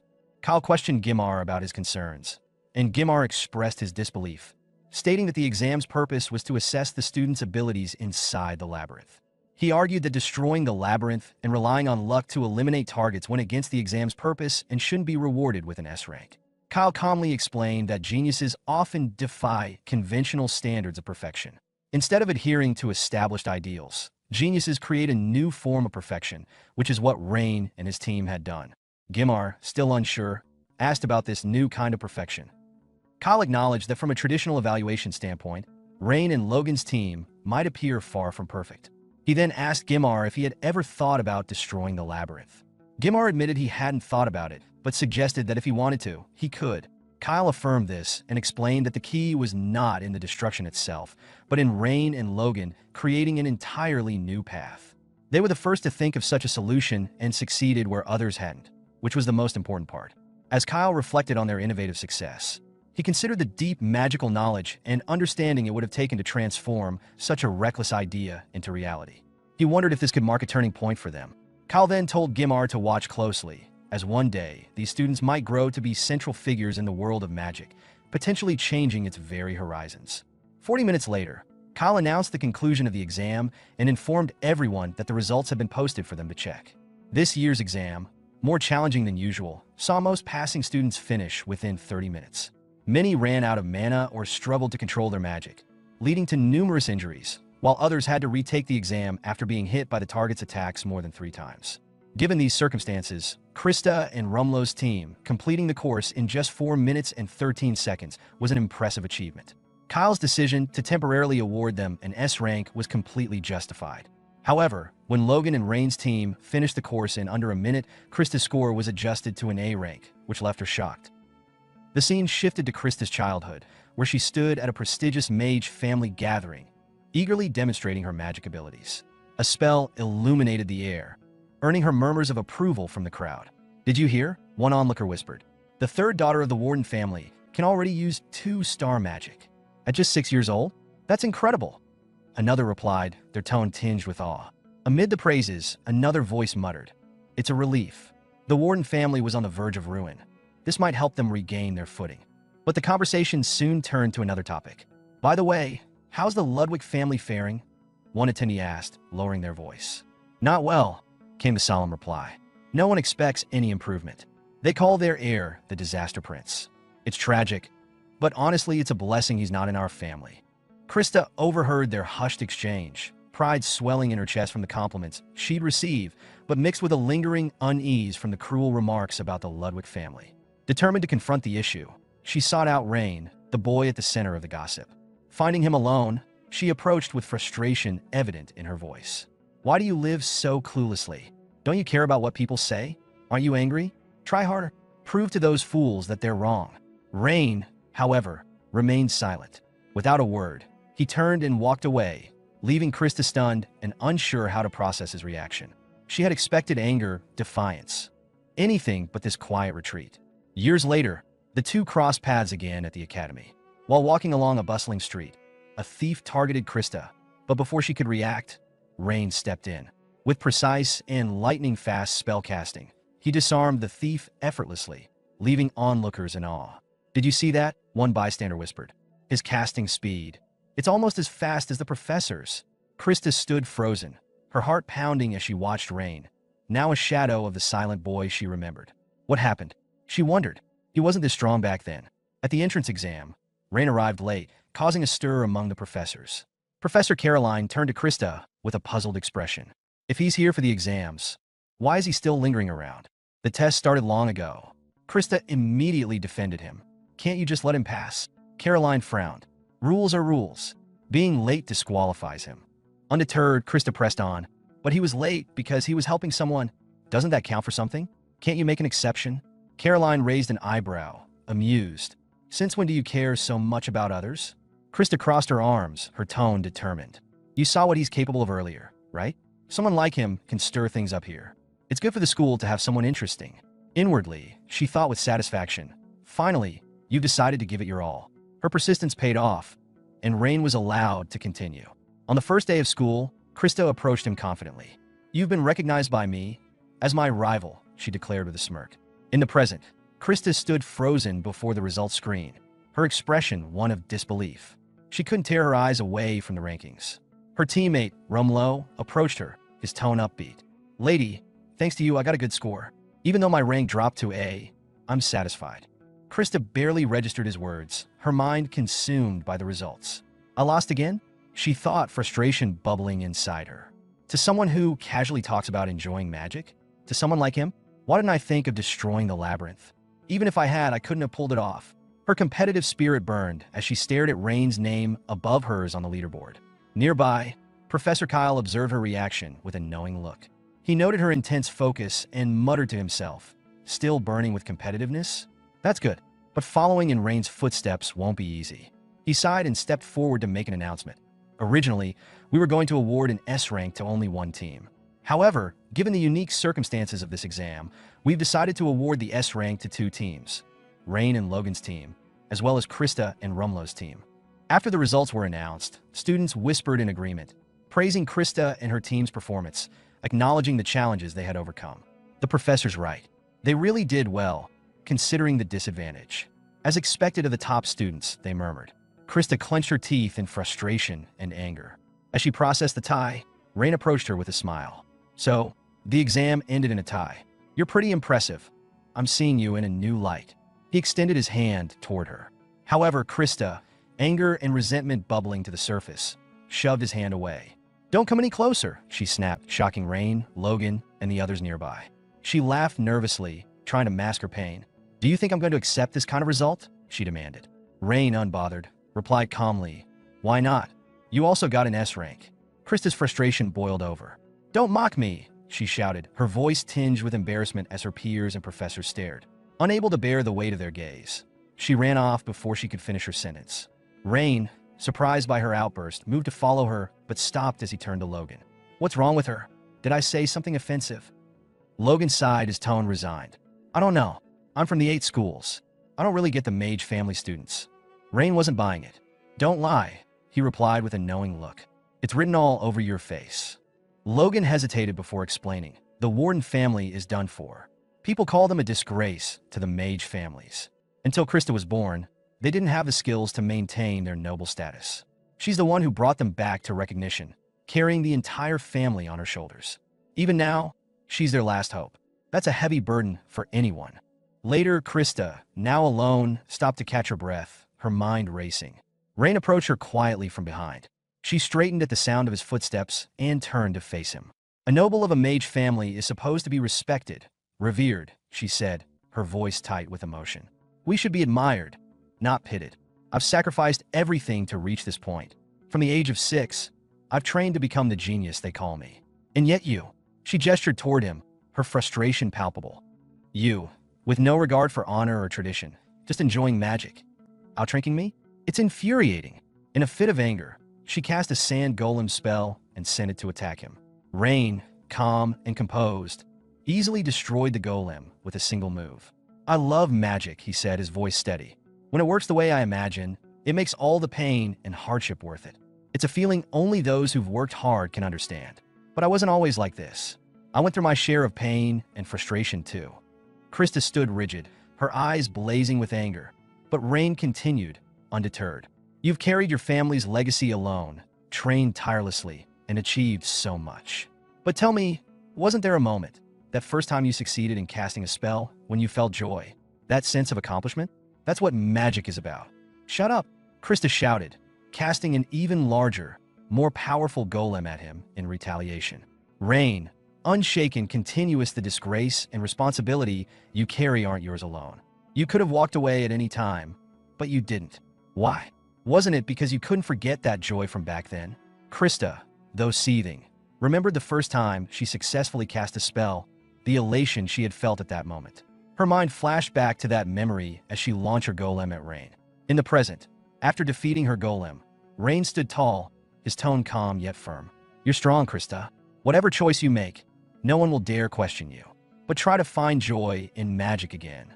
Krista collapsed to her knees, tears streaming down her face as the weight of his words hit her. The burden of her family's expectations and the years of sacrifice had finally taken their toll, but Rain's words ignited something deep within her, a longing for the joy she had once felt. After a brief moment of emotional turmoil, Krista regained her composure. Wiping away her tears, she stood up, her expression fierce. Stop acting so cocky. It's seriously annoying, she told Rain. Rain, smirking, responded with a confident air. I've earned the right to be cocky. I won this time, didn't I? He extended his hand toward her, adding, but it's been a while since I felt this fired up. You really are a worthy rival. Thanks, I had fun. Let's do this again for the next exam. Krista, however, was having none of it. Without warning, she slapped him across the face. I told you to stop being so smug, she snapped. Turning on her heels, she rushed off, throwing over her shoulder. Don't get too full of yourself just because you won once. Next time, I'll knock you down a peg. Rain, now lying on the ground from the impact of the slap, muttered under his breath. That girl, she really packs a punch. Despite the sting of the slap, a hint of amusement lingered in his voice. As Krista ran back to the academy, she felt a small smile tug at her lips, silently apologizing to her father for her earlier frustrations. Meanwhile, Professor Kyle and his assistant Gimar were watching from a nearby bush. Kyle observed the scene thoughtfully, commenting, "Talent truly shows itself in many forms." Gimar, confused, raised an eyebrow. "What do you mean?" Kyle explained, speaking more to himself than to Gimar. Sometimes talent acts as a source of motivation for peers. Sometimes it becomes an insurmountable wall to overcome, and sometimes it's a reliable friend. Turning to Gimar, he said aloud, "Looks like things are about to get busy." Gimar sighed, somewhat overwhelmed. "Can it really get any busier than it already is?" Kyle smiled slightly. "Is that so? I still believe making you a professor at Delayton was one of my best decisions. I truly mean it.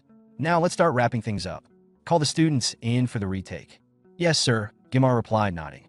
As the students returned to the academy after the exam, an announcement echoed through the halls. "There are extra exams coming up, so there will be no afternoon classes during the exam period."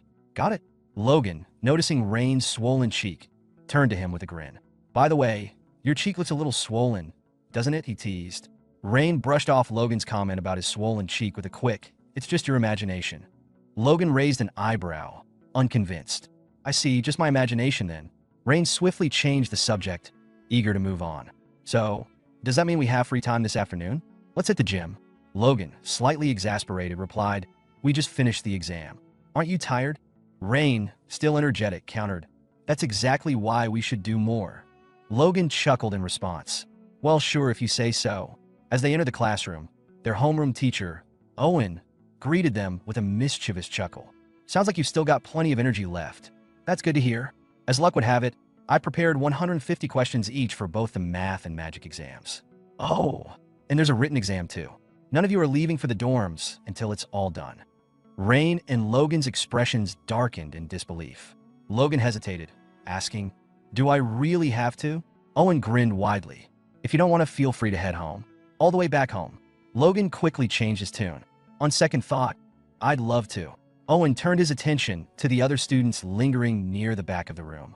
"Everyone standing back there, you're taking the exam too." The students groaned in unison. "What? No way. We're completely exhausted." Owen's face hardened. "I told you not to make me repeat myself." The students straightened up and replied in unison, "Yes, sir." Rain noticed Krista already seated at a desk, exam sheets in front of her. He thought to himself, "I could have sworn Krista left earlier, but she came back so fast." Just then, Owen turned to Rain and remarked, "I figured she had plenty of energy left, so I added a few extra questions for you guys compared to the original plan." Krista overheard and shouted, "Hey, are you laughing right now?" Rain quickly denied it. "I'm not laughing." Owen intervened, sternly warning, "Don't even think about slacking off on your answers. These written exam scores will directly impact your evaluation." One student slumped over, muttering, "My brain isn't working." Another groaned, "I have to solve all of this?" Owen snapped sharply, "Shut up, you monkeys. One more word, and you're getting expelled on the spot." Rain sighed internally. Is he testing how well we can solve problems while exhausted? No matter how you look at it, this is way too much. Such a hassle. These are problems we've done 1,000 times before. This is just mindless labor. Maybe I'll take a shortcut. Thinking this, Rain used his Bell-Sidious ability to speed through the problems with precision. 10 minutes later, he stood up and declared, "Professor, I've finished everything." Owen raised an eyebrow, clearly skeptical. "With those monkey-brained answers, you sure wrapped it up quickly. If you're confident, go ahead and submit your paper. Then you can head back to the dorm." Krista, sitting nearby, smirked at Rain. "Are you really sure about that? Rushing through the exam like that? Do you honestly think you'll have a higher accuracy rate than me, Krista Warden?" Before Rain could respond, Owen barked sharply, "Are you out of your mind? Do you not even know how to stay quiet during an exam?" Krista winced and quickly apologized. As Rain stood up to hand his paper, he glanced at Krista's work and thought, "You're really something else." He then looked at Logan's paper and added, "That Logan has still got a long way to go." After submitting his exam, Rain left the room, his thoughts drifting to a much-needed shower. As he walked down the hallway, he heard the creak of a door opening. Turning around, he saw a girl stepping out. She had also finished the exam. Rain's gaze lingered as he took in her fiery red hair and eyes that pierced the air with intensity. There was a darkness dwelling deep within them. He recognized her as Lillian Carine, the most highly rated among the students of the 8 schools. It was Rain's first encounter with Lillian. A little while later, as Rain and Logan were exercising in the gym, Rain turned to Logan and asked, "You know that red-haired girl? Her name is Lillian, right? Do you know her?"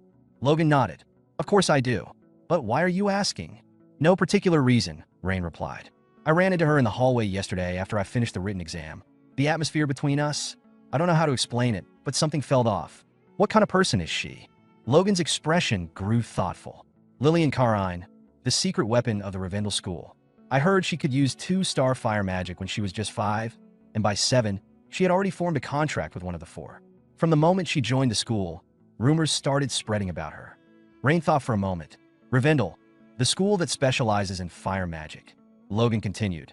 "As you probably know, red hair is a sign of receiving the blessing of the flame. It means their affinity for fire magic is far greater than that of ordinary people. Among the 8 schools, she's considered a monster, on par with the genius Krista Warden. Even the elders say she has the potential to become a great mage." Rain smiled faintly. "Isn't that a bit of an exaggeration?" Logan shook his head. "It's no exaggeration. Lillian, she's strong." Rain's expression grew serious. "That's really helpful. Thanks. Glad I could help," Logan said. Rain chuckled. "But wow, you seem to know a lot. Do you have a thing for Lillian or something? You two would make a good match." "I'll cheer you on, Logan." Logan nervously asked, "Do we really look that good together?" "Totally," Rain said, narrowing his eyes. "Rivendell's secret weapon, huh?" Delayton never fails to be interesting. On day 4 of midterms, the students stood at the foothills of the Red Ridge Mountains, gazing at a shimmering magic barrier. The sight prompted one student to remark, "For layers of magic circles? Doesn't that mean this barrier is a 4-star spell?" Professor Gimar stepped forward and began explaining the day's exam. "This test will take place in a fantasy world. You will be divided into 3 teams, A, B, and C, with 60 students per team." Rain, observing the barrier, thought a fantasy world, so it's inside that barrier. Gimar continued, "Today's exam is a battle royale. Treasures are hidden throughout the region. Each one you collect will earn you 1 point. Additionally, illusionary monsters are roaming the area. Defeating them will also earn you points, with points varying depending on the difficulty of the monster. You'll need to decide whether to fight or flee based on your abilities." Krista raised her hand and asked, "So the goal is to collect the most treasure or defeat the most monsters, right? This doesn't sound like a battle royale to me." Before Gimar could elaborate, Professor Marina interrupted. "There's one more rule to this exam. You can attack other participants and steal their points. You can take treasures they've collected, interfere with their monster hunts, or retaliate against them. All of that is allowed. If you want, you can even eliminate your opponent." The students were stunned, and chatter erupted among them. Marina silenced the room with a sharp strike of her wand on the ground. "This fantasy world is entirely created by magic," she explained. "Anything that happens inside the barrier is just an illusion. No one will actually get hurt. However, the pain? You'll feel that vividly. Whether your body is torn apart or you're defeated, everything will return to normal once the barrier is lifted. Basically, you can go all out without holding back. The evaluation is simple. The 2 participants with the highest scores will receive an S rank. There are no other criteria." The students exchanged uneasy glances, and one murmured, "So, we just have to take everyone down? Easy. I like it." Professor Marina continued her announcement, stating, "The founder of magic, Emetsa Page, once said, 'Even in a world like this, the duty of a mage is to ensure people can still dream. The key to fulfilling that duty is skill. The world of magic values skill above all else.'" She then moved on to announce the team assignments. Team A, Hubert, Logan, and Krista Warden. Krista smirked at Rain. "Looks like we finally have a task worth getting serious about." Rain raised an eyebrow. "Weren't you serious in the last exam too? You were crying about losing and all." Krista spun around defensively. "What? Who said I cried? Why would I cry? What kind of ridiculous lie is that?"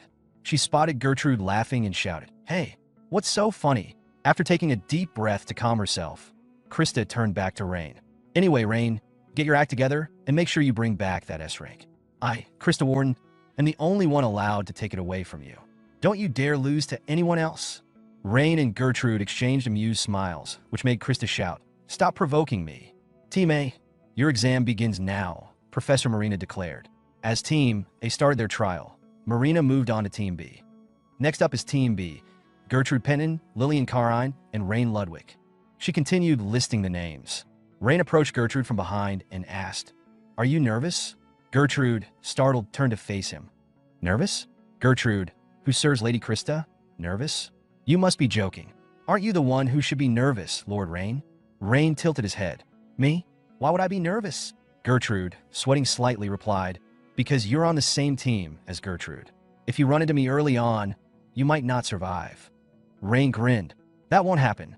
Flustered, Gertrude clicked her tongue. TCH. Just then Lillian approached Rain from behind. He turned quickly and asked, "What brings you here?" Lillian said, "I've got something to discuss." "You got a moment, right?" Rain shrugged. "All right. If it's interesting, I'll listen." Inside the fantasy world, Krista's sandstone golem was battling monsters as she accumulated 280 points. Despite the score, Krista wasn't satisfied. She wondered how much Rain thought he could score. While deep in thought, two fellow students attempted to attack her from behind. Krista quickly sensed their approach and ordered her sand golem to pin them to the ground. Turning to face them, she demanded, "Did you think you could take me down if you teamed up?"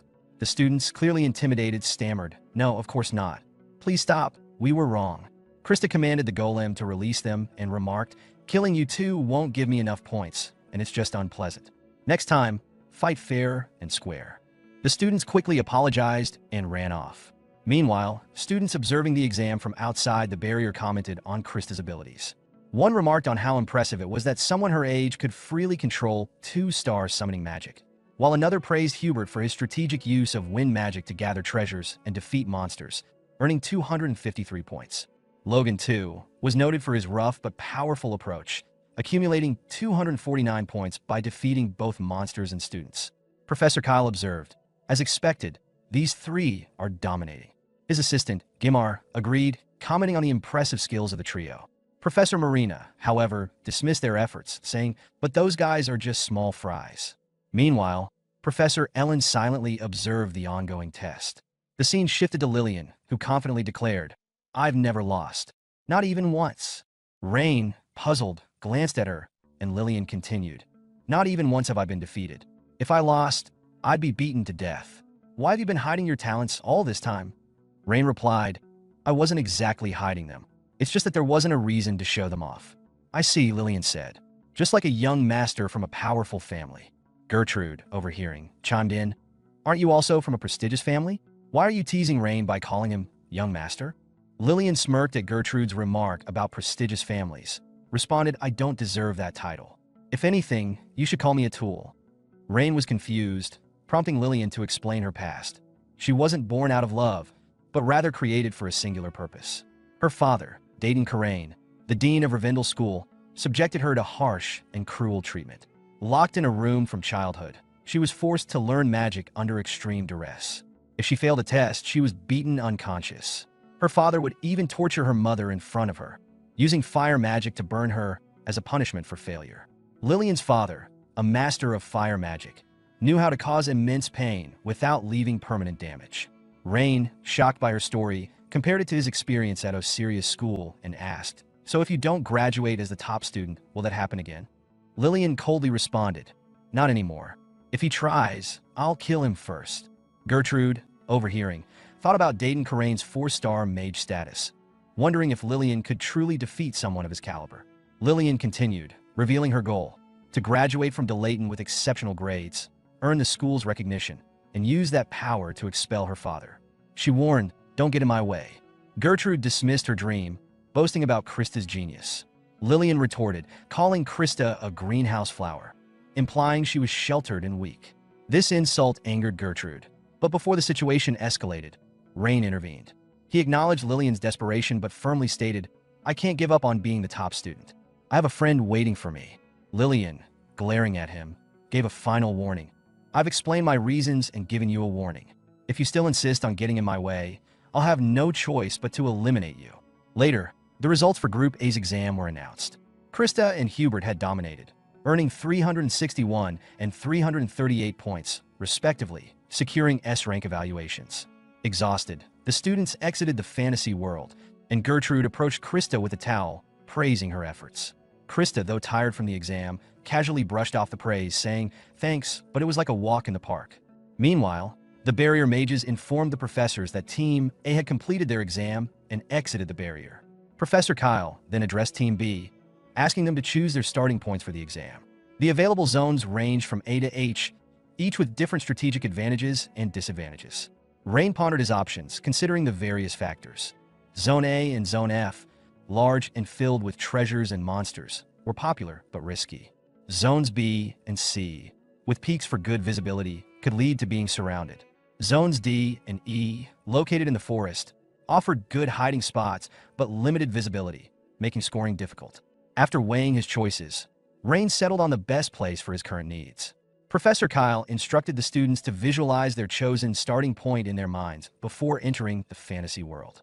Krista turned to Gertrude and encouraged her to do her best, to which Gertrude smiled and replied, "Of course," before disappearing into the exam world. Once Team B had entered, Professor Kyle announced, "Dimensional transfer complete. The test begins now." Professor Caroline leaned toward Professor Ellen, remarking, "It's Rain's turn." Professor Ellen, anticipating Rain's performance, thought to herself, "Marina's criteria are clear: mobility, information gathering ability, and combat ability. This exam tests the core talents of a mage. Rain, I'm already looking forward to seeing you leave that old hag speechless." The battlefield unfolded across a massive screen, revealing the chaotic action of the ongoing exam to the professors observing from the monitoring room. Assistant Professor Gimar leaned forward and commented, "Just like Krista, Lillian also chose Section F from the very beginning. It's clearly a display of confidence. That area is the most dangerous, but it also offers the highest potential for earning points. Starting there gives participants more flexibility to move across zones efficiently." He glanced at another part of the screen and added, "In contrast, Rain's initial choice of area seems modest. It's probably a calculated move. He's likely aiming to gather points gradually while avoiding direct combat. It's unexpected, sure, but not necessarily a bad strategy." Professor Caroline scoffed. "What a bore. Things would have been much more exciting if he had clashed with Lillian in Section F." Professor Ellen raised an eyebrow and asked, "Then why are you watching? Doesn't seeing him act like this just annoy you?" Caroline sighed, folding her arms. "Of course it does. The boy has the talent to defeat post-index mages from all 8 schools, yet here he is, playing it safe." Just then, Rain appeared on screen, approaching a red-haired girl. The girl visibly tensed as he drew near. Outside, watching through the observation glass, some students perked up. "He ran into her right after we said it was getting dull," one of them said excitedly. "That's Hannah, from the 16th class of the magic schools. She's no slouch, she's actually pretty strong." As the two students dropped into combat stances, Caroline narrowed her eyes. "Now then, what will Hannah show us this time?" she murmured. "Let's see the skills that earned her an S rank from Senior Kyle." But before Hannah could cast a single spell, Rain abruptly turned and fled.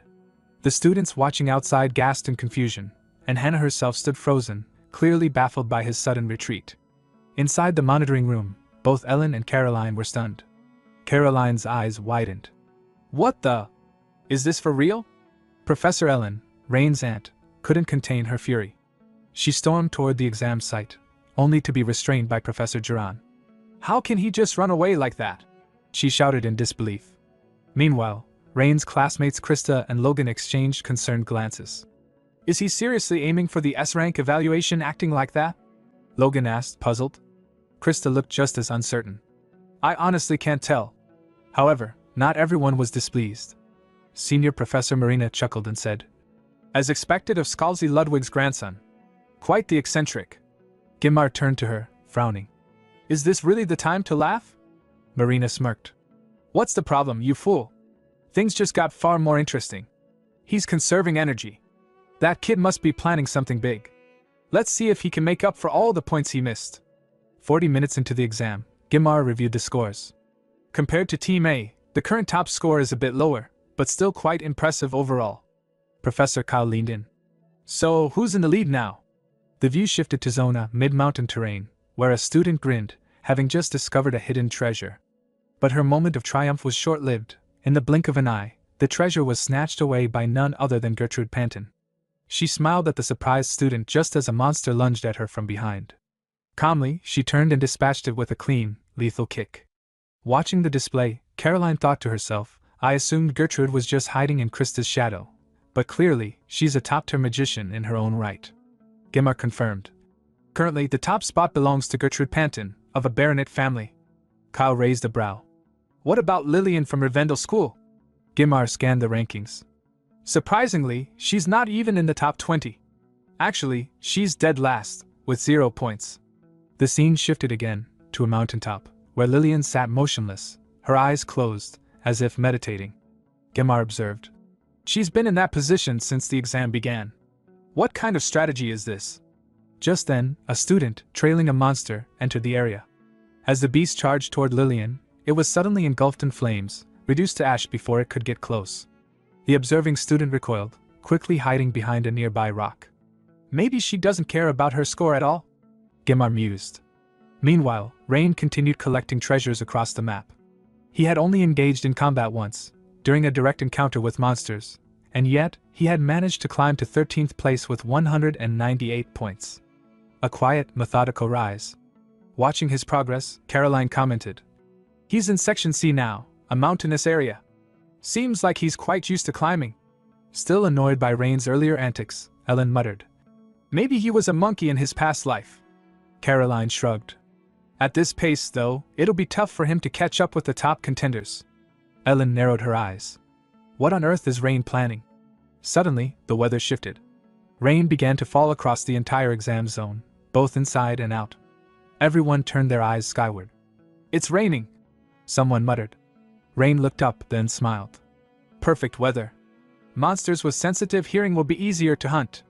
And I'll be hunting them.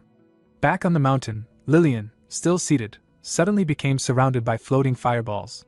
Slowly, she opened her eyes. Found them. All 10 of them at the top. Shall we begin? With that, she stood and began descending the mountain. Then, without warning, the volcano beneath her erupted. A loud announcement echoed from the speakers. All examinees, please evacuate from the affected area immediately. Gimar's voice followed. This isn't a test you can pass by hiding. With the volcanic activity, safe zones will continue to shrink. Eventually, every student will be forced to fight. Meanwhile, one of the cloak staff overseeing the exam site reported to Kyle. I've put up a barrier to shield the area from the rain. As expected, the top contenders are starting to push harder. Logan commented from the viewing room. If they hadn't lost their rhythm earlier, the outcome could have been different. Krista responded. That's not the issue. It's a lack of finesse. Suddenly, the cloaked observer stared out the window. Wait. Someone's advancing at incredible speed. It's Rain Ludwig. His score is rising at an unbelievable rate. Put the camera on him, now. Barina ordered. The feed shifted. Rain was surrounded by a horde of monsters, casting powerful spells as he moved fluidly through them, cutting down enemy after enemy. Watching the sudden turn, Ellen couldn't help but smile. There he is. He's finally making his move. As Rain continued his relentless assault against the monsters, the earth trembled beneath his feet with each blast of his spells. With calculated precision, he manipulated the terrain, channeling vibrations through the ground, magic designed to attract monsters.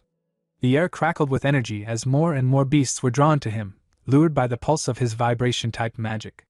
In the viewing chamber, Rain's fellow students watched with growing amazement.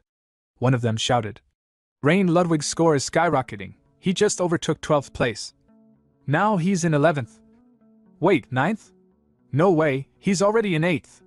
Their voices rose in disbelief as the numbers climbed. Watching him on the screen, Professor Marina smirked. Look at that cocky little rascal. What's going on? Logan asked, trying to make sense of the strategy unfolding before him. Standing beside him, Krista responded. He's been setting up vibration-type spells. They lure monsters straight to him. Logan looked startled. Wait, he's pulling monsters toward himself, on purpose?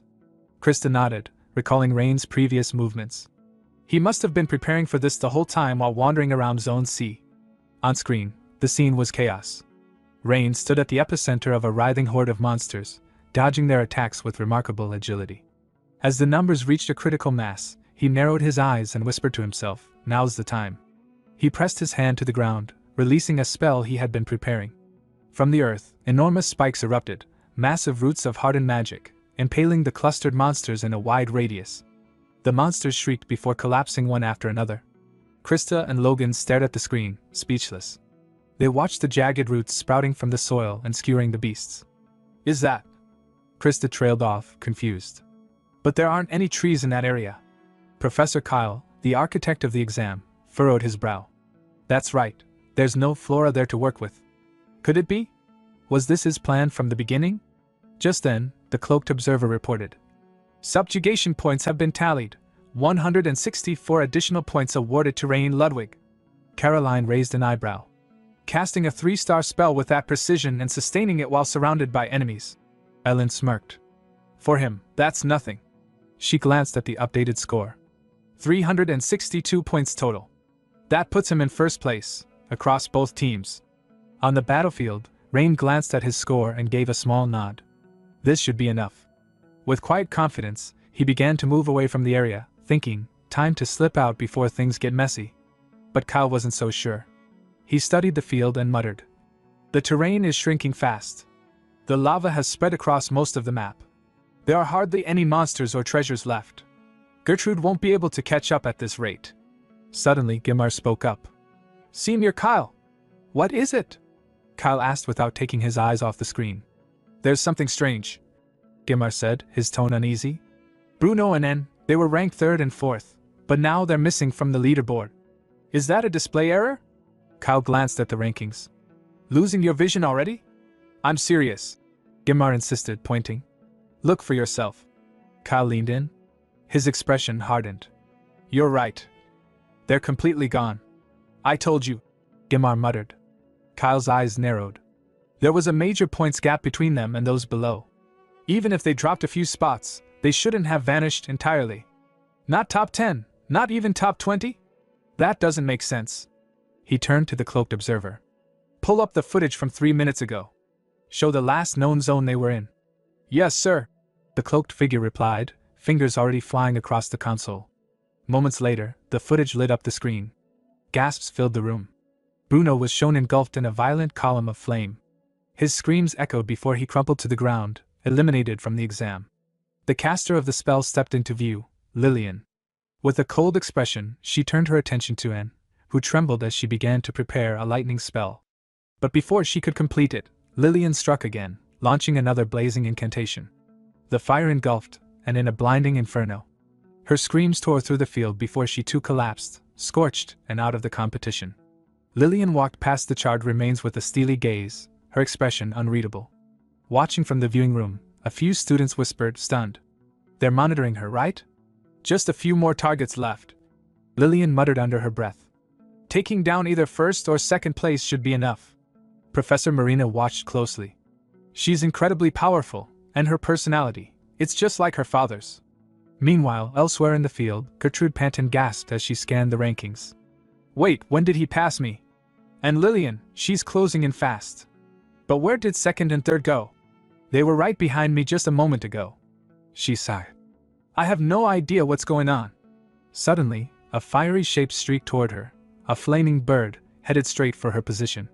Sensing danger, Gertrude leapt down from the burning tree branch she had been standing on. As she hit the ground, she looked up to see a bird-shaped flame soaring overhead. She clenched her teeth in alarm. Lillian! Another flaming bird exploded on impact just behind her, sending up a wave of fire and smoke.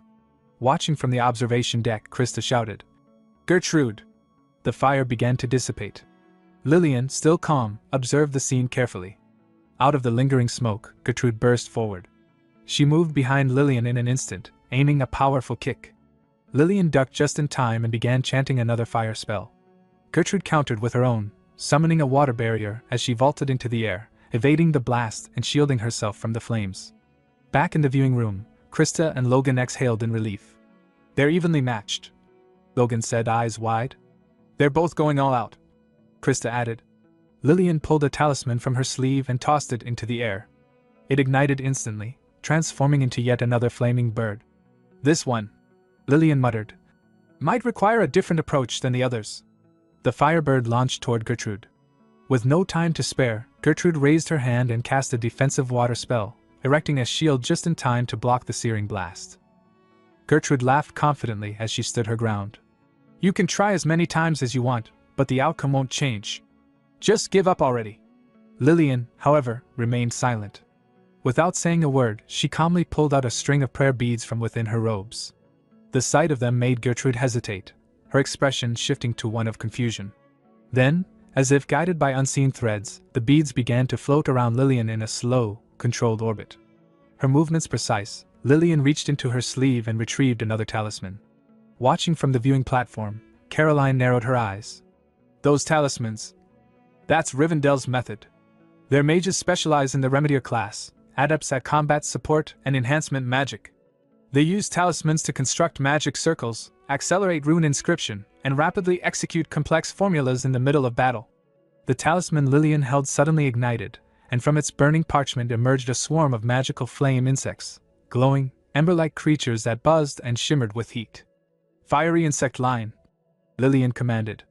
With a slight motion of her hand, the fiery insects zipped through the air, encircling Gertrude from multiple angles with high-speed trajectories. Caught off guard by the sudden ambush, Gertrude scrambled to cast a defensive spell. But before she could stabilize her footing, the insects struck her position, followed by a deafening explosion that sent fire and smoke erupting into the air. Lillian observed the blast without emotion, her face as still as stone. But as the smoke began to clear, Gertrude emerged from the flames, completely unharmed. With flawless timing, she charged forward and delivered a powerful kick aimed straight at Lillian's head. Lillian ducked instinctively, the strike grazing just above her. She immediately reached for another talisman, muttering coldly, "You're finished." Before she could activate it, Gertrude twisted midair and launched another kick, this one connecting cleanly with Lillian's jaw. In that split second, Lillian realized Gertrude had used the recoil from a nearby tree to boost her momentum. The brutal force of the kick sent Lillian flying, her body slamming into a tree with a loud crack. Dust burst into the air as she hit the ground hard. From the observation deck, Krista and Logan erupted in cheers. "Yes! Let's go, Gertrude!" Krista shouted, fists clenched. Without pausing, Gertrude pressed her advantage. She sprinted toward Lillian's prone form, preparing to end the duel.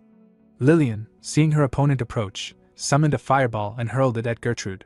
But Gertrude flipped midair, narrowly avoiding the blazing projectile. Landing gracefully, she pivoted and unleashed a high vertical kick, aimed once again at Lillian.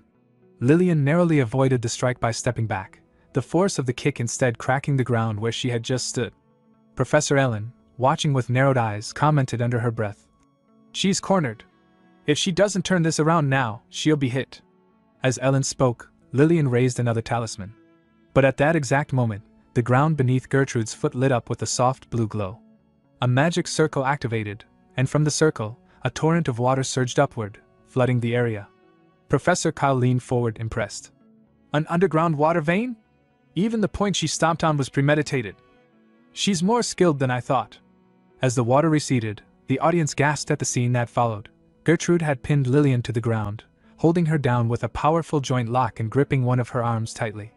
Kyle nodded with approval. "Just as expected from the young lady of the Panton family. Their bloodline specializes in the fusion of water element magic and close combat martial arts. She's capitalizing on every advantage. Lillian picked the wrong opponent." Gertrude let out a small laugh. "Before you go around challenging people without knowing your place, let me be the one to crush that overinflated ego of yours." Excited, Kristen nudged Logan on the shoulder. "She's doing it!" Gertrude tightened her grip, glancing at Lillian's soaked robes. "Your clothes are drenched. That means your talismans are useless now, right? This is your last chance. If you don't want a broken arm, surrender." But instead of panicking, Lillian gave a calm, chilling smile. "How naive. If it were me, I'd have killed you already." Gertrude's expression darkened.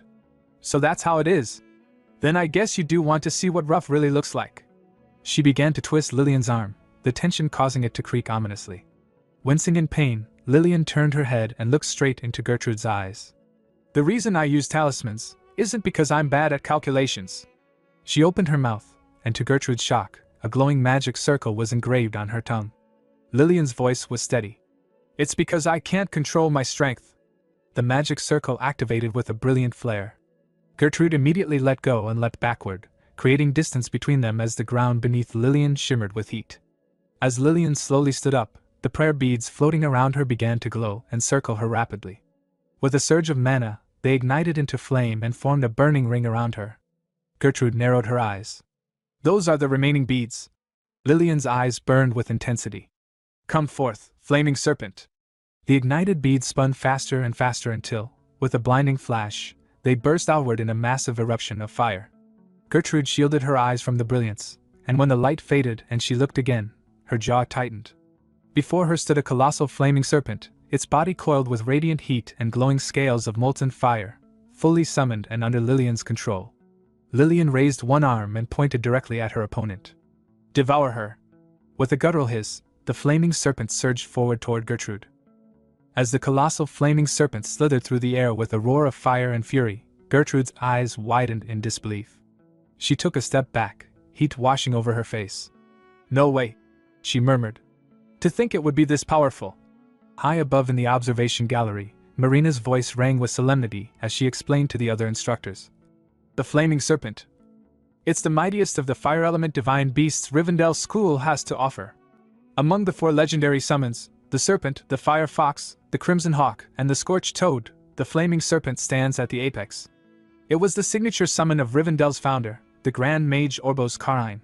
She paused, watching the incomplete beast with a critical gaze. "It's notoriously difficult to tame. Only a rare few have ever been acknowledged by it. Judging by its form, it's still not fully materialized. I'd estimate that's only about 30% of its full potential." Even so, Professor Ellen furrowed her brows, unable to hide her surprise. "For a 16-year-old fledgling, to summon that?" Meanwhile, Krista gripped the railing tightly, her voice trembling. Is there even a way to beat something like that?" Back on the battlefield, Gertrude stood frozen, sweat glistening on her brow despite the infernal heat. Her eyes followed the great serpent as it reared its head, embers falling from its maw like sparks from a forge. "This is a real problem," she muttered nervously, her gaze locked on the beast's burning eyes. The serpent lunged. With an ear-shattering hiss, it surged forward, mouth wide open as it aimed to engulf her whole. Gertrude leapt out of the way just in time, landing in a roll, but not without consequence. Her cloak caught flame. Gasping, she dropped to one knee, frantically patting it out with her hands. "Damn, it didn't even touch me directly," she muttered. She turned her head toward where the serpent had struck moments ago. The boulder that once stood there had not merely melted, it had disintegrated into fine ash.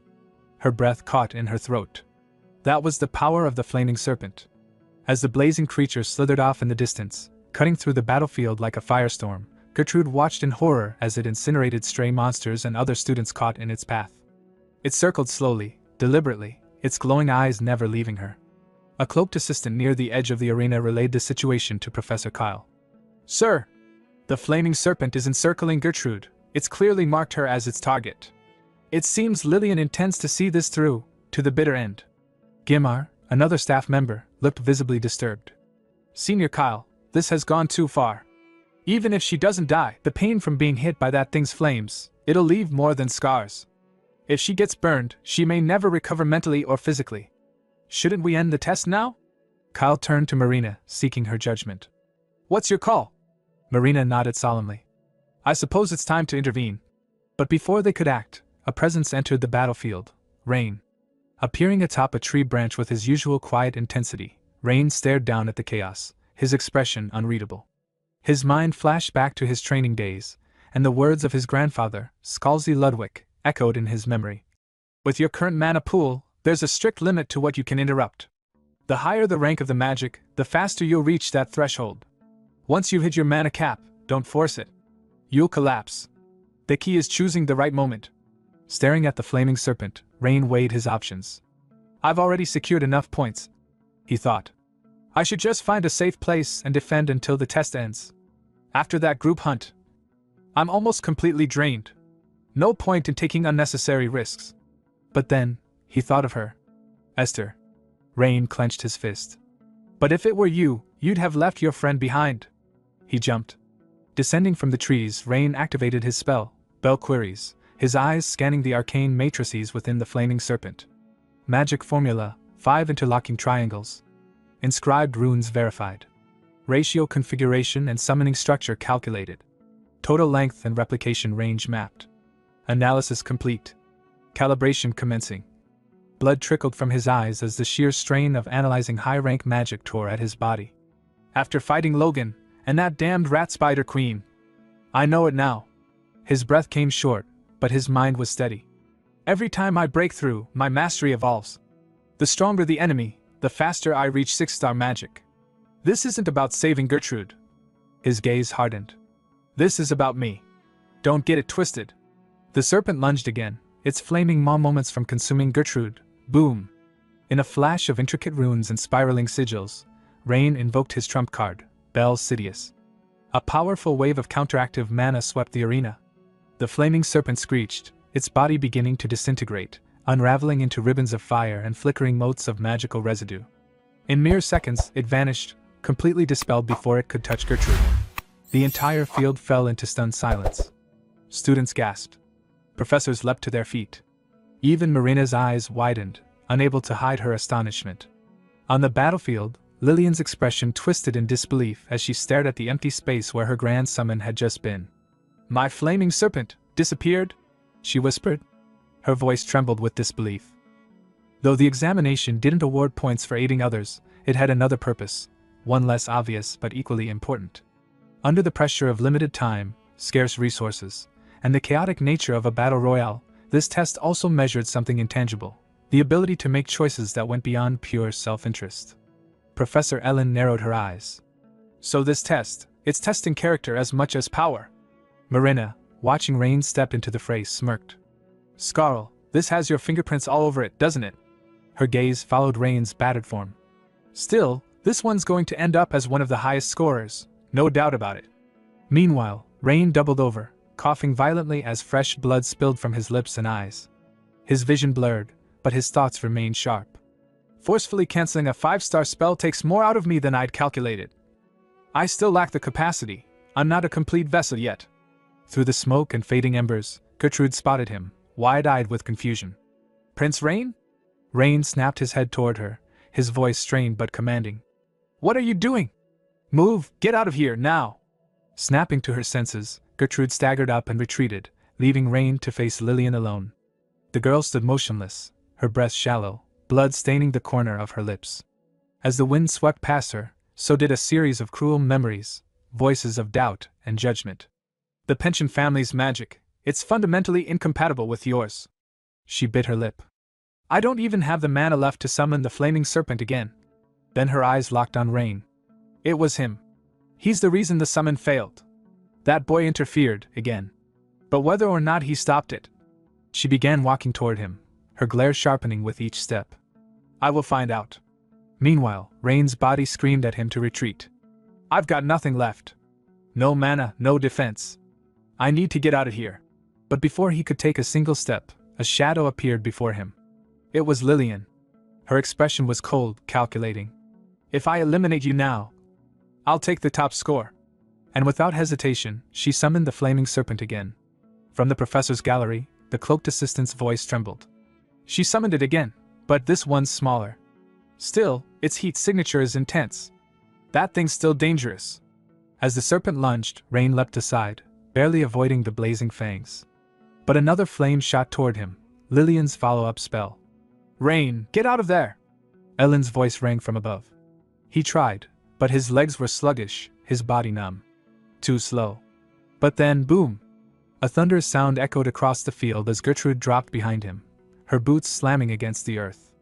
Lillian turned toward the noise, her expression twisting in alarm.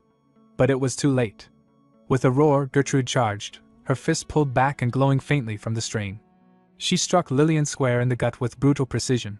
The force sent Lillian flying, her body crashing into the weakened flaming serpent, shattering it in an explosion of burning fragments. Rain blinked stunned. "Gertrude? What the hell are you doing here?" She dusted off her knuckles, breathing hard. "Lillian's my opponent. Besides, if young Master Rain got expelled, Lady Krista might throw herself off the tower from heartbreak." A stunned silence swept over the spectators. Heads turned toward Krista. Her face turned beet red. What? "No. It's not like that," she stammered. "Rain's he's a rival. I mean, an enemy? Or something like that. Whatever. Just shut up." Logan gave her a thumbs up with a grin. "Kinda suits you, you know. Do you want to die?" Krista growled, then slapped him so hard he dropped like a sack of bricks. She clenched her fists in frustration, muttering under her breath. "Gertrude, you're dead after this exam." Her gaze flicked to Rain. "Still, it must have been him who cancelled that flaming serpent. The Ludwig bloodline magic, rumor says that, if mastered, it grants absolute control over spells. But in 1,000 years, only 3 mages ever did it. and even they were ancient by the time they pulled it off. Back on the battlefield, Gertrude turned to Rain. Young master, leave the rest to me. He noticed the burns on her left side. You're injured. Badly. Gertrude didn't flinch. I said I'm fine. I haven't given that brat a proper beating yet. Honestly? You're in the way. She glanced over her shoulder and muttered. That girl, better not die. Rain gave a dry smile. I won't. As he moved back, Lillian staggered forward, blood dripping from her mouth. Her expression was pained but defiant. Move, she hissed. Gertrude crossed her arms. You started this, and now you're telling me to move? You're finishing it with me. Lillian grinned, eyes wild. All obstacles must be removed. The two lunged forward simultaneously, their fists and spells clashing in a violent collision. Sparks flew. Neither gave ground. As Rain moved away from the escalating clash between Lillian and Gertrude, another danger appeared. A bolt of magic shot past him, so close it singed his cheek.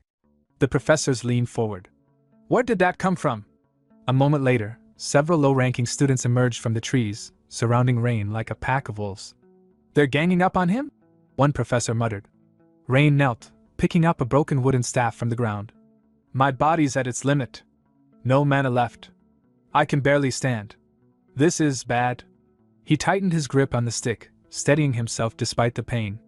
But I'm not done yet. Rain stared down the group of low-ranking students encircling him, his breathing shallow, wooden staff gripped tightly in his worn hands. So, you lower-ranked guys, he said with a smirk. Do you really think teaming up will let you beat someone even Logan couldn't take down? If you back off now, I'll let it slide. Their red-haired leader stepped forward, eyeing Rain warily. You're right. We know you're stronger than us, young master. But something feels off. If you're really that powerful, why are you trying to negotiate? Before Rain could respond, a student leapt from above, sword crackling with lightning. Rain's instincts kicked in. He raised his staff and blocked the strike in a sharp, practiced motion. The attacker sneered. You think we're idiots? You probably don't even have the strength to move. Just give up. Hand over your points quietly and we might let you live. Watching from the sidelines, Professor Ellen sighed and rubbed her temples. Unbelievable. There are always guys like this, no matter where you go. Caroline, arms crossed, gave a shrug. Don't look down on them. This is a strategy, after all. Back on the battlefield, the skirmish intensified. Rain clashed with the surrounding students, parrying and dodging with tight, efficient movements. His expression was focused, but his mind was racing. I can't afford to underestimate them. They're not half bad. One student shoved Rain back with a burst of strength, and another immediately lunged, lightning sword aimed at his chest. At the last second, Rain kicked up a cloud of dust into the attacker's eyes. The student flinched, momentarily blinded. That moment was all Rain needed. He stepped forward and drove his staff into the student's side. The blow sent him collapsing to the ground, unconscious. Some of the others hesitated, unnerved by the speed and precision of Rain's counter. In the professor's viewing platform, Caroline leaned forward. You know, I've been wondering, how does Rain know Osural's staff techniques? Ellen nodded. Yeah, I was thinking the same thing. The cloaked observer chimed in. He can't sustain much longer. He's been quickly compiling 3-star spells and mimicking Osural-style staff arts. His form is flawless, but his mana management is still immature. In that respect, Krista has the edge. Down below, the remaining students huddled nervously. Did you see that? One whispered. He didn't use magic. I think he's out of mana. Another replied. If we rush him now, we might actually stand a chance. From above, Professor Ellen narrowed her eyes. It must have been Belquiri's that he used to cancel the flaming serpent. No wonder he's drained.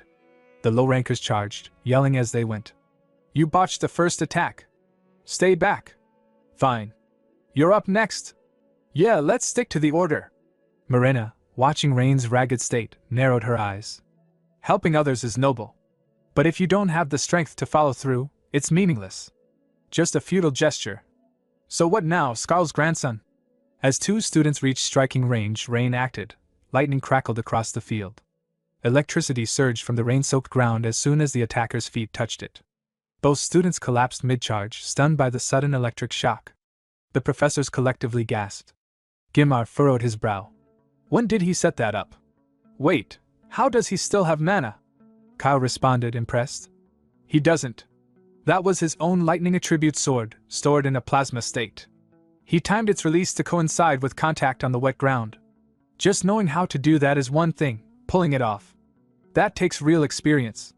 Only 2 opponents remained, the red-haired leader and a green-haired mage. The green-haired student began chanting. No wonder he's one of the top contenders. But it looks like he's finally out of cards. If we hit him now. He didn't finish the sentence. The red-haired leader punched him without warning, sending him flying and crashing to the ground unconscious. Exactly, he muttered. Even alone, I can win this. He began drawing earth magic toward him, rocks swirling and forming armor around his limbs. Logan, watching, raised an eyebrow. Great. What now? Krista answered coolly. Looks like some kind of earth-based enhancement magic. But against staff techniques that rely on brute force, it's a poor match. The leader stared Rain down. You can transfer your points, you know. It'll hurt if I hit you. So why not just hand them over quietly? Rain's reply was flat. No thanks. The red-haired student leapt forward, his landing cracking the earth beneath his feet. Then I'll crush you. Rain dashed in at the same time, no words, no hesitation. He thrust the wooden staff forward with all his weight behind it. Crack!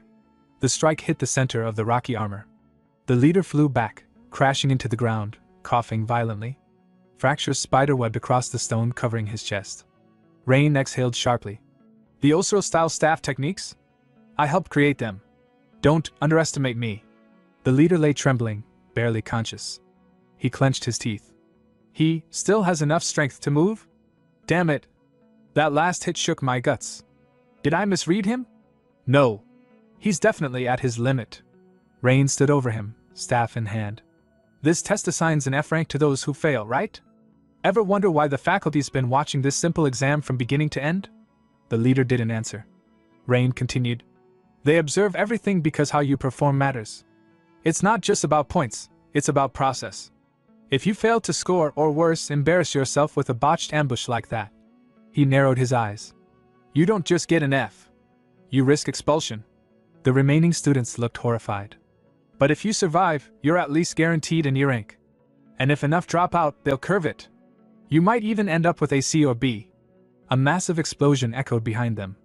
Rain turned and pointed toward the raging battle still unfolding in the background. Lillian and Gertrude locked in a deadly clash. Over there. 2 of the top contenders are going all out. This place won't last long. And I don't intend to get caught when it collapses. He turned back to the stunned students. So make your choice, surrender now and settle for a B rank, or keep going and get expelled. Hearing Rain's words, the red-haired leader's mind stirred. B grade. Not bad. No, actually, that's more than I deserve. With my skills, that's beyond what I ever thought I'd get. Maybe I should wrap this up here. But then his jaw tightened, and a dark thought crept in. What are you saying? Did you hit your head? Backing down now would be idiotic. Anyone can see it, he's finished. That last attack drained everything he had. He has no mana left, no strength. If I take him down now, his points become mine. His heart pounded faster. Why the hell am I hesitating? An opportunity like this won't come again. This is my shot. I can do this. I will do this. But just as he readied himself, his eyes met Rain's. There was no glare, no bravado, just steady, unblinking focus. And in that instant, the leader froze. His body refused to move. Before he could make sense of the feeling gripping his spine, an announcement echoed throughout the barrier. The examination has ended. All students, cease combat and evacuate the testing field immediately. Rain exhaled sharply and collapsed where he stood, finally unconscious. The red-haired leader blinked, stunned, and then burst out laughing. He really was at his limit. He muttered under his breath, a strange mixture of relief and disbelief washing over him. From the observation platform, Ellen let out a deep sigh. It's finally over. Caroline placed a hand on her chest. That was nerve-wracking. I was tense the whole time. Weren't you? Ellen tilted her head. Not really. Meanwhile, Gimar leaned toward Kyle, concern creasing his face. This could get ugly. Lillian and Gertrude aren't stopping. Kyle folded his arms. They'll get point deductions if they keep going. That's not the point. Gimar snapped. They're completely losing control. Below, as the 2 top contenders clashed in a violent flurry of fire and force, Marina narrowed her eyes. With a sharp grin, she raised her staff and slammed it into the ground. Crack. The barrier's illusion shimmered, then cracked apart, dispersing the force of the duel and bringing everything to a standstill. Marina's voice rang out, clear and commanding. Skill is worthless without control. You're just fledglings flailing around. The exam's over. If you don't want the lowest rank possible, leave the barrier now. Gertrude stumbled back and instinctively checked the side of her face and her arm, both of which had been buried earlier during the intense fight. Her eyes widened. The wounds are gone. Wait, this whole time, it was all an illusion. This is an illusion barrier? Lillian, realizing the same, checked her condition and narrowed her eyes at Gertrude. The two locked gazes, exhausted, but still defiant. Then Marina's voice cracked again across the air like a whip. I said get out, while I'm still being nice. How many times do I have to repeat myself, you little brats? At that moment, the brown-cloaked proctor responsible for maintaining the barrier cautiously stepped up. Lady Marina. They called out. What now? She snapped. You forcibly broke the barrier, but the C group exam still has to take place. Then just reset it. The proctor blinked. Understood. Then do it. Now. Yes, ma'am. Meanwhile, the other students had begun exiting the testing field. Among them, Lillian approached Rain's unconscious body, a faint trail of steam still rising from the scorch marks left by her earlier spell. She turned to the remnants of the flame serpent and glared. What did you do to him? Rain, eyes fluttering half open as he was helped up, replied hoarsely. I don't know. Lillian stepped closer, her voice sharper. Don't dodge the question. Answer me. Rain exhaled slowly, then looked her straight in the eyes. Before that, let me ask you something. She blinked, surprised. What? Do you actually respect your father? Her expression darkened instantly. You picking a fight with me right now? No, then what is it? Rain straightened, leaning lightly on his staff. It just seemed familiar. The idea of needing to take first place, to drive your father out. No matter the reason, you're climbing up, while burning everything in your way. Is that really the life you want, or just the one he wants for you? He took a step past her. The way you tried to incinerate everything for your goal, it's no different from what I've heard about your father's past. If you're okay with becoming that kind of person, then nothing I say matters. He paused, his voice quiet but firm. I'm the one who defeated the fire serpent. And if you keep going down this path, we're going to clash again. When that time comes, I'll show you exactly what that means. So be ready. With that, Rain walked toward the exit of the barrier. Lillian clenched her fists, trembling. Her teeth ground together. What do you know? You who grew up in a warm family. You who had everything handed to you. What the hell do you know about me? A little while later, as the exhausted students emerged from the barrier, Krista spotted Rain and Gertrude and made her way toward them, a bright smile lighting up her face. Gertrude returned the smile warmly. Young lady! Ready to go all out next time? Without missing a beat, Krista playfully punched Gertrude's forehead. Well done, she praised, then turned to Rain with a teasing shout. You there! You really know how to run your mouth, don't you? Spouting nonsense non-stop. Rain glanced at Logan, curious. What's her deal? Logan shrugged casually. Nothing much, really. Krista huffed dramatically. Earlier, everyone's eyes were on me. I nearly died of embarrassment. Gertrude chuckled. But it was true. Don't you dare. Krista shot back, pointing at Gertrude. I'll shut that big mouth of yours. And you, Rain, what was that stunt you pulled earlier? Rain cocked his head in confusion. What stunt? Don't play dumb. You got rid of that python to save Gertrude, didn't you? Moving away slightly, Rain smiled wryly. Do you really think I'd do something like that? Lillian's magic must have just run out. Krista scoffed. Fine, but you, Gertrude, you definitely deserve a good beating. Rain's smile widened as he walked off. Logan looked at him, puzzled. What's so funny? Seriously unsettling. Rain shrugged. I just think it's funny. If I hadn't come here, I never would have had this experience. Logan nodded. Yeah, Delayden really is different from other schools. That's true in some ways, Rain mused quietly. Then, his thoughts drifted. If Esther hadn't left that letter, if only the privilege to meet Lynn was given to the top graduate, I wouldn't have had this experience. He smiled softly to himself. Esther, you were right. This world, it's truly fascinating. Krista, meanwhile, stalked over to Lillian with a mischievous grin. You've done something truly entertaining to my cute servant, haven't you? She said with a warning edge. Be prepared. The Warden family never lets debts go unpaid, Lillian said nothing in response. Despite their exhaustion, the exams pressed on without pause. On the afternoon of the fourth day, a grueling written test was administered, and on the morning of the fifth, the dreaded, but somewhat less brutal, practical exam took place. Thus, the chaotic midterm assessments finally drew to a close. The scene shifted to the professor's meeting room atop the roof, where all of the faculty sat gathered around a large table. Gimar stepped forward, pinning the results on the board for all to see. 4 students have earned S grades across both written and practical exams, he announced solemnly. They are Krista Warden, Nora Redden, Caden, and Rain Ludwig. However, only one can claim the top spot this year. He paused for effect. To determine the true top student, we will hold a bonus point evaluation. For fairness, professors with familial or academic ties to any of the candidates will be excluded from voting.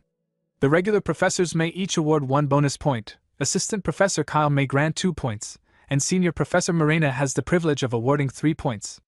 A professor raised a hand. My vote goes to Caden. If you look at his overall performance, you'll understand. Another countered. That's not so. Nora's talent, especially her magical precision, is far more exceptional. A third said. I vote for Krista Warden. Professor Caroline, how did you cultivate such remarkable skill? It's truly extraordinary. Caroline blushed lightly. You flatter me. After some deliberation and the distribution of votes, Gimar summarized. Currently, Krista Warden leads with 6 points. Nora Redden follows with 4 points, Caden with 3, and Rain Ludwig with 2. He then turned to Kyle. Assistant Professor Kyle, please cast your vote. Kyle rose, thoughtful. Cadet Krista is truly flawless. Cadet Nora's magical accuracy is deeply impressive, and Cadet Caden's ability to harmonize music with magic is incredible. However, for the future of magic, I must cast my vote carefully. He flicked a piece of paper toward Gimar. Gimar caught it, scanned the name, and announced. The recipient of the assistant professor's 2 points is Rain Ludwig. Caroline thought to herself, he's undoubtedly a cut above. But Krista remains the top scorer. Finally, Senior Professor Marina, known for never awarding bonus points, prepared to speak. She smirked and began to chuckle. The future of magic, huh? She said dryly. You, Kyle, who used to spout those cheesy lines trying to charm the ladies when you were a greenhorn, you've grown into quite the orator. Kyle bowed with a grin. Thanks to your guidance, Master. Marina picked up a pen and paper, nodding thoughtfully. I agree this vote should be an investment in the future of magic. She began to write, the professors watching in surprise. Then, handing the paper to Gimar, she awaited the announcement. Gimar unfolded it and declared with a smile. The highest score, totaling 7 points, goes to Rain Ludwig, this year's top freshman of the midterms. The sun is shining outside. The hero thinks that, as he thought, the indicator has increased. Rain is sitting on the bed and sees a system message that he can continue studying unique magic in this environment, and the progress has increased from 40% to 40.8%. The young man is holding a book in his hands. He is now more interested in whether battles are the only way to raise the unique level. The hero shoulders the knapsack and says that it is time for him to hit the road. The girl pours the last drops from the bottle into her mouth. The container is thrown far to the side. Lynn, who is standing under Fried, asks her to share the drink. She says that there is nothing left. The boy states that he knows perfectly well that she has more.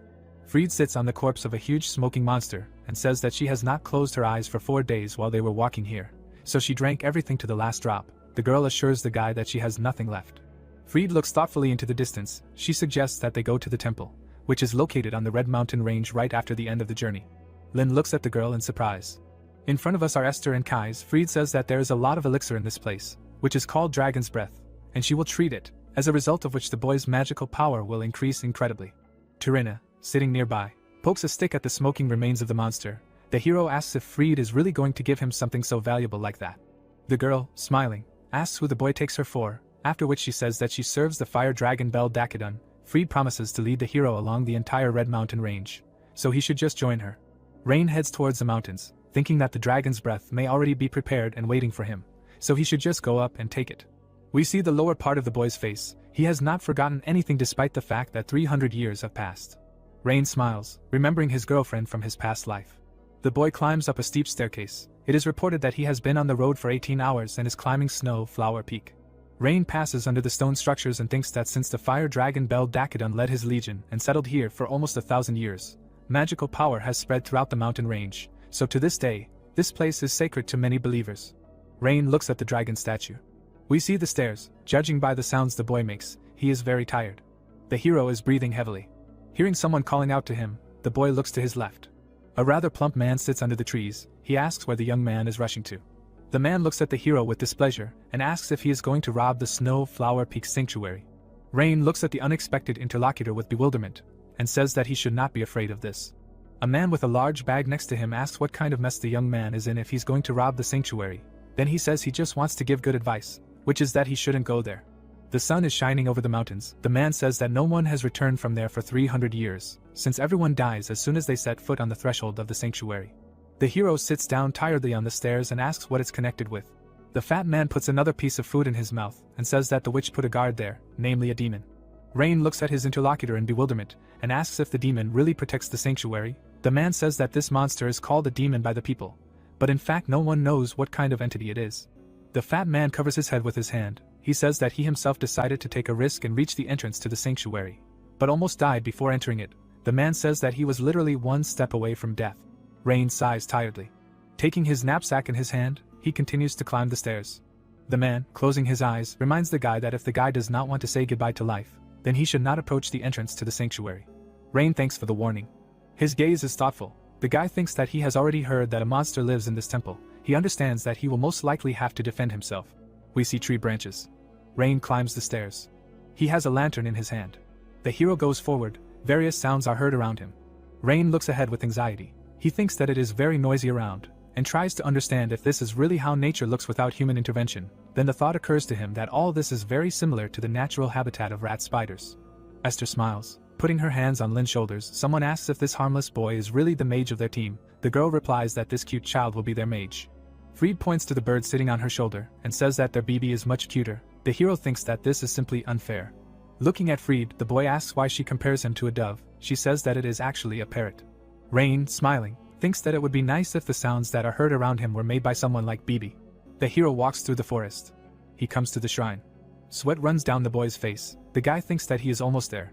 He cannot believe that the journey here took so much time and effort. A building rises in front of the hero. Rain tries to understand what to do now, after which he decides to go inside. It seems that the hero notices something. He looks at the debris lying on the ground. A little scared, the boy wonders if the temple built by the fire dragon could stand the test of time. Then he remembers the words of the man he met, that the witch put a demon to guard the shrine. Rain rolls his eyes. It seems to him that this story sounded like a common tale, and he does not feel any traces of the demon. The boy holds his head. A powerful flash of light occurs above the shrine. Rain looks up in fear. He sees a fire bird. It takes off from the roof of the shrine. Then it rushes straight at the hero. Rain is terrified. He barely manages to dodge the attack of the fire bird. The hero, gritting his teeth, looks at the bright flash of light. Rain prepares to cast a spell, and tells his opponent that she is very unkindly welcoming guests. The fire bird crashes headlong into a piece of rock that has grown out of the ground. The bird, whose eye we see, makes a very loud cry. The hero recognizes it. Rain is incredibly surprised. Large pieces fly off the rock that grew thanks to his spell. Shards fly around the young man. The hero recognizes the sound he just heard. A tongue of flame is visible next to Lynn and Esther. Rain looks up in shock. The fire in front of him also seems familiar to him. A parrot is sitting on Fried's shoulder. We see the young man's eye. Rain recognizes the bird diving at him as BB. Esther points to the girl standing next to her and asks Lynn to say hello to Fried. She points to the parrot and says that it is BB, a bird that Fried is raising as her own daughter. Rain covers his face with his hand. He sees a terrible monster in front of him and does not believe that it is BB. The fire parrot spews a powerful stream of flame from its beak. The hero manages to dodge the stream of fire. The boy remembers how BB singed his hair in his past life. Rain thinks that he knew that one day he would get it from this feathered misunderstanding, which, in his opinion, always considered itself the mascot of their squad. The young man, gritting his teeth in anger, looks to the right of himself. He runs away, thinking that this simply cannot be, because 300 years have already passed. Rain runs out of the sanctuary. He walks forward. Sweat runs down the hero's cheeks. He understands that this may still be BB. Rain remembers the fire monster diving at him. We see the lower part of the young man's face. He opens his mouth wide and asks his opponent if this is BB in front of him. The fire parrot flies up to the hero. Sitting on the ground, Rain looks up and asks BB to listen to him, after which he declares that he is Lin. The fire bird draws a circle above the boy's head. We see the eyes of two opponents. The boy continues to shout that he is Lin. BB stares at the boy. A huge creature lands next to Rain. We see the mouth of a parrot. The hero, squinting one eye, looks at the bird. It tries to pronounce his name. Looking at the boy in amazement with one eye, the parrot asks if it is really Lin in front of him. The boy puts his hand to his chest and says that it is. We see the parrot's huge eye again. The bird hears that it is its ancient acquaintance. Rain, smiling, reminds that they even competed for the title of their squad's mascot. Raising his hand, Rain looks at the bird. It says that it is not Lin in front of it. Grinning angrily, the fiery creature declares that this young man looks completely different, and Bibi does not know his face. Flames begin to flare up in the parrot's mouth. A magical formation appears next to the hero's hand. The bird brings down a stream of fire on the enemy. Rain holds back the flames, putting his hands forward. A smile appears on his face. The boy happily looks at the parrot and realizes that it is actually Bibi. And despite the fact that 300 years have passed, she managed to survive. The hero shouts that although he has a different face, he is still Lin. The parrot sharply raises his head, after which he brings down another stream of flame on the boy. Rain grinds his teeth from tension. He tries to understand what to do, and then realizes that they must have shared memories, something that will immediately let Bibi know that she is Lin. Judging by the eyes, the hero remembers what he needs. A magical formation appears between his hands. A powerful stream of water rushes towards the fiery parrot. Bibi falls to the ground in front of the hero. Rain prepares another spell. The parrot, sitting on the ground, hears the hero calling him. The hero surrounds the fiery bird with powerful streams of water. Smiling, he asks Bibi if she remembers what he is about to show her. Many bubbles appear around the opponents. The hero looks down, folding his hands in front of him. He thinks that he used the most simple spell, causing water droplets to fall like snow. Bibi is surrounded by members of the party the hero once belonged to. Rain thinks that this incident is not mentioned in any of the grimoires. Esther looks up happily.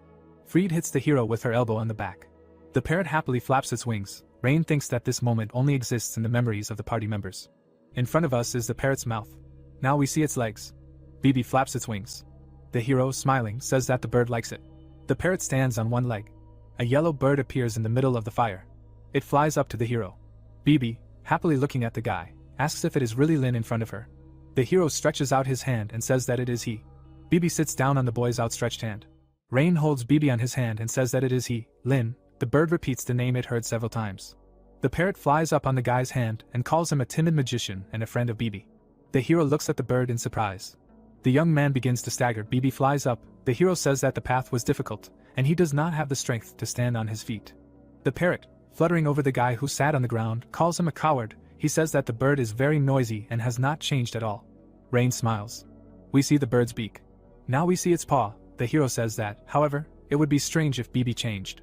The parrot flutters in the air. The young man asks how Bibi has been doing all this time. Rain looks at the bird in surprise. It says that Lin promised to return, and finally kept his promise. A smile appears on the young man's face. However, it quickly disappears. Rain lowers his head and grabs it with his hand. He calls Bibi a fool and says that she shouldn't have done all this because of him. Bibi sits on the boy's head. She says that Fried told her to wait for Lin, and she did so. The bird says that she was really looking forward to Lin coming because he is her friend. The hero cries. He sits on the top step of the stairs. After reuniting after 300 years, the boy and the bird spent the whole night talking, enjoying the time they spent together. The hero smiles. Bibi told him about everything he missed, and then they told each other what happened to each of them after the boy's revival. The parrot sits on the boy's head. The hero thinks that, unfortunately, they did not have extra time, so the conversation was rather short. The sun shines over the mountains. Rain gets up from the stairs and apologizes to Bibi for making her wait so long. He says that 300 years is an incredibly long time. The bird replies that the guy is absolutely right. The young man looks to his left. The parrot shows a ring hanging around his neck. The guy looks at the decoration in amazement and realizes that this is the ring that belonged to Fried. It ends up in his hand. Bibi flutters in front of the hero. She says that this is really Fried's ring. The young man calls out to the parrot. Rain looks at the bird in surprise. He approaches the gates of the sanctuary and asks Bibi if she really protected this place for all 3 centuries. The bird replies that this is exactly how it was. Rain looks at the ring. In front of us is a sculptured image of a bird. The door opens. Rain examines the room. Bibi jumps off his head and flies forward. The young man rushes after the parrot. The hero runs along the corridor and asks Bibi where she is flying. We see burning torches. Rain finds himself in front of a room with a bed inside. The boy is amazed. There is a brown case on the bed. The boy understands that Fried's room is in front of him. Bibi knocks her beak on the box. She looks back at the boy. It turns out that there is a small bottle inside the case. The hero asks what it is. Rain takes the vessel out of the box and exhales in surprise. There is a letter at the bottom of the case. The boy takes it out. He understands that a little more and the paper will fall apart. Rain is amazed. He sees the date of the letter, September 24th, 1168, and the name of the addressee, Lin. In front of us is the lower part of the hero's face.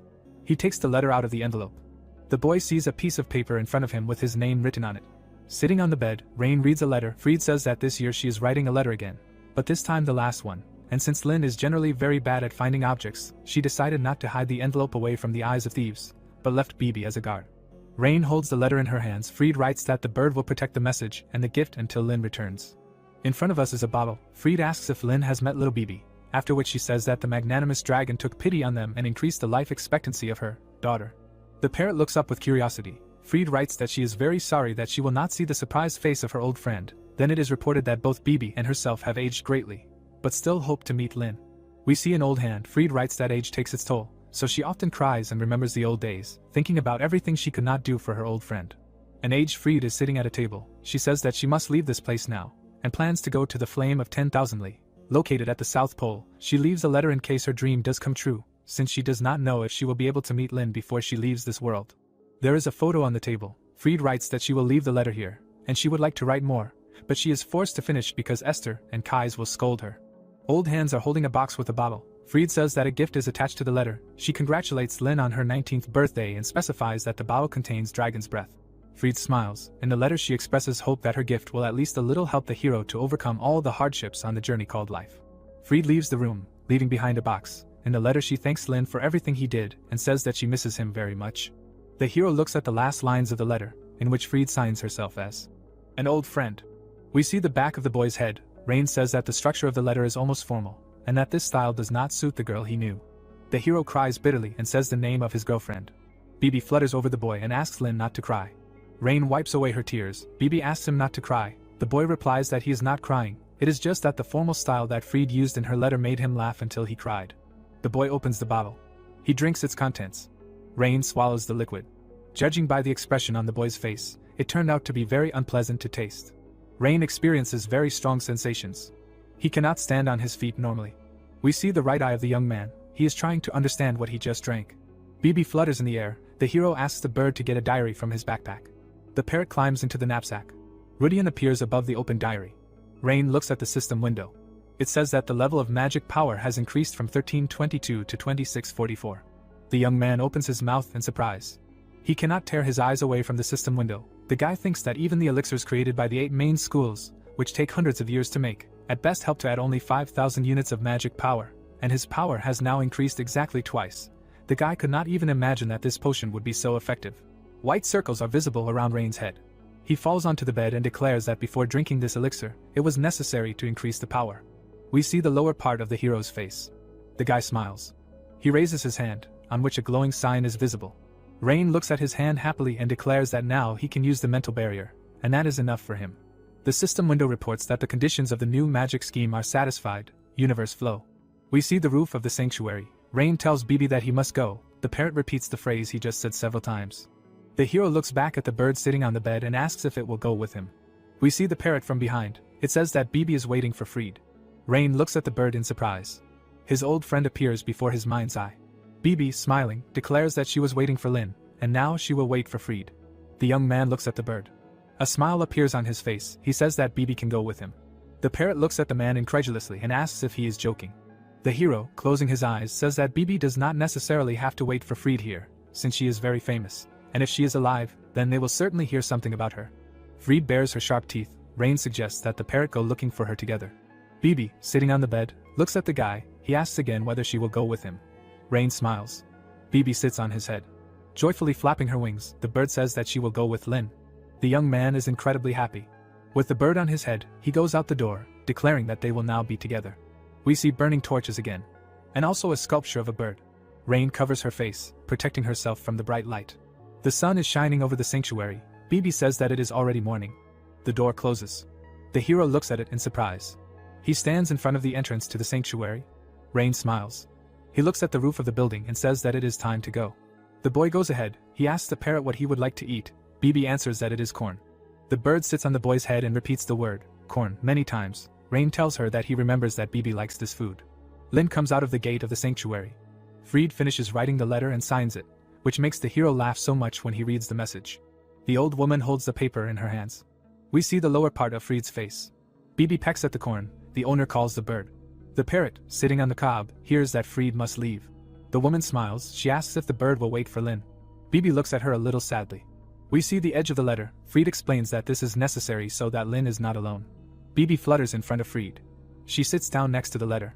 The bird declares that it will wait for Lin. The aged Fried says that Bibi will have a hard time and be alone, and she will be alone until this boy appears. The sun is shining on the sanctuary. Bibi answers that there is nothing wrong with that. Fried asks if Bibi is sure and offers to go with her anyway. The parrot, whose back we can see, declares that it may be hard for him, but he will wait for Lin. The bird has a smile on his face. The parrot declares that Lin is Fried's friend, which means he is also Bibi's friend. The boy will return, and she will wait for him. In front of us is the lower part of Fried's face. The woman says that this boy will definitely find Bibi. There is a photo on the table. Fried says that Lin is incredibly stubborn, and she has no doubt that he will come here. Fried takes Bibi in her arms and says that she is really counting on her. The sobbing woman says that she is confident in her pet, and that he will do everything right, after which Fried says goodbye to Bibi. We see a magnificent spire. Someone asks if the hero really wants to register not an owl, but a parrot as a postal bird. Rain, raising his left hand, says that he even watched the bird in order to successfully pass the registration, and although the first impression is deceptive, in fact, this parrot is insanely talented. Bibi looks back at the guy, who asks the bird to repeat what she is about to hear. Bibi makes a series of jumps. The girl says that this is an incredibly cute bird. Rain irritably declares that it was not the dance that needed to be repeated, but the words. Bibi, happily flapping her wings, repeats the word corn several times. The hero angrily asks what this miracle is doing with the feathers. Falsely smiling, the guy demands to do everything correctly, that is, as he asks. Bibi again begins to pronounce the word corn. Rain tries to grab the parrot, but it takes off in time. The young man says that the bird is just fooling around, but in fact, she can talk perfectly well. The girl says that she understands everything, but she still does not advise registering her. Rain, raising his fist, asks for clarification. The girl says that the parrot can be caught and eaten by an owl, but besides this, there are already many dangers around. In addition, parrots have a fairly low sensitivity to magic, so using Bibi as a postal bird will be very difficult. An owl flies up to the girl. Bibi shies away from a much larger bird. The girl asks if the hero now understands what she meant. The girl ties a paper scroll to the owl's leg. She says that the parrot is too small for such work, so she advises the boy to think again. The owl looks menacingly at Bibi. The parrot seems to be scared. Fire appears in its beak. Bibi spews a stream of flame. The hero angrily screams for the bird to stop scaring people and animals. The owl flies away in horror. The girl asks in amazement if the parrot really used fire magic. Bibi looks at the girl happily. She asks if this is really a solar parrot in front of her. The hero clutches his head. The girl says that this simply cannot be, and there are not even 100 individuals of this incredibly rare bird on all the continents. Rain looks at the girl and says that she is absolutely right, and this is indeed a solar parrot in front of her. The girl screams in shock that it is simply amazing and asks where the young man found it. He replies that he picked it up on the way. His interlocutor says that she simply could not help but ask about it, although now she understands that for one of the greatest magical families, having a solar parrot is not such a big deal. The girl is completely ecstatic. She asks permission to touch the bird at least for a little while. Rain allows her to do so. The girl strokes the bird while the hero writes something. He asks if he can register if it is a solar parrot. The young man holds a piece of paper in his hands. He hears that there will be no problems with registering such a rare bird. It seems that Bibi does not feel very comfortable in the girl's hands. The hero calls the bird to follow him. The parrot flies after the departing hero. The girl asks to let her hold Bibi at least a little longer. Rain breathes a sigh of relief. Smiling, he tells the parrot that this is his home now and that they will go to school together from tomorrow. The bird happily repeats that she will go to school with Lin. Bibi pulls the hero's hair, then asks him not to do it. We see two towers entwined with stone dragons. The hero looks to his right. Bibi is sleeping on the bed. The guy understands that the bird is tired, because she has been diligently protecting the sanctuary for 300 years and could not rest even for a day. The guy turns off the light and wishes Bibi good night. The moon is shining over the academy. Rain passes by Kyle. The professor greets the student and says that the guy looks tired after the exams. He asks if everything is okay. The hero, smiling, thanks the professor for his concern and replies that he was just thinking, so Kyle could think that he was tired. The teacher says that the young man should not relax, because if everything goes well, then everything can start today. The hero's face shows surprise. He asks to explain what exactly can start today. Kyle looks at the guy in surprise and says that they are talking about the student council. Rain asks again in surprise. The professor says that it is good to withdraw into yourself, but sometimes it is good to look around and pay attention to the world around you. There are many students around the hero. He apologizes to the professor. He, smiling, looks at the young man and says that among the hero's peers there is no one who would match the level of his skills, and probably, that is why the young man does not perceive school as something important. Rain says that this is not so. Kyle, smiling happily, says that he is glad to hear these words, after which he says that the upperclassmen, who could serve as an irritant for the hero, occupies the post of president of the student council. Rain looks warily at the teacher and asks again. A sharp spire is visible behind the trees. Kyle twirls his finger in the air and expresses hope that these two young people will become good incentives for each other's development. The professor states that he is an excellent judge of character and is looking forward to their cooperation. Rain watches the professor leave. The hero, rubbing his ear, sits in the large hall of the academy. His friend waves his hand. Rain sits down next to Logan, who states that his friend is incredibly cool since he passed all the midterm exams with an S. The hero tiredly says that besides him, 3 other students did the same. The big guy, smiling, admits that Rain is telling the truth, but asks to think about the fact that even Lillian could not do this, so the hero should not be modest. Logan states that, looking at the results of these exams, he understands that his friend will most likely be elected as the head of the first-year students. Rain looks at his friend with concern. The students are discussing something heatedly with each other. Rain tells his friend that Professor Kyle also talked to him about the student council not long ago, after which he asks what relation he could possibly have to this self-governing body. Logan, raising his hand, says that, starting from the first year, the students who have shown themselves to be the best in both midterm and semester exams are awarded the right to join the student council, and most of its presidents go through this path. Sighing heavily, Rain asks if all this is necessary. Logan asks again in bewilderment. The hero tells him that he is very busy, and the student council, as it seems to him, will only take up his time. Logan has a very displeased expression on his face. He angrily tells his friend that many students are ready to tear each other's throats out to get into this council. Rain apologizes and says that he didn't know it was that important. Logan demands that his friend just forget about this conversation and declares that he is in his usual routine. Medelia enters the room with her entourage. A long list is posted on the wall. The students look at it with their mouths open. It turns out that Gertrude is in 8th place. Logan is in 7th place. Hubert is in 6th place. Lillian is in 5th place. The students are chatting animatedly. One of them says that 33 students were expelled during the midterms, and that is a lot. The hero looks at the list and notices that the students who took 1st through 4th place are not listed. Medelia stands in front of the students. She asks for silence and declares that she will now announce the names of the 4 students who took 1st place in the midterms.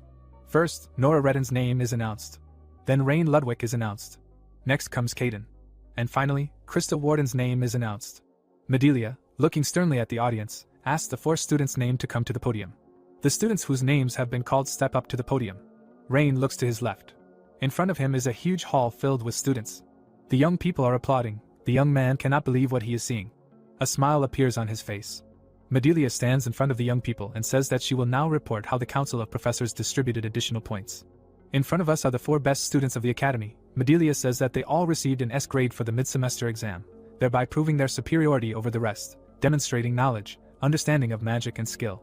Medelia holds a piece of paper in her hands. She says that among these 4 there is a special talent, a student with the potential to create magic of the future, and it is he who will be awarded the title of the best student of the course.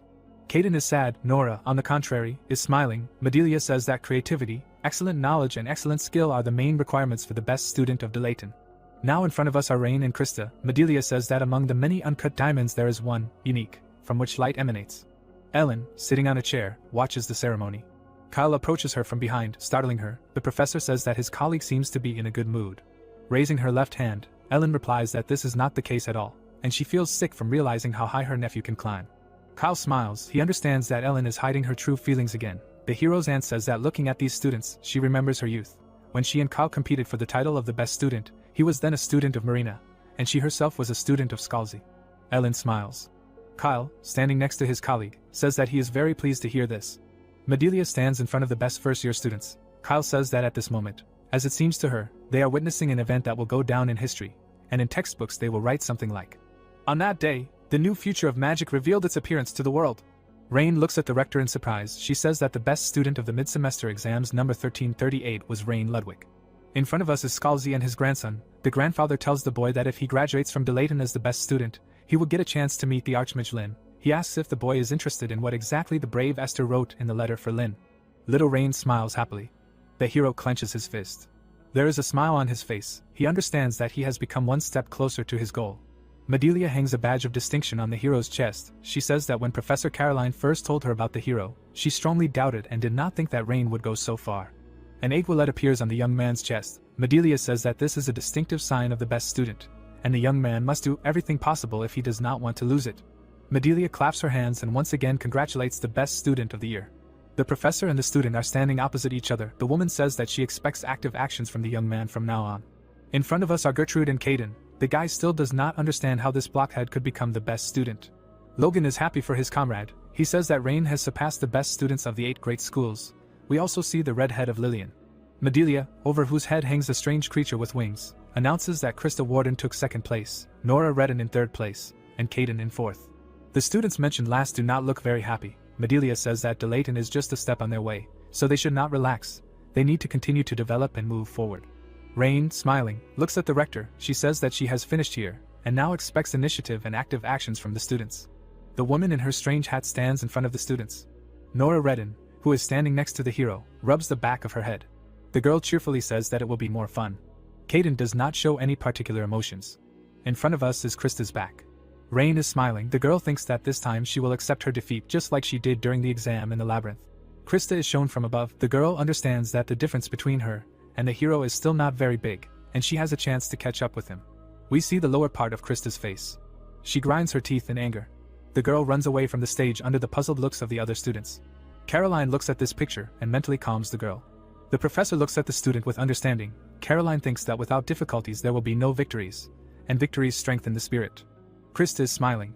Her mentor thinks that a real fighter is tempered in the fire of defeats. In front of us is the academy building. The students are sitting in their seats. Caden is holding a piece of paper in her hands. Gertrude approaches Rain and Krista. A girl with a short haircut appears in the doorway. She loudly shouts to the hero that they haven't seen each other for a long time, then asks if he remembers her. The girl says that the guy is really very cool if he became the best student. The students look at the girl in surprise. She says that she cannot believe that this was done by the same Rain, who, rooted to the spot, looked at the sky, not understanding what was happening. The hero frowns at the girl. He remembers that he met her once at the family council and, it seems, her name is Sandra Keppel. We see the girl's face. It is reported that she is a 2nd-year student. The girl happily shouts towards Krista that she hasn't seen her for a long time either. Sandra, around whom electric discharges are visible, says that she was sure that Krista would become the best 1st-year student, and she is very sorry that this did not happen. The students who see this whole picture recognize Sandra Keppel. One of them says that she represents the Western clan of magicians. The second says that she has never lost 1st place in an exam during her entire studies. A red haze is visible in front of the hero's eye. Rain thinks that the strongest representative of the 2nd year is in front of him, and her mana looks unusual for some reason. Sandra is standing in front of Gertrude. The girl takes the hero by the hand and urges him to go with her, since everyone is already waiting. Rain asks, perplexed, where she is pulling him, and why everything is happening so suddenly. Sandra, smiling, raises a finger and says that they are going to the student council. Sandra walks in front of the hero. He asks where they are going. The girl answers that they are going to the student council, and there is a lot to do there. Rain looks at Sandra in surprise and asks if she is the student council president. The girl answers in surprise that she is only a 2nd-year student, so she is not even a deputy, but a secretary. Then she asks in bewilderment if the hero does not know who the student council president is. A smile appears on Rain's face. Sandra says that none of this matters, and the hero will like this guy. The young man, looking at Sandra, asks if she can tell what kind of person he is and tell about his family and the school he attended. Rain's face is surprised. He hears that the council president has no family, and he did not attend any school. He is completely alone and left to his own devices. Sandra, smiling, declares that no one can compare with this person. The girl asks if the hero has ever heard such a definition as a master of his craft. Without waiting for an answer, she says that this is what many call the student council president. Rain looks at the girl in surprise. We see the back of a young man's head, who we don't know yet, and the hero repeats the description that Sandra just gave him. In front of us is the Mountain Dragon building, where the student council room is located on the 4th floor, and someone calls on the assembled people to pay attention to someone. Sandra, beaming with joy, declares that Rain Ludwig, the best 1st-year student, is standing behind her, and that he is a new face in their student council. The girl excitedly tells the council members sitting at the tables that, according to Professor Kyle, Rain is an excellent candidate for their organization. Smiling happily, the girl declares that she will now introduce all the council members to the boy. In front of us is a red-haired guy. Sandra says that this is Felix Drake, a 3rd-year student and the vice president. The boy who was just introduced waves his hand. Now we see a blonde. Sandra says that this is Triwis, who used to act as a clerk, but is now in charge of accounting. The beauty does not pay attention to the guy standing in front of her. The hero's eyes widen in surprise. Triwis continues to work with paperwork, as if nothing had happened. Rain looks at the girl in bewilderment, and asks if she really has to process all this paperwork. Sandra replies that now is the period when there is a lot of work, and from tomorrow some of this work will fall on the guy, so he should get ready. Rain looks scared. He asks Sandra in bewilderment if he really will have to do paperwork. The girl says that only until the new council member comes. The 2nd year, smiling, says that they gather here every day after classes, and if there is nothing to do, they only come for the meeting. but when there is a lot of it, they stay until everything is finished. Judging by the expression on his face, the hero does not like all this very much. Raising his left hand, he states that he does not think he has the skills and abilities to be part of such an ideal team. Sandra asks again, puzzled. The student council president does not turn to face the conversation. Rain states that, in his opinion, there should be someone more suitable and competent in his place, so it is best not to include him in this council. Sandra asks to clarify what the young man means. He says that it is still necessary to take into account the predisposition to such work. The girl asks not to rush to conclusions. The president, whom we still see from the back, asks if it is Rain Ludwig next to him. Sandra, smiling, replies that she completely lost her head and did not introduce the first year. Then she says that in front of the chairman of the council it is indeed Rain Ludwig. Finally, she says that the hero sees the president of the student council Valencidus. We see the face of the introduced young man. Rain looks at him in surprise. In front of us is the left side of the hero's face. The young man looks at the fifth-year student sitting at the table, and he understands that he is very wary, although there seems to be no reason for this. In front of us is the young man's left eye. Rain realizes that his whole insides are literally screaming that he needs to be careful, since this man is connected with black magic. A huge black spot is noticeable on Valencidus's face. Sandra, smiling, raises her finger and says that they have an amazing president. Valencidus interrupts the girl and demands that she take Rain back to where he came from. The hero looks at the student council president in bewilderment. He says that he expected to see a completely different attitude, and Krista Warden, whom Sandra brought last time, was much better. The girl does not understand what Valencidus wants from her. She declares that now the entire academy is on its ears because Rain has surpassed all the students of the 8 great schools. Valencidus asks what does it matter at all, since it's not about talent but about attitude. He asks the hero if he really thinks that here, in the student council, he will feel at home, where everyone pampered and cherished him. Rain, guiltily lowering his eyes, says that he doesn't think so. Valencidus, folding his hands under his chin, asks why the boy changed his mind as soon as he heard about paperwork. The president of the council says that he wants to hear an honest answer. We see the lower part of the hero's face. He is trying to figure out what to say, since even if he tells everyone now that Valencidus uses black magic, no one will believe him. The young man decides that it is better to leave this issue aside for now. Triwis continues to work with papers. The hero says that, to be completely honest, all this really irritates him, and he does not understand why he should take on all this work. Valencidus says thoughtfully that Rain is hopeless, since the boy is disgusted by helping his schoolmates. Rain, smiling, says that he has heard this since childhood. In front of us is Valencidus's left eye. The hero squints. The president of the council says that he cannot say that the problem is only in the hero, because he was born into a family of aristocrats in a country that blindly follows outdated foundations, so he simply must have such a distorted way of thinking. Felix, covering his face with his hand, asks what Valencidus says about aristocrats, since it also offends him a little. Triwis asks the boy to move away from her, since he is in her way. Valencidus, whose profile we see, says that he does not require the boy to strive to please everyone, he just needs to know when to help those in need and become truly worthy in order to occupy a leading position in society. In front of us, smiling Esther, Valencidus states that aristocrats are considered the ruling class only because of their good pedigree, but only those who can lend a helping hand, stepping over their status, have the moral right to occupy a place at the top of the social pyramid. Rain looks thoughtfully at the very eloquent speaker.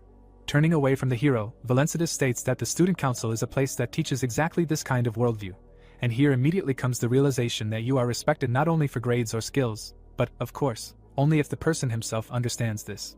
Looking out the magnificent window, Valencidus states that the hero has a choice to take this job or run away, and he must decide what he needs more. Rain frowns at his interlocutor, and does not understand what is wrong with him, because all the black magicians he has ever heard of were people who would do anything to achieve their own goals. The young man cannot understand if Valencidus is hiding his true intentions behind beautiful words. We see the back of the head of the student council president again. Rain suggests that perhaps there is some reason that led this guy to use black magic. In front of us is Tarina in her wide-brimmed hat.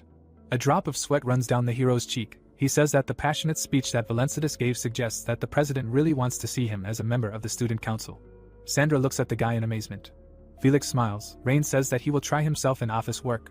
The hero slams his palm on the table. He thinks that if he wants to observe Valencidus, then the student council is the perfect place to do it. The young man is going to keep an eye on this man all the time. Rain, smiling, says that since he has no experience in this matter, he may have some difficulties, and then asks if this suits the president.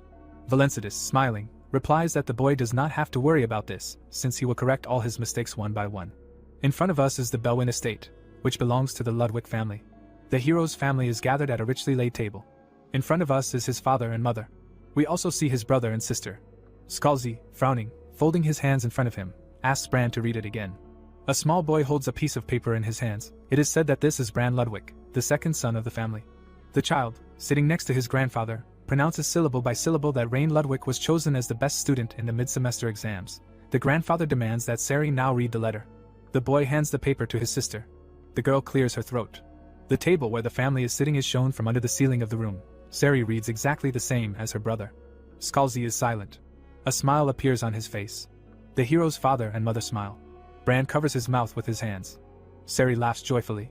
The servants standing near the table applaud and congratulate the family members. In front of us is a gray-haired man. He thinks that Scalzi came to the Bellwyn estate when he learned that Rain became the best student. He could not imagine that this day would ever come.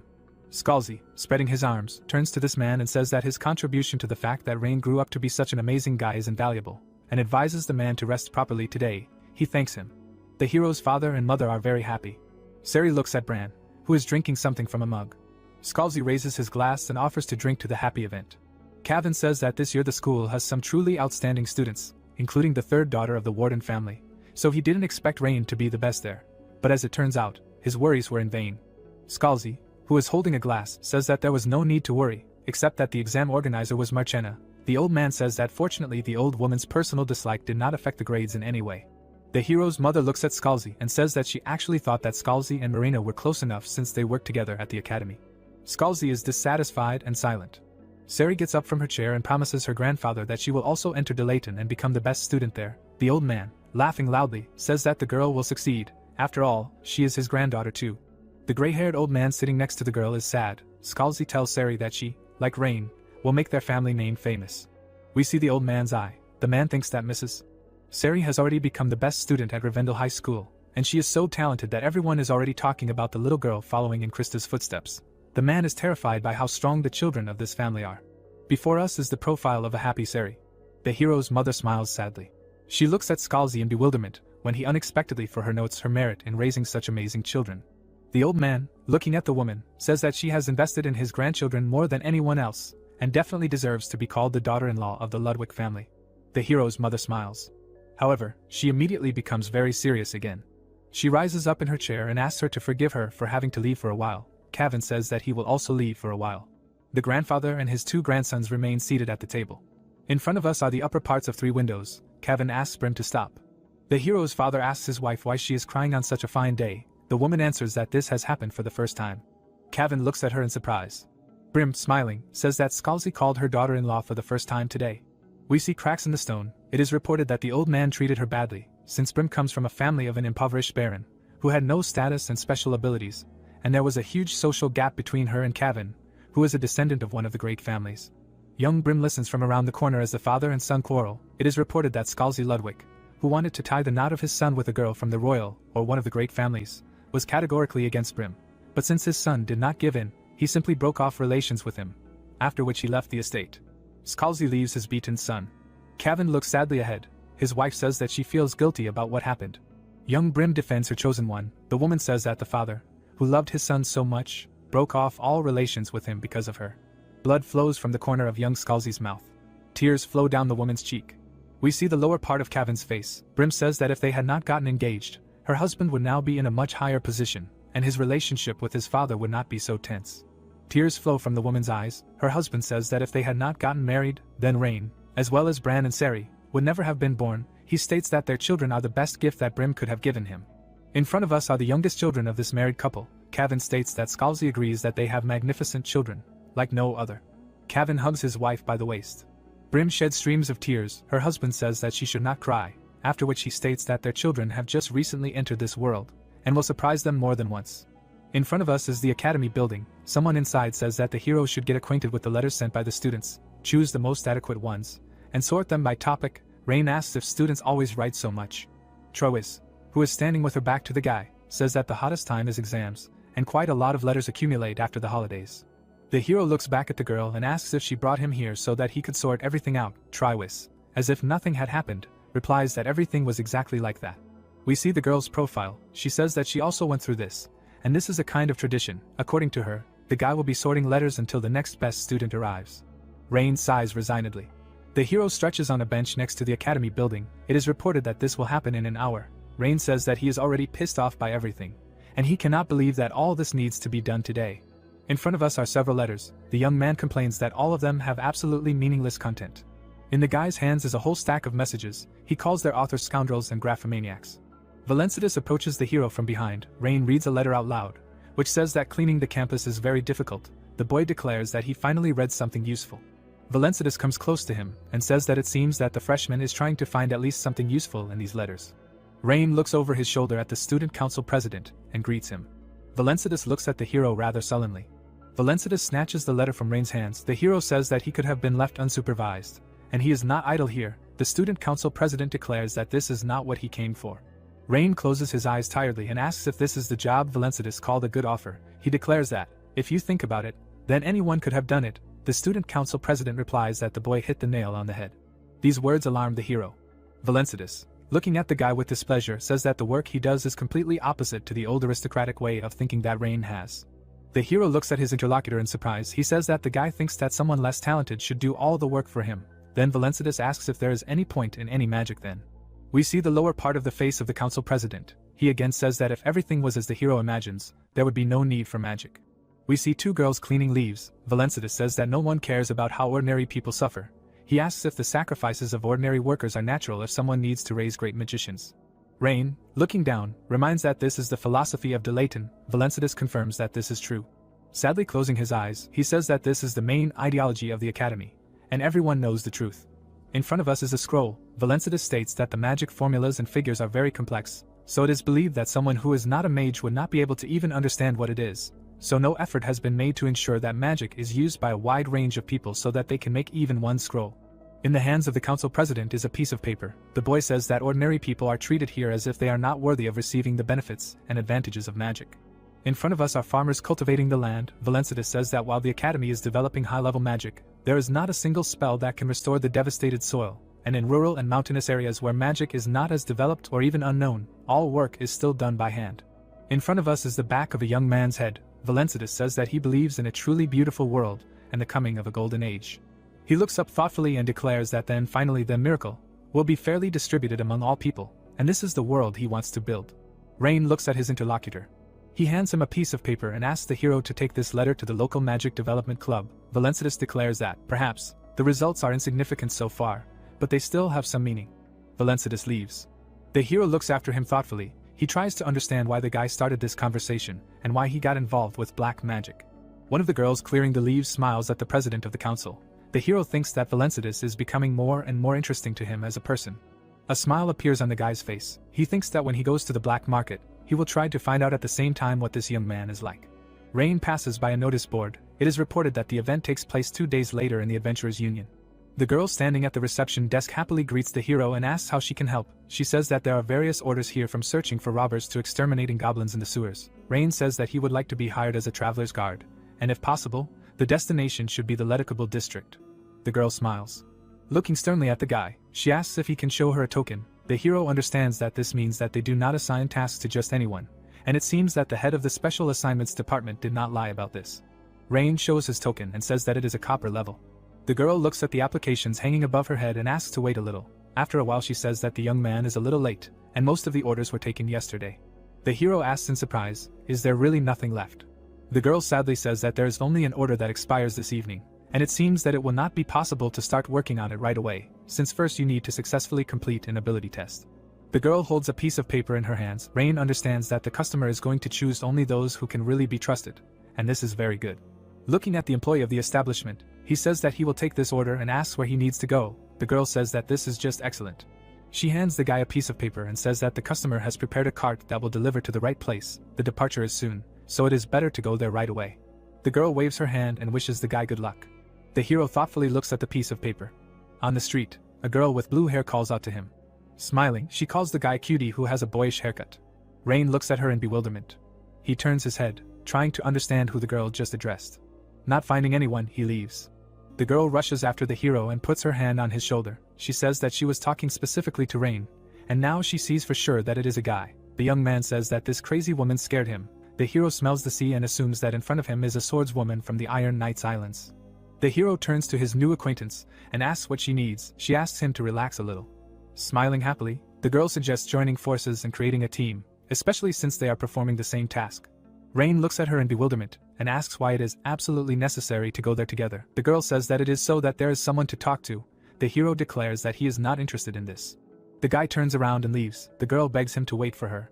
She rushes after the hero and asks why he is behaving like this, and why he does not want to go with such a beautiful lady. The girl says that she cannot believe that the young man is so handsome that she initially took him for a girl. Rain calls her a leech. The girl angrily asks if she heard right.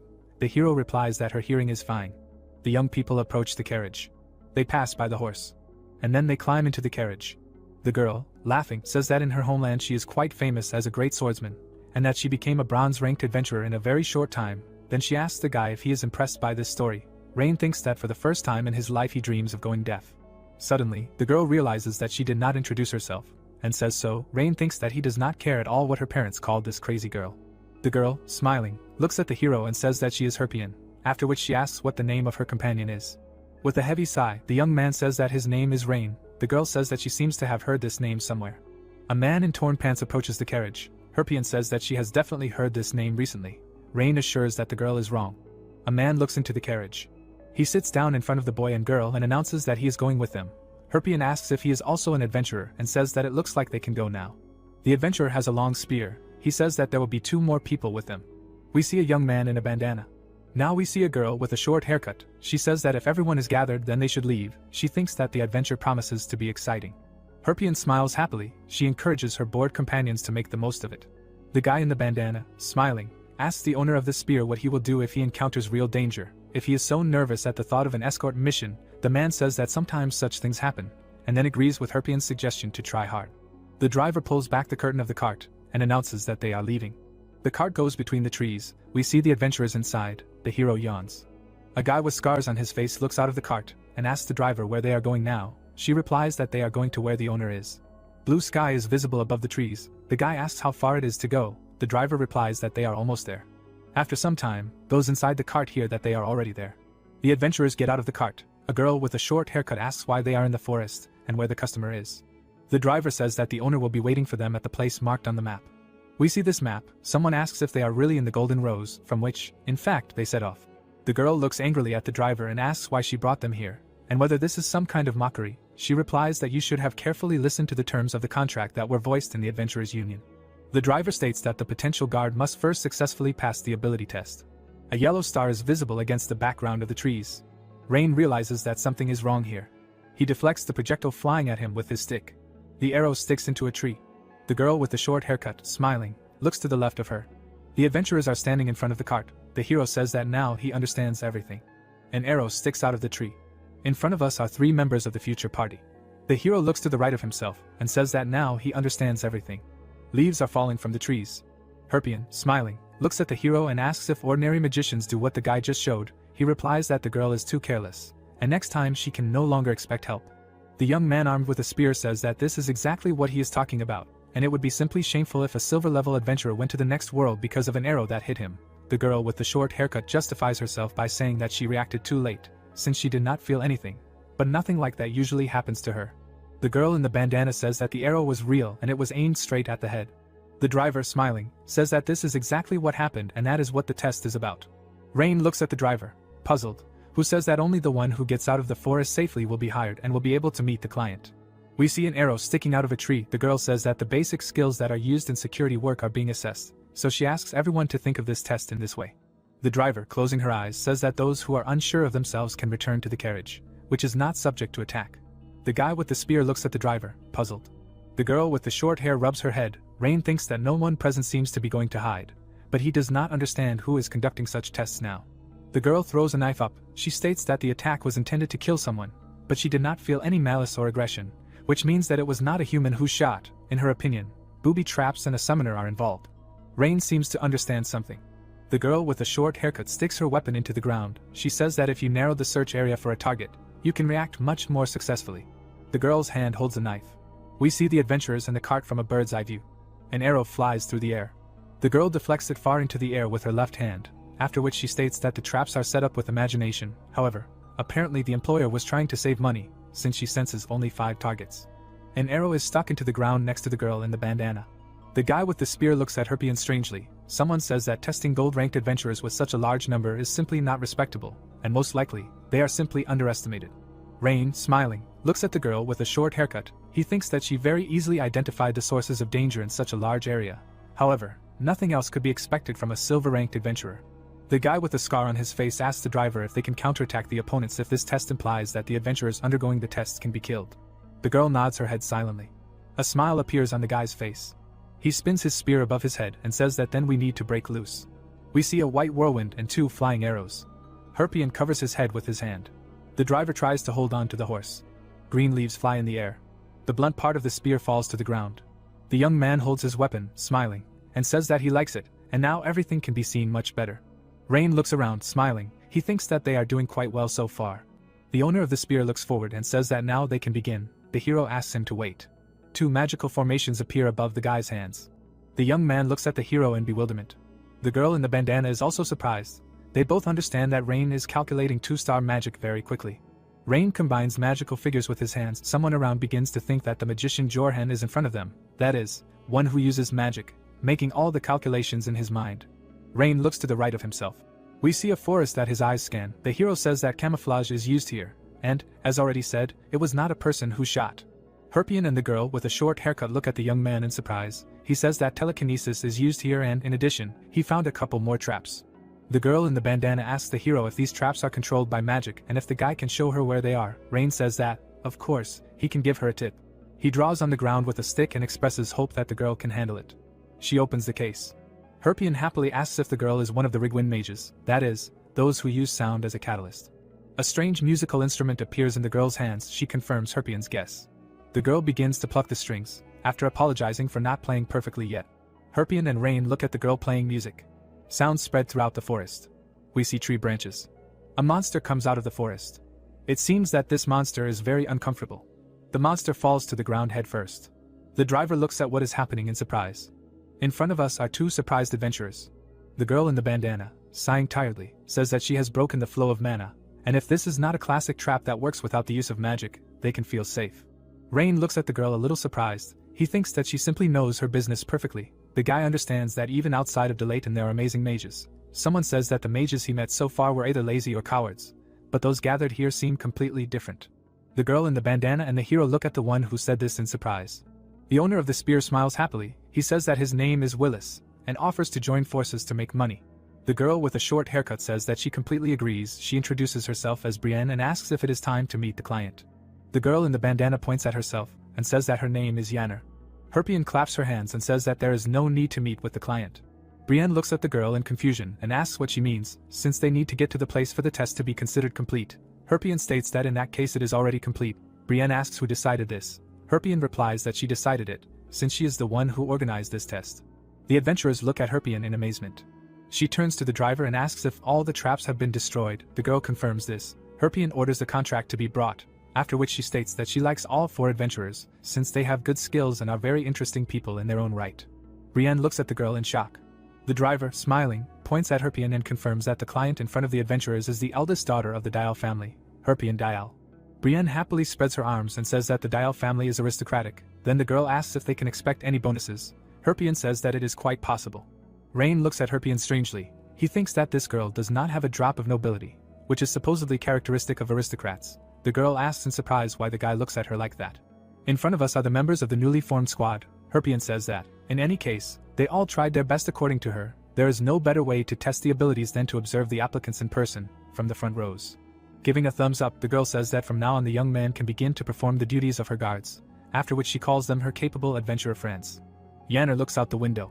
Herpion enters the door. She shouts that she has arrived, and asks if the adventurers gathered in the room have gotten to know each other well. Rain remembers asking his comrades what rank they were, and they all answered silver, after which he says that, well, the introduction has already taken place. Herpion points to the young man standing next to her and says that it is Bardwell, who will be accompanying them all the way to the Leticable district. The guy, looking sternly at the adventurers, says that his name is Bardwell, after which he states that he is the head of the guard, and the job of those he sees is to protect the lady in any situations that may arise during the journey to Leticable. He says that the lady plans to visit the black market in this area. It is illegal, but it is no secret to anyone that the market is currently operated by a religious order. Willis, looking to his left, says that he knows about it.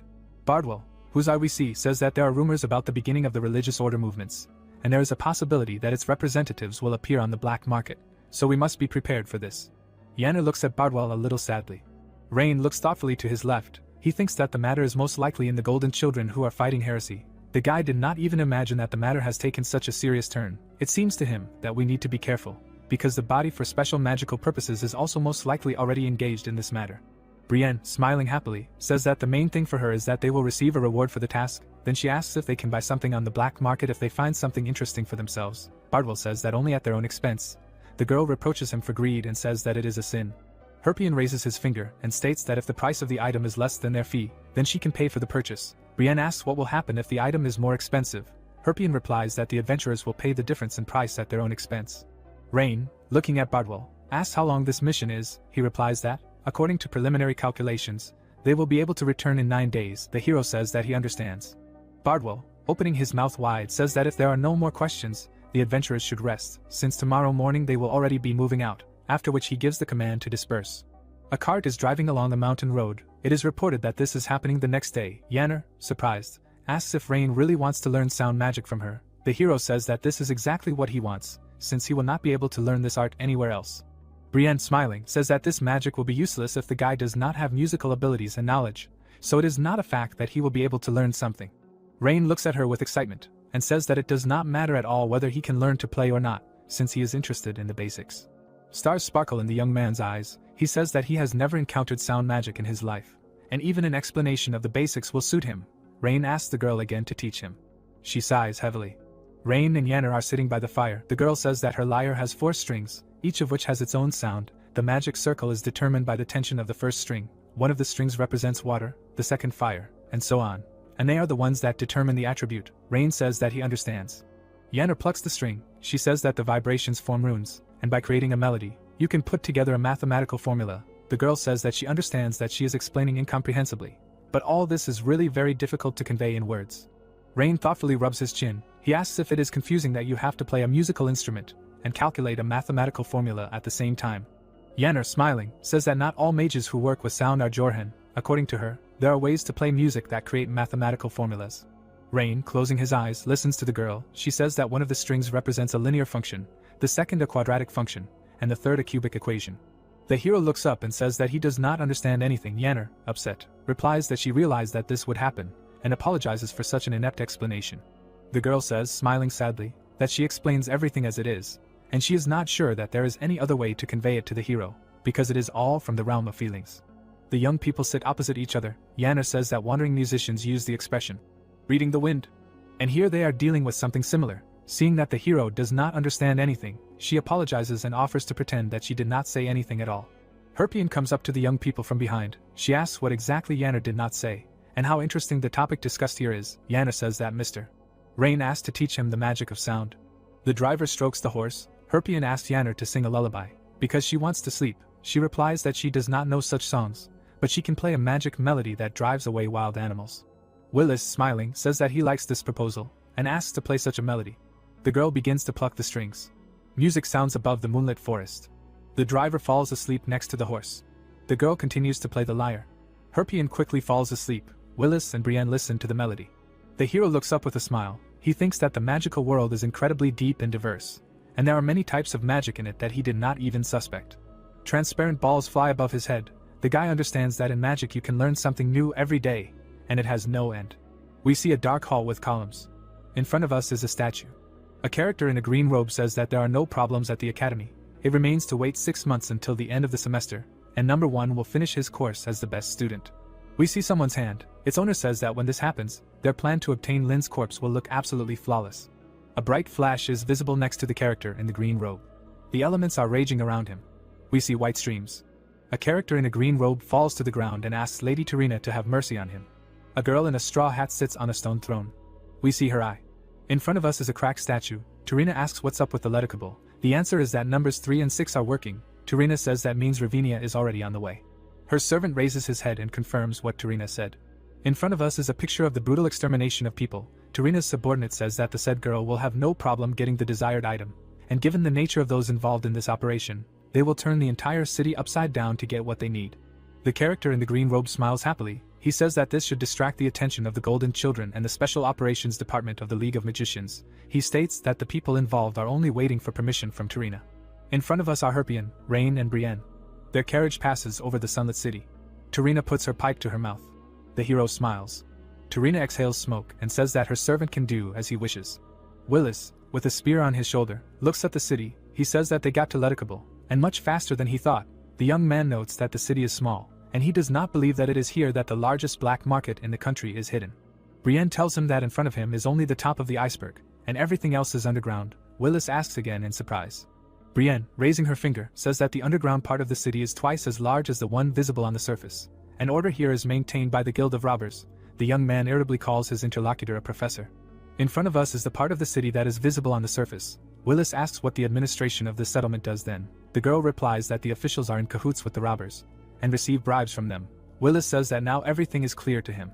Rain, who appears next to the young man, asks why a girl from an aristocratic family needed to go to the black market. Willis replies that it was for collecting things, because rich people are crazy about all sorts of outlandish things. Brienne says that Herpion is not one of them, and her case is a little different. According to the girl, the Dial family earned their fortune through trade, and if you believe the rumors, then this family inherits the status of the head of the family in a very unusual way. Rain looks at the girl with interest and asks to tell in more detail. Herpion is sitting next to Yana playing the lyre. Brienne says that the Dial family has a rather unusual way of inheritance. The status of the head of the family is received by the descendant who has the most valuable and rare jewel. So when the head of the family is of old age, all his descendants travel around the world in search of artifacts. The hero, closing his eyes, says that everything is clear to him. He thinks that the peculiarity of merchant families is their focus on real skills, because if they want to do business, then the head of the family will need certain skills and a mindset, so such behavior has a practical meaning. Willis, sighing, says that all this information is of absolutely no use to him personally. They are simply doing work here to protect the client, for which they get money, and he does not need to know more. Bardwell shouts that they are ready and can go. We see a simple gate. It is reported that this is the southern entrance to Leticable. Bardwell orders everyone to gather. He shows a piece of paper with an image of a box and declares that they must definitely find this thing. Rain looks closely. He notices that at the bottom of the sheet are written the words "Beloved Brenna." The hero looks at the very similar young people in surprise. Bardwell says that if they go all together, they will only cause a stir, so from now on they will act separately. The soldiers move in groups of 2 and explore everything along the designated route. If someone finds a box, one bargains, and the second runs to call the lady. Herpion, looking at the paper, says that if the thing is found, then it does not matter at all what condition it is in, the cost does not matter, so it just needs to be found. Bardwell, standing next to him, says that the gentlemen adventurers have their own duties. He tells Brienne that she must monitor the situation, assess who can pose a real danger and have bad intentions. The girl, closing her eyes, says that she understands. Bardwell says that Yanner cannot immediately enter the battle, so she must find a place where she can track the movement of each member of the squad, and in case of danger she must immediately take all necessary measures. The girl says that she will do so. Bardwell says that Willis and Rain are Herpion's immediate bodyguards, and must protect her at all costs. The young men also confirm that they understood the order. The command sounds to take their places. The adventurers go down on the elevator. Herpion covers her face distorted with disgust with her hand. She says that there is an unbearable smell here. Willis says that this stench comes from the sewers. The members of the squad go through the cave. One of them calls this place an ideal shelter, but says that he would never live here among the rats. The answer follows that they need to endure only a little, since after leaving here, they will find themselves in the city. Herpion looks at something in amazement. In front of the members of the squad, houses are visible. It is reported that this is the underground city of Leticable, which is also called the Anthill. In front of us is a fat man who is demonstrating a bottle with a blue liquid. He claims that such a potion cannot be found outside. A man with a snake wrapped around his arm offers rare and strange reptiles. A character in a strange hat holds a spear over his head, which, as he claims, is unique and was cursed in ancient times. Rain raises his hand so that no one will bother him. He thinks that there are things here that you will never meet on the surface. Moreover, if you appear with one of them there, then the golden children will immediately appear. The young man passes by some very stern individuals. He understands that they are from the Robbers Guild, which monitors public order. One of the bandits looks sternly at the hero. Rain looks away and looks ahead, thinking that here you need to be more careful so as not to run into trouble. Herpion, smiling, turns to him and asks permission to ask one question. Without waiting for an answer, she asks why the guy decided to take this job. He asks why the girl needs this information. Herpion, looking at the hero, says that most likely the guy did not come here because of the money. Besides, he looks much more gentle than the others and looks very much like an aristocrat. A drop of sweat runs down the young man's cheek. Herpion raises her index finger and says that she has excellent intuition, after which she suggests that in front of her is Rain Ludwig, the best first-year student of Delayton. The hero, shrugging his shoulders, says that it is not him. The girl understands that she was not mistaken. Herpion asks why the young master from a great magical family would become an adventurer. She suggests that he actually asked to come here to buy something on the black market. Rain, whose back of his head we can see, says that he needs a book about Tarina. Herpion looks up thoughtfully. She remembers that she is a famous witch, and asks why the hero needs information about her. He replies that he is also a magician and is interested in studying a person like Tarina. Willis looks warily to his right. The hero looks at his interlocutor and asks if it was because of the ceremony of inheritance of the head of the family that she decided to visit the black market. Herpian replies that she is deeply indifferent to this ceremony.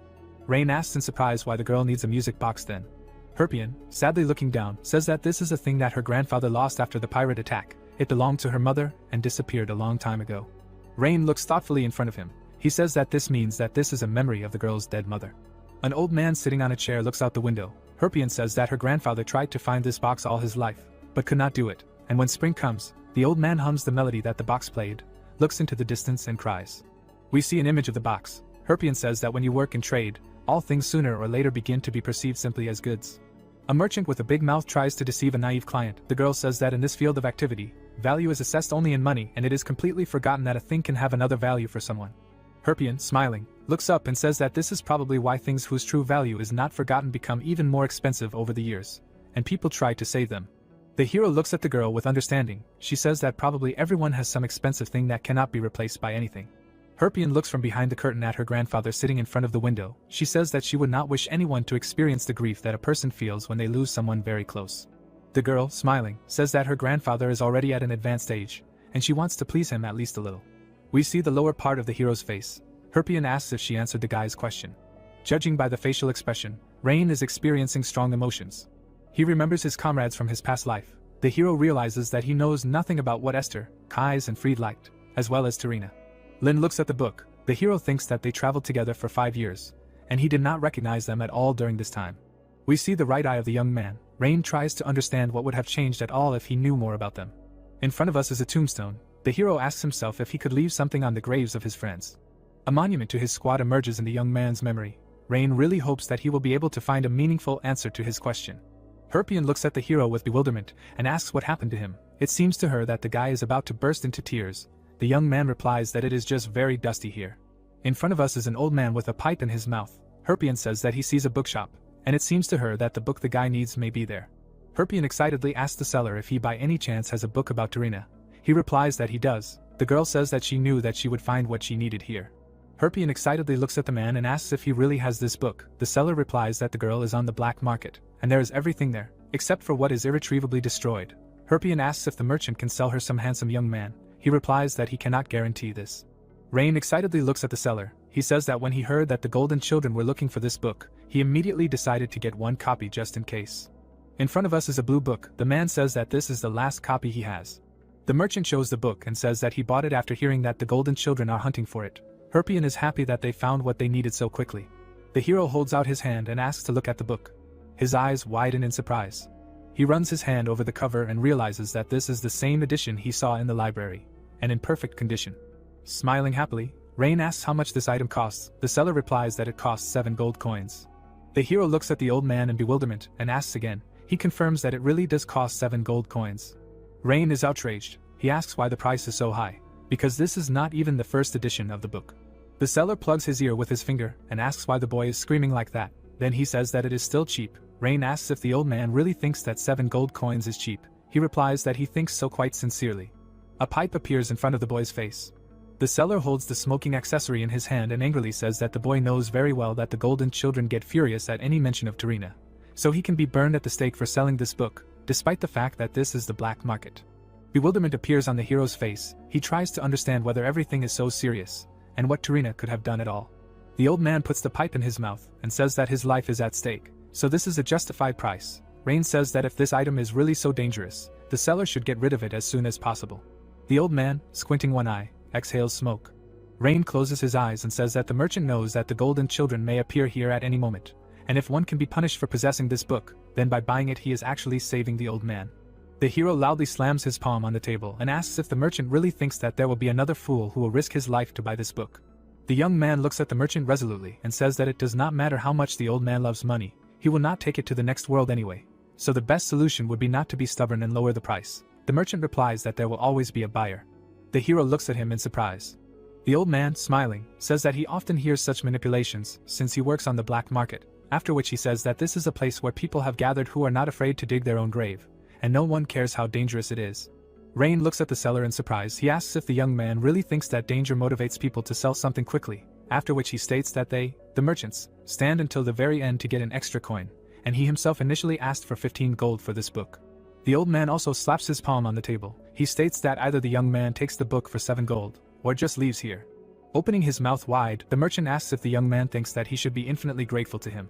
Onlookers pay attention to the heated bargaining interlocutors. The old man says that because of the guy, idiots have already begun to gather around his shop, who have no idea what he is selling here. So if the young man does not buy the book, then someone else will. The seller repeats that if the hero is not satisfied with the price, then he can leave. The old man has a smile on his face and says that it would be better if fools like the ones standing in front of him now just sat silently and kept their mouths shut, calling the hero a stupid young master. Rain starts to get angry. Herpion puts her hand on his shoulder and says that Rain should admit that he lost and leave it at that. The hero is incredibly angry and asks for permission to bargain a little more. Herpion demands that he stop as they still have to buy the box.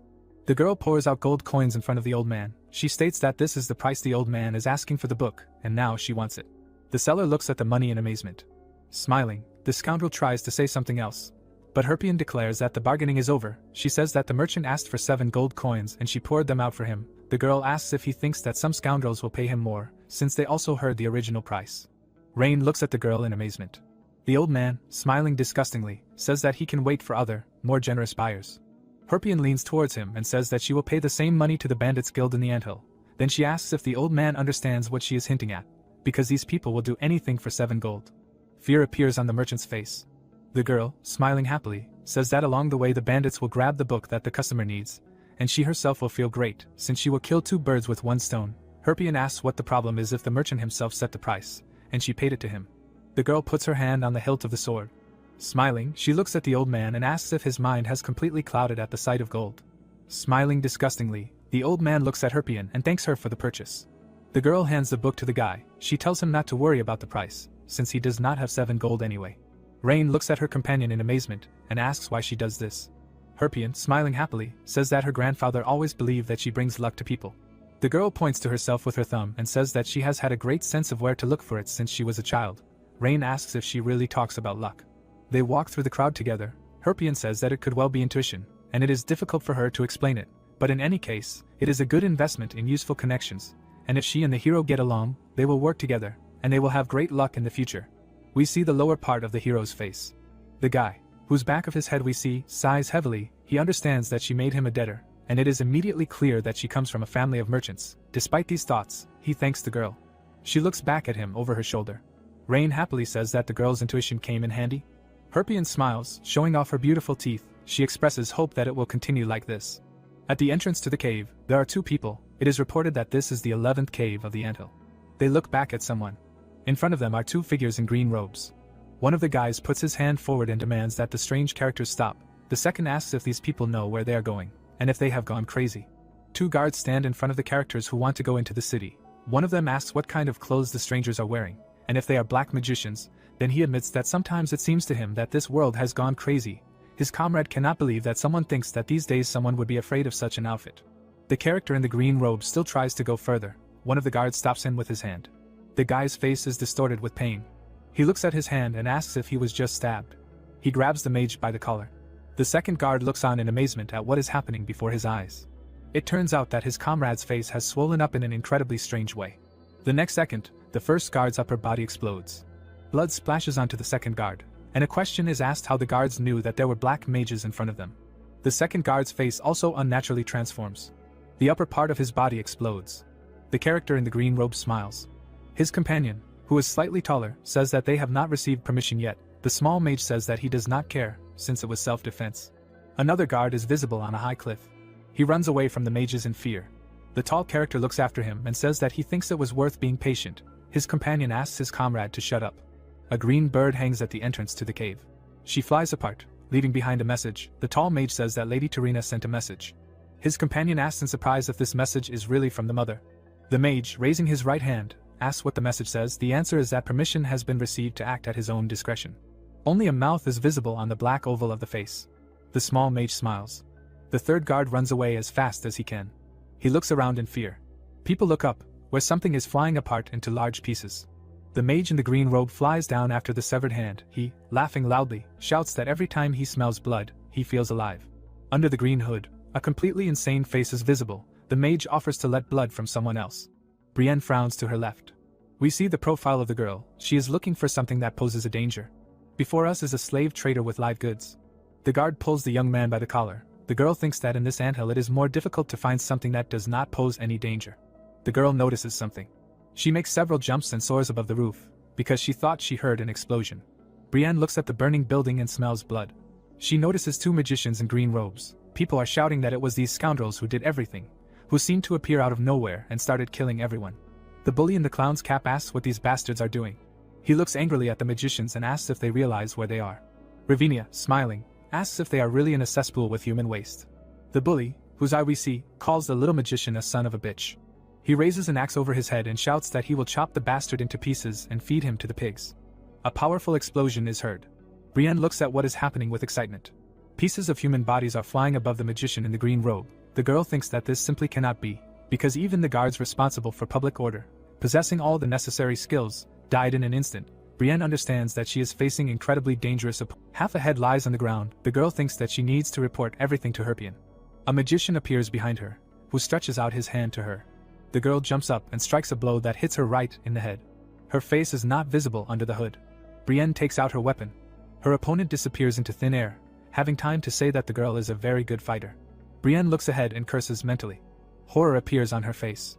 The magician impales the girl on a sharp branch and says that this is the end. We see the green hood again. The magician declares that his principle is to eliminate all witnesses. Blood gushes from the girl's mouth. We see her eye. The killer asks her for forgiveness. In front of us is a torn white string. Yanner looks at his lyre. Herpion looks at someone in surprise and asks if he really found what he needed. A young guy stands in front of the squad members. He says that there can be no mistake. The box is very ancient, but it has the same phrase that he was shown. Raising his hand, Herpion asks if the font on the box looks like the one that was shown. The guy, raising his hand, answers that the writing of the letters matched completely. Herpion joyfully clenches her fists. She says that they must go there as soon as possible. Rain, smiling, looks at Willis. Bardwell says that they will do it right now. We see someone's leg. Yanner runs up to a joyful Herpion and shouts that they can't go there. Herpion fearfully asks what happened. Bardwell looks at Yanner with concern and asks for an explanation. Willis behind him nonchalantly states that this is probably a false alarm. We see the lower part of Yanner's face. She asks us to just look around carefully. The squad members notice people flying in the air. They look up in fear. The people standing around them also notice the danger and start pointing up.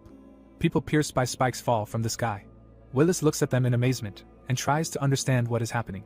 One of the corpses has an ugly swollen face. Black explosions occur in the sky. People cover themselves from the blood pouring down on them. Herpion and Bardwell look up in shock. Rain is scared. He understands that telekinesis is used here in combination with cruelty and bloodthirstiness. The hero clenches his fist, realizing that only black magicians are capable of this. We see the characters in green robes again. The hero remembers the fight with the monster, which was the last in his past life. Rain understands that he is experiencing the same feeling that he felt then. The guy is trying to understand if the black magicians came for him again, and why it happened here. It seems to him that they could just wait until he moved away enough from Delayton. Drops of sweat run down the young man's cheeks. Yanner grabs Herpion by the shoulder and says that it is really insanely dangerous here. The girl screams that everyone is killed, and even Brienne. The squad members look at Yanner in shock. Herpion experiences very heavy feelings. She tells Bardwell to gather all the guards and leave here immediately, and she will return later herself. Bardwell looks at his mistress in bewilderment and says that he will go with her. Herpion turns her back on him and says that she can't put everyone in danger because of her stubbornness, and if they all go together, they will definitely attract increased attention to themselves, and it is too risky. The merchants near whom the explosion occurs begin to run away. Herpion says that she independently rose to the silver rank and has outstanding abilities, so asks not to worry about her.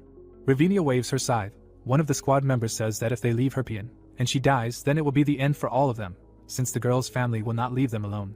Willis fearfully asks if they can't all run away together. The hero standing next to him tells the girl that he will go there himself. The guy assures that he alone will be enough, and in a crowd they will only interfere with each other. Willis grinds his teeth in anger. Rain says that he only needs a fighter who knows where the music box is. Yanner fearfully says that she will also go with the hero. He says that it is dangerous and asks to simply pay him for what he will do. Herpion looks at the guy who turned away, and apologizing for his selfishness, says that he understands perfectly well that the young man wants to repay her for the book he bought. The girl raises her fist and decisively says that, nevertheless, she must check that this is the box she is looking for, and no one else can do this. Herpion says that if she returns empty-handed, she will be insanely ashamed in front of Brienne, who gave her life for them. We see the lower part of Yanner's face. Rain looks back at Herpion with displeasure and says that he will take her with him. But he asks the girl to be careful. The hero realizes that Herpion is very stubborn, and trying to convince her is just a waste of time. Yahello holds onto the strap of her bag. She tells Herpion that she will also be there and try to protect them all. Yahello firmly states that this is written in her contract terms. Willis, rubbing the back of his head, says that this is simply disgusting, since if everything goes on like this, he will be the only bad guy in this company. The adventurer declares that he will also go with them, but as soon as they take the box, they must immediately leave this city. Herpion gratefully pronounces the names of Yahello and Willis. Bardwell, sighing heavily, declares that nothing can be done about it, and they will all go together. We see a burning edition. A fighter who ran with the news of the found box shows the squad members the way. The young people look at something in amazement. There are corpses lying on the street, covered in blood. Herpion asks if it was really here. The fighter answers that, unfortunately, yes. Willis runs up to a young man sitting by the wall. The guy shouts that, strangely enough, he is still alive. Herpion kneels down in front of the dying man and asks who did this to him. He weakly apologizes to his mistress. The girl looks in shock at the guy who is missing half of his arm. He says that when the store owner ran away, he barely managed to grab this. In the guy's hand is a music box. Herpion, bursting into tears, looks at the young man, thanks him and apologizes for what happened. She stretches out her hands to the music box.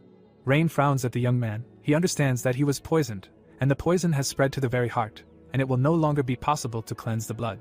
Willis takes the fighter by the arm and asks him to come to his senses and not to cry, since now is not the time for tears.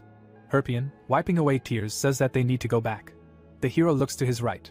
Ravinia is standing behind him with a scythe in her hand. A question sounds, is there really anyone left on this street? Herpion and Willis look at the black mage in horror, who asks what they are doing here. Now Bardwell and Yahello are in front of us. Ravinia wonders if all these people are playing hide and seek. Rain looks at the mage with hatred, who says that this is a real disgrace. Ravinia, looking completely mad, declares that those in front of her do not know how to hide at all, and she has already found them. Yahello takes off his shoulder bag. Rain, who is holding a stick, shouts that he will hold off the enemy, and everyone else must run away. Herpion shouts excitedly that they must stick together and cannot be separated. The hero angrily shouts that his allies will only hinder him, so they must leave immediately. Willis shouts at Herpion that they need to get out of here. The squad members run away. The hero thinks that now it is impossible to resist this monster and protect his comrades at the same time. He understands that he must not make even the slightest mistake, so he must discard all thoughts of victory. Ravinia stands in front of him with a scythe in her hand. The hero thinks that he needs to find the enemy's weak spot, strike and run away. Ravinia looks somewhere up and asks if the hero is going to detain her. She says that she heard everything. Rain stares at the enemy. We see Ravinia's eye. She asks the guy if he really looks down on her. Ravinia swings her scythe to strike. The hero's pole begins to burn. Rain reflects the blow delivered by the enemy. Ravinia admits that she has a very worthy opponent. She raises her scythe again and says that she also knows this special technique. Rain looks at her in bewilderment. The stick and the scythe collide. Herpion looks around with concern. Willis asks her what she is doing and demands that she run away from here immediately. The girl says that she must go back. The young man shouts at her not to talk nonsense, since she has nothing to do there. Bardwell and Yahello look around. Herpion looks at the hero with sorrow. Willis says that Rain is not at all like those who have already died here, and he will definitely survive, and now they need to focus on saving themselves. We again see the weapons of the two opponents. Bright yellow sparks are visible at the point of collision. Rain and Ravinia are ready to continue the fight. They strike at the same time and fly apart in different directions. Ravinia, her face twisted with anger, shouts that this will not do. The hero, gritting his teeth from the tension, thinks that his opponent has the same method of fencing as himself. He cannot believe that he also graduated from the Osirius school. Rain thinks that in any case it is necessary to avoid poisonous attacks as much as possible and use magic. The hero intercepts his stick with his other hand. He strikes. Ravinia flies high into the air. Rain understands that he should not count on success in close combat. The guy looks up in amazement. He hears the names of spells, floating in the air, Invisible Tower and by the command of Libeni. Two black magic formations are visible above Ravinia's hands. We see the hero's right eye. A powerful whirlwind appears between him and Ravinia hanging in the air. The girl screams that she will make the guy dance the dance of mass carnage. Rain prepares to use the spell. Ravinia looks at him in fear. A four-pointed star appears above the hero's hands. A huge flash of fire is visible above the houses. Ravinia is standing on a tree. Her hood is burning. She admits that Rain is very strong. The hero brings his fist to his face. He understands that the enemy has a very powerful attack, and if he continues to respond with magic, the mana will quickly run out. Ravinia is surprised. She starts to knock the flames off her hood, complaining that she is too hot. Rain realizes that it is impossible to win by fighting and solving equations. In front of us is the guy's hand. He thinks that maybe he needs to use a mental barrier now. Ravinia, who is hanging in the air, cries out in pain. Rain looks at her in shock. The girl looks back with a surprised look. In front of us is Lin. The hero's eyes widen in surprise, he cannot believe what he is seeing. Ravinia points her thumb at herself and says that her hood is burnt, after which she asks the guy what he is going to do about it.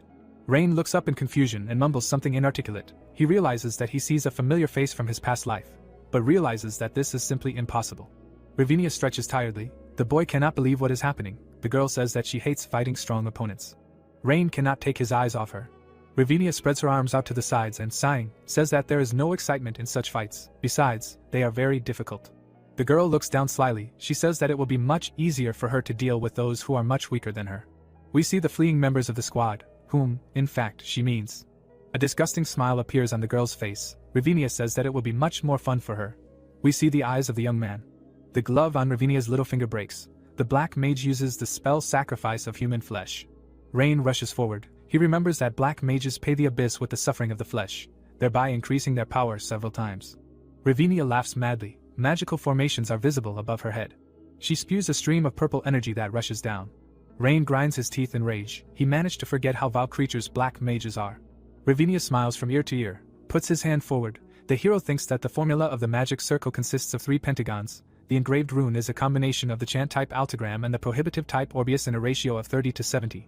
The size is 521 axel, the range is 337 kimite. In front of us is something like a purple dragon. The hero does not understand how to restrain such a power. It seems to him that the best way is, of course, Belcurious. But if something goes wrong, his brain will simply burst into pieces. Rain runs forward. He understands that he needs at least 4-star magic. He almost catches up with the purple dragon. The young man realizes that he only has a few seconds, and tries to understand what to do. 4-pointed stars flash in the hero's eyes.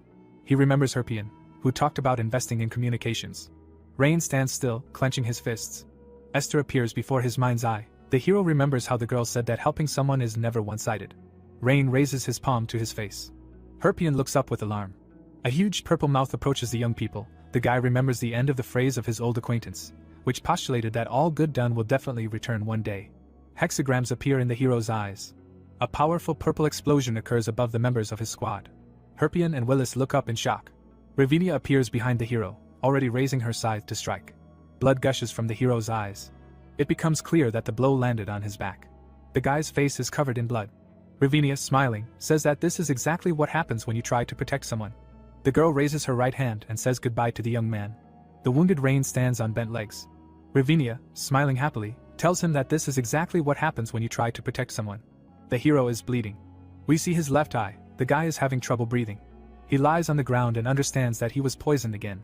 Ravinia sits next to the hero and asks how he is feeling. She says that the young man will die in a couple of minutes, and asks what he feels: resentment or fear. Black streaks are visible under the hero's eyes. Ravinia bloodthirstily asks how it feels to have everything you work so hard for crumble in a moment. Ravinia has a happy smile on her face. We see the young man's eye again. He remembers himself covered in a thick layer of ice in his past life. Rain is trying to understand if he has enough mana to repeat what he did then. The young man raises his hand. Ravinia smiles from ear to ear. Rain is trying to calculate a mathematical formula. The hero lies on the ground in a circle of light. There is a pool of blood under him. The young man thinks that perhaps he needs to die, since he will most likely be reborn and start all over again. Blood flows from the hero's eyes. He remembers you standing in front of the monument to his squad. Rain understands that he doesn't even have a goal for which to be reborn again. The hero stands in front of the tombstone. He realizes that he has nothing left to do in this life anyway. His eyes slowly close. The guy understands that, having been reborn, he will be alone again. Rain remembers Bibi. His eyes open again. He raises his hand. And then he clenches his fist. The young man thinks that if he dies, Bibi will be alone again. And this fool has been waiting for him for 300 years. Rain tries to get up. Ravinia looks at him in surprise. The hero grinds his teeth from the tension. He says that this is why he simply cannot die. Ravinia, smiling, declares that all this is becoming too boring. Black liquid flows out of her sleeve. The girl raises her weapon over her head. She sees a brightly shining arrow. The projectile sticks into the ground next to Ravinia. She jumps. A flame is visible in front of the hero. Ravinia smiles. She thinks that putting a magic attribute on arrows is a great idea. We see the arrow again. The black mage manages to jump away from it again. Ravinia stands on bent legs and demands that the one who shoots her stop hiding and appear in front of her. Bard appears behind her. Ravinia, smiling, looks at him. The giant strikes. The black mage flies far to the side. Rain raises his head. Bart lifts the guy by the hand. Tears flow from the hero's eyes. The giant smiles. He picks up the young man in his arms and carries him away from the fire. Ravinia, lying on the rubble of the building, calls out to her comrade, whose name is Milik. We see a black spot. It begins to bubble. A black mage in a green robe appears from under the ground. He stands in front of Ravinia and asks what happened. The girl asks what her comrade is doing and where he has been. Milik holds the severed head in his hand. He says that, as he was instructed, he dealt with the 5 best thieves representing each guild, after which he says that he managed to kill 2 already, and just finished dealing with this woman.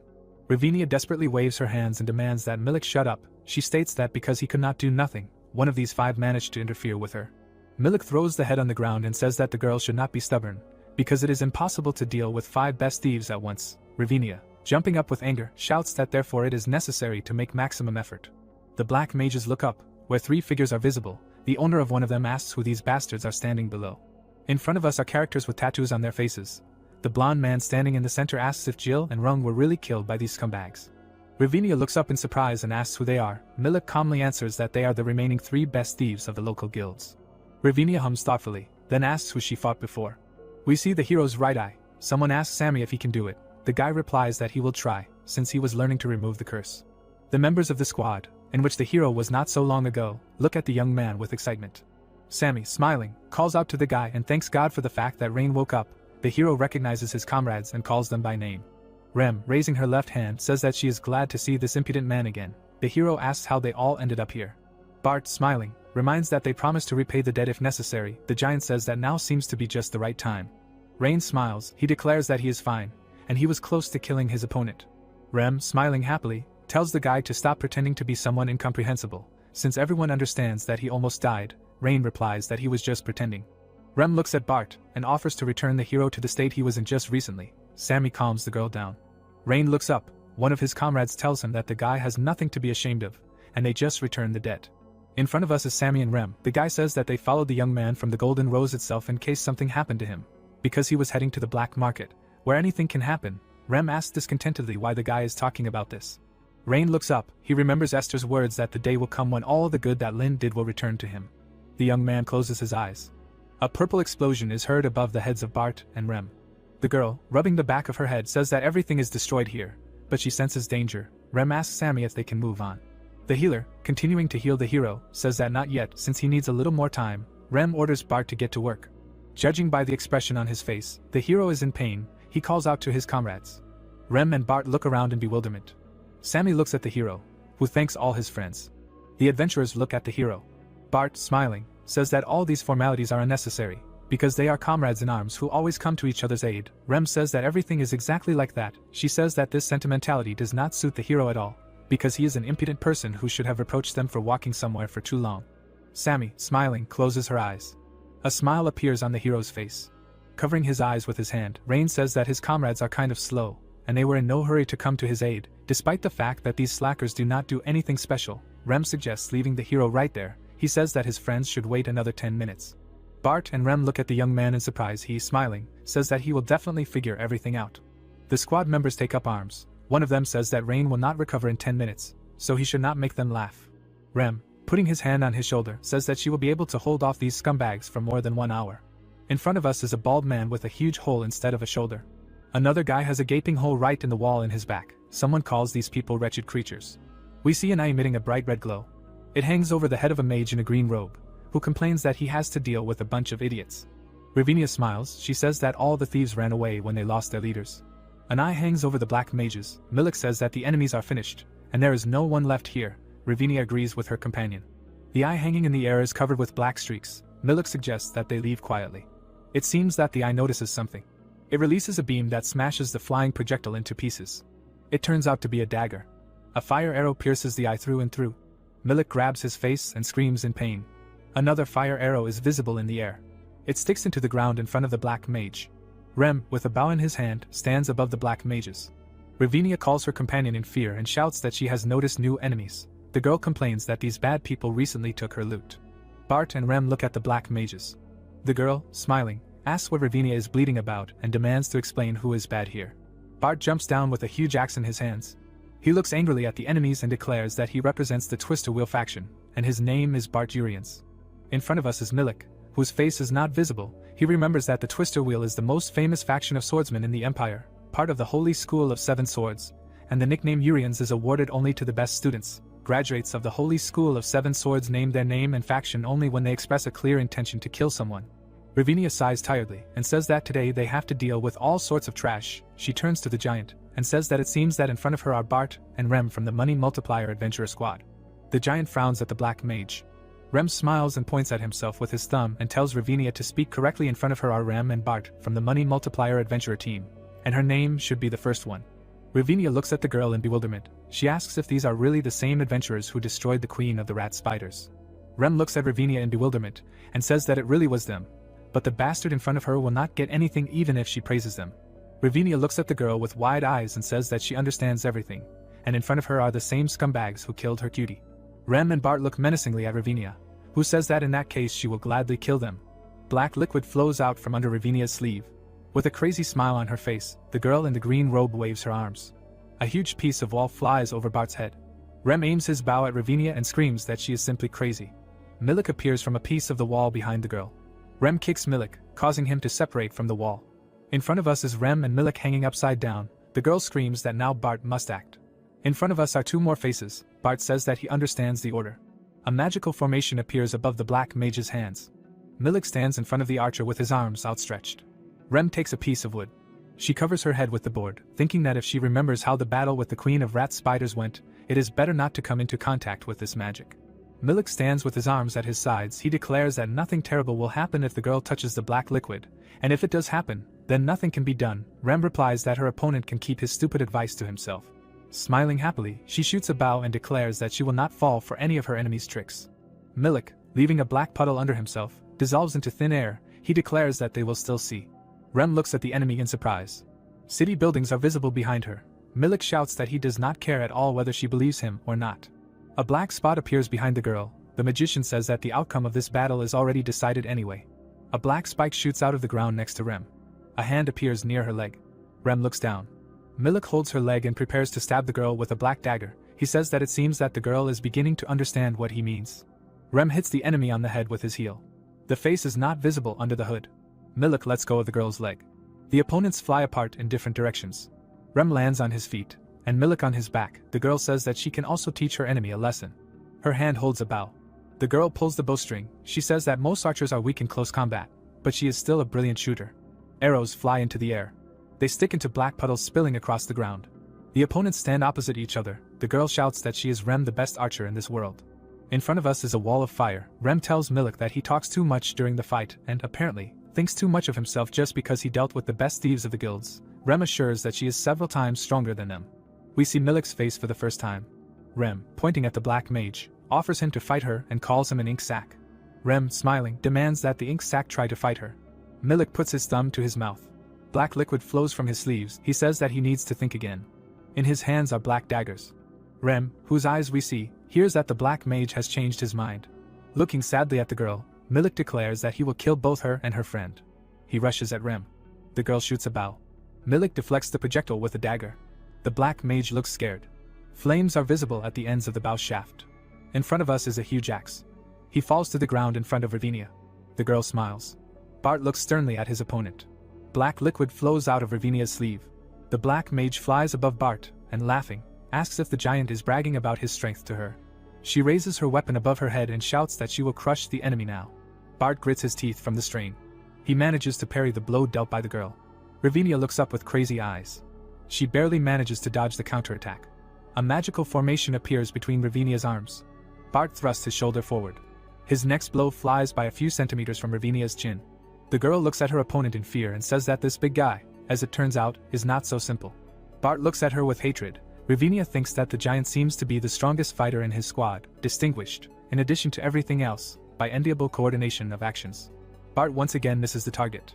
A purple mist spreads from the magical formation that appeared above the girl's head. Bart closes his eyes. He understands that it is poison. Ravinia, smiling madly, prepares to strike with her trident. She understands that her opponent is having a hard time resisting. Bart, closing his eyes, spins the axe. The girl smiles. The giant's weapon approaches her. The next second, Ravinia receives a powerful blow to the face. She flies far away. Rem looks up in surprise, where a trace of the blow is visible. Milik is surprised. Ravinia is sticking out of the wall, which she broke through with her, but the girl falls from a great height to the ground. Bart breathes a sigh of relief. He knew that the attack would be effective, but he did not suspect that everything would end exactly like this. Ravinia lies lifeless on the ground. A puddle of black liquid is visible under her hand. Bart stares at the black mage. Ravinia gets to her feet. She raises her left hand. The girl's fingers are broken. Bart listens to the spells that Ravinia casts, ancient evil that resides in the darkness, Ryan and old monk. The girl points her finger up. Rem pulls back her bowstring. She understands that she must not let Ravinia use magic, and at the same time she wants to finish Milik off first. The girl barely manages to dodge the blow that Milik deals. The black mage asks when she has time to look around. Bart throws his weapon at Ravinia, who clearly says that she is activating an ancient contract. Milik tries to understand if Bart really threw his axe at his ally. The mage does not understand what kind of tactic this is. The giant looks down. He rushes forward. Milik looks at the big guy in horror. We see white marks. Rem kicks the enemy, but he manages to cover himself with his hand. The girl asks if he has never seen anything like this before. In front of us are Rem and Milik. The girl, smiling, shouts that the black mage sees a secret technique of the Southern Wheel Sword School, when a person moves faster than a weapon. 3 magical formations are visible above Ravinia's head. The girl demands that the order be carried out here and now. Bart overtakes his weapon. He understands that Ravinia activates her spell too quickly, and he does not have time to grab the axe. In front of us is the giant's eye. Bart thinks that in this case, he will have to solve the problem with his fists. We see Rem and Milik, each of them calling out to their ally. In front of us is Ravinia and Bart, raising his fist to strike. The axe plunges into the ground. The giant misses, but the black mage hits him right in the chest. Rem looks at his comrade in fear. Milik smiles. In front of us is Bart. Ravinia, smiling, looks up and says goodbye to the big guy. Black discharges sparkle above Ravinia's head. She wishes the big guy a safe journey. Rem, trembling with horror, calls out to her comrade. Milik kicks her in the face. In front of us is the giant's head. Ravinia puts her left hand up and declares that Bart fought well, so as a reward she will turn his body into a piece of meat. The girl orders Bart to explode. We see a purple fist. A bright glow appears around the giant hanging in the air. Now Bart is surrounded by black discharges. He looks down. Ravinia, with blood running down her face, joyfully raises her fist. Rain appears behind her. He says that Ravinia can wait millions of years and still nothing will work out for her, since he stole what she needs. We see the girl's bloody eye. A wall of fire appears in front of the hero. Milik looks at what is happening in amazement. Rain is preparing to use a spell. Milik has real horror in her eyes. A stream of flame rushes over Rem lying on the ground. We see a destroyed building. Rem lifts his head and giggles, saying that the hero came too fast. The boy holds his hand. The girl says that she was already thinking about kicking his ass. Rain, smiling, apologizes, and then says that he will now finish everything himself. Bart approaches the boy and asks what the boy is going to finish, since he already seemed to have dealt with the enemies. Rain looks over his shoulder and says that it is not finished yet. We see smoke rising. Ravinia, whose upper robe has been burned off, stands in the middle of the fire. Bart and Rem look at her in amazement. Ravinia looks simply terrifying. The hero touches his left hand with 2 fingers of his right hand. The boy says that he knows these creatures very well and is simply shaking with rage. He says that they do not just die. The bandages fly